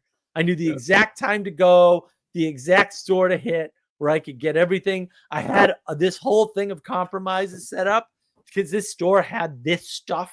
So it wasn't exactly what I wanted, but it was close enough. But I could only go to the grocery store 15 minutes. I'm like, you know what? I'll compromise on what I get to get it down to 15 minutes in one store. You got workflows on how to move through the aisles too and everything. Oh yeah. Yeah, I Oh believe no, it. I know which aisles to skip and which aisles to go to. Yeah, of course. Oh no. I mean, 15 minutes. You have to have it dialed in. Yeah, It's why when these people do this stuff and they're like, I've got this and I've got that. I'm like, oh, bro, you are such an amateur at this. Let me tell you how this is done correctly. Right? They'll talk about efficiency, and I'm like, you don't even understand the term. I do things so efficiently. It's a miracle to other people. They're like, what? Like, I tell people, no, I used to go to the grocery store 15 minutes a night. I'd go between, I think it was 7:30 and 9 p.m. just before they closed, right? On a Tuesday. And you're like, why? And I'm like, no, you don't understand. This was all worked out Excel spreadsheet level. Nice. For real. Yeah. Except I didn't need an Excel spreadsheet because I have extraordinary memory for some things. So I had it all dialed in. Like even when I gave that up at some point, right? I'm like, no, I'm lazy. I want to have what I want to have. I'll just go to 3 stores. And so I go to 3 stores. Like when I moved here, I was going to 3 stores. Right. Yeah. The thing was though, I would still go at certain times a day because I don't like other people and bashing into carts and I'm going to walk around other people. Yeah. I'm like, go away. You people are destroying my perfect world. Get lost. Right. And I'd get everything I wanted. Right. But I'd go out once a week. Generally, I would get everything for the week. I'd have everything planned out that I wanted to eat for the entire week because you have to, right? Yeah. Otherwise you can't do this trick. But I needed to get rid of the grocery store problem, at least to the extent that I could. But like I had it so dialed in that I know where each item or alternative item, if one grocery store was out, is in each grocery store. Yeah. Like, I'll give you another example. This is the psychosis that was me, right? And still to some extent is. I used to take the subway. I mean, I always had a car, right? But I used to take the subway in Boston. I could tell you for 3 of the subway lines, for every single station that you were getting on and off at, which car to get on to have the best off time, given where you were going. Because some of them you want to be at the back of the train, some you want to be at the front because you want the north exit versus the south exit. That makes sense. I could tell you that. Yeah. Like you could just tell me I'm going here from this stop and I'm going to get off at this stop. And I'd be like, all right, walk all the way to the back and get on the back car, or walk up to the 3rd car and get on the middle door. And people were like, what? And I'm like, no. That's how you get off the most efficiently. Right. I could also tell you for real, no word of a lie, almost any location in Eastern Massachusetts, where you were coming from and going to, how long it was going to take you any time of day. So you could just tell me like, no, I need to be here at 6 o'clock and I'm leaving from here. I'd say we have to leave at this time because of rush hour. But if you said Hmm. like, oh, I'm leaving at 4, I'm like, oh, you're gonna get home at 5:15 at the earliest. And I was almost always within like 10 minutes. And people Nice. are like, how do you do that? And I'm like, how do you not know this? That's always my attitude is, how do you not know this? How have you not done these calculations? And it's not like I sat with a spreadsheet, because again, I didn't.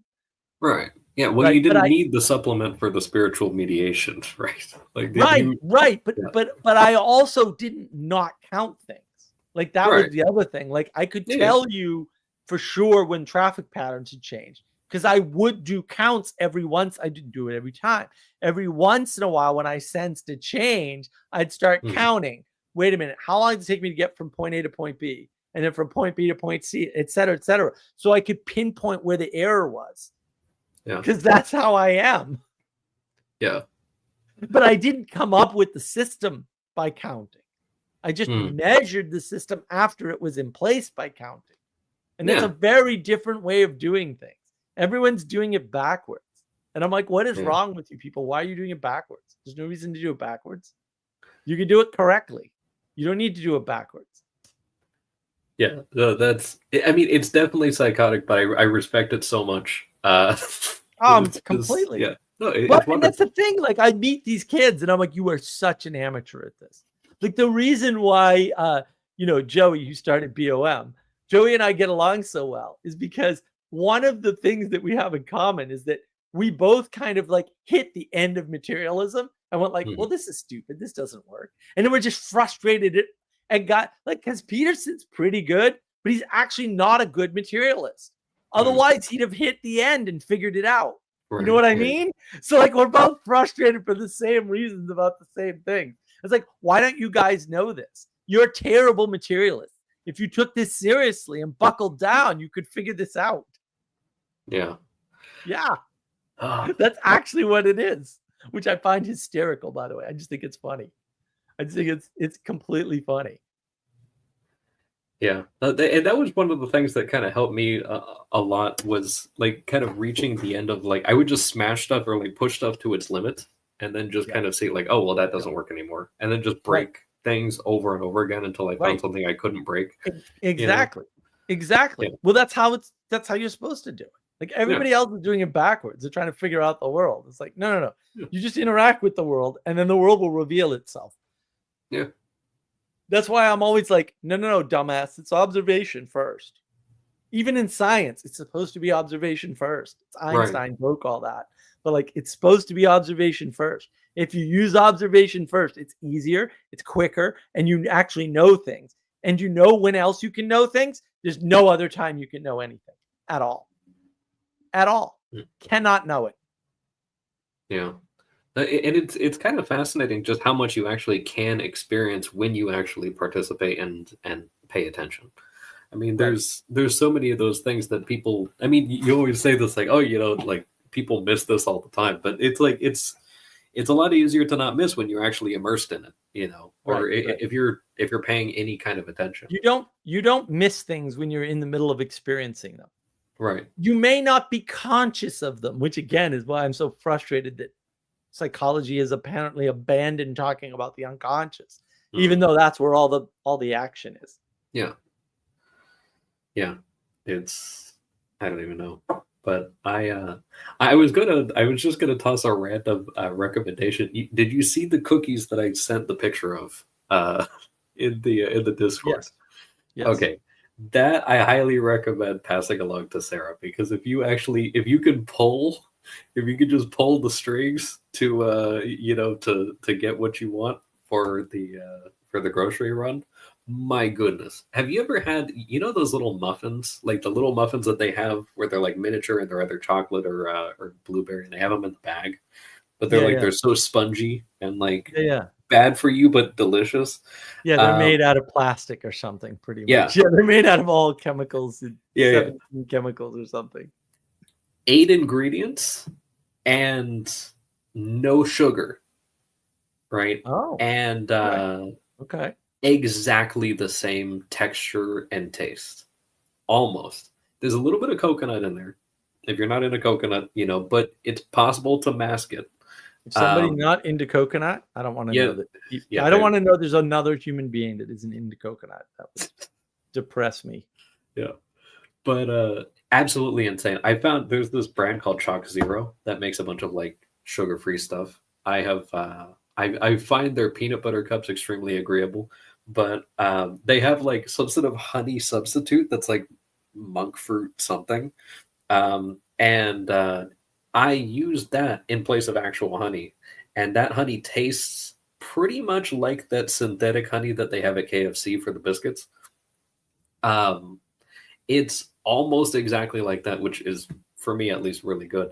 But these cookies came out like biscuits yesterday, and then when I just left them at room temperature inside of an airtight container, absolutely insane. Just completely incredible. But very Send random.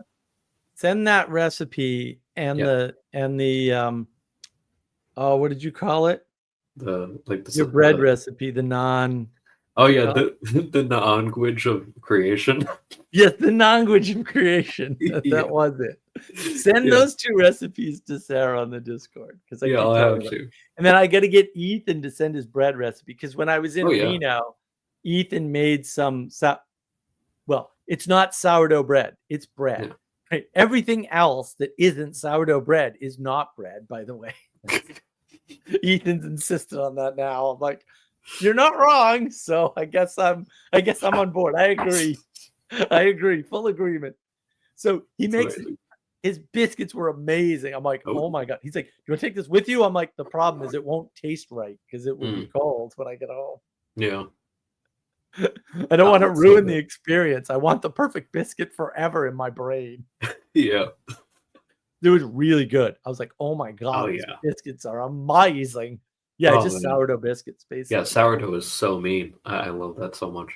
No, it's Yeah. really just bread. It's not sourdough. It's supposed to taste that way. No, yeah. There you go. It's bread. It's proper bread. Yeah. This deracinated, spongy garbage that we have is not Yeah. bread.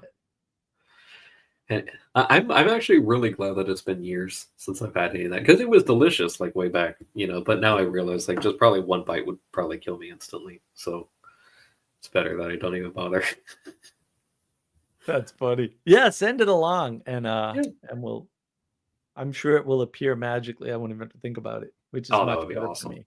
Yeah. Oh yeah. Man, if I could make that happen, where I Dude, don't it's have been to sit there for No, like an I'm hour I'm making not this. joking. Like it's been like a year since I mentioned American Chop Suey. I totally forgot about it because like there's so many thoughts going through my head. I forget 90% of them or something, right? And so I Yeah. forgot I even mentioned it. And then I come out the other day and there it is. There's American Chop Suey. And I'm like, are we having American Chop Suey? I was all excited. And she's like, well, yeah, you like that. And I'm like, oh my God, this is delicious. And it was so good. And I was like, oh, wow. And she's all worried, like, I've never made it before. And I'm like, this from the woman who made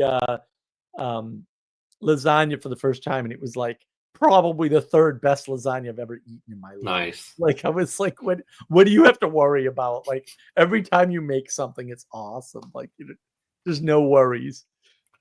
That's so She's cool. made 2 meals that haven't gone well because she was sick, and she's not good at realizing like if you don't feel well, just don't do it. Like it'll be fine. Like we'll go out to eat, like whatever. I'll cook. It doesn't matter, right? Yeah. But she's not good at like cutting it off and just saying like, no, this isn't working out. She made 2 meals that were, they were all right. They were meal. Everything else has been fantastic. Nice. Oh man. No confidence. Still no confidence. To this day.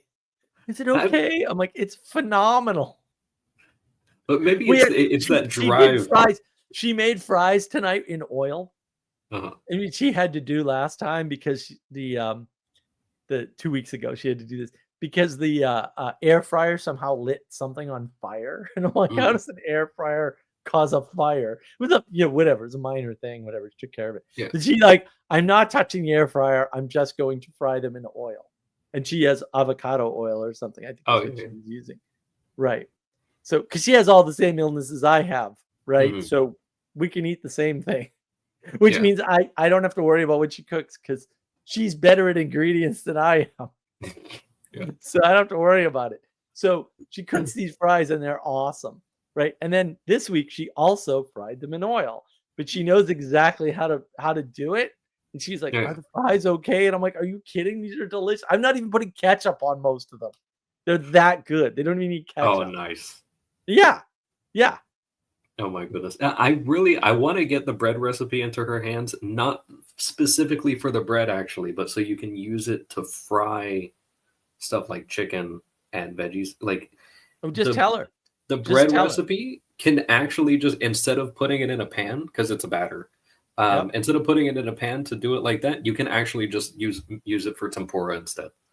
Just tell her And it's that. insane. Yeah. Yeah. So next week I'll have some time and I'll go and I'll find the recipe that I typed up, and I'll find the one for the cookies and send the ingredient list and all that stuff over to her. That would be great. Yeah. So I can continue talking about food. I don't know. No. just- I think we should agree to end the stream because I'm getting kind of tired. So Yeah. I think that would be good. what are your closing thoughts on agreement? Do you agree to make a closing statement? No. That's always an option.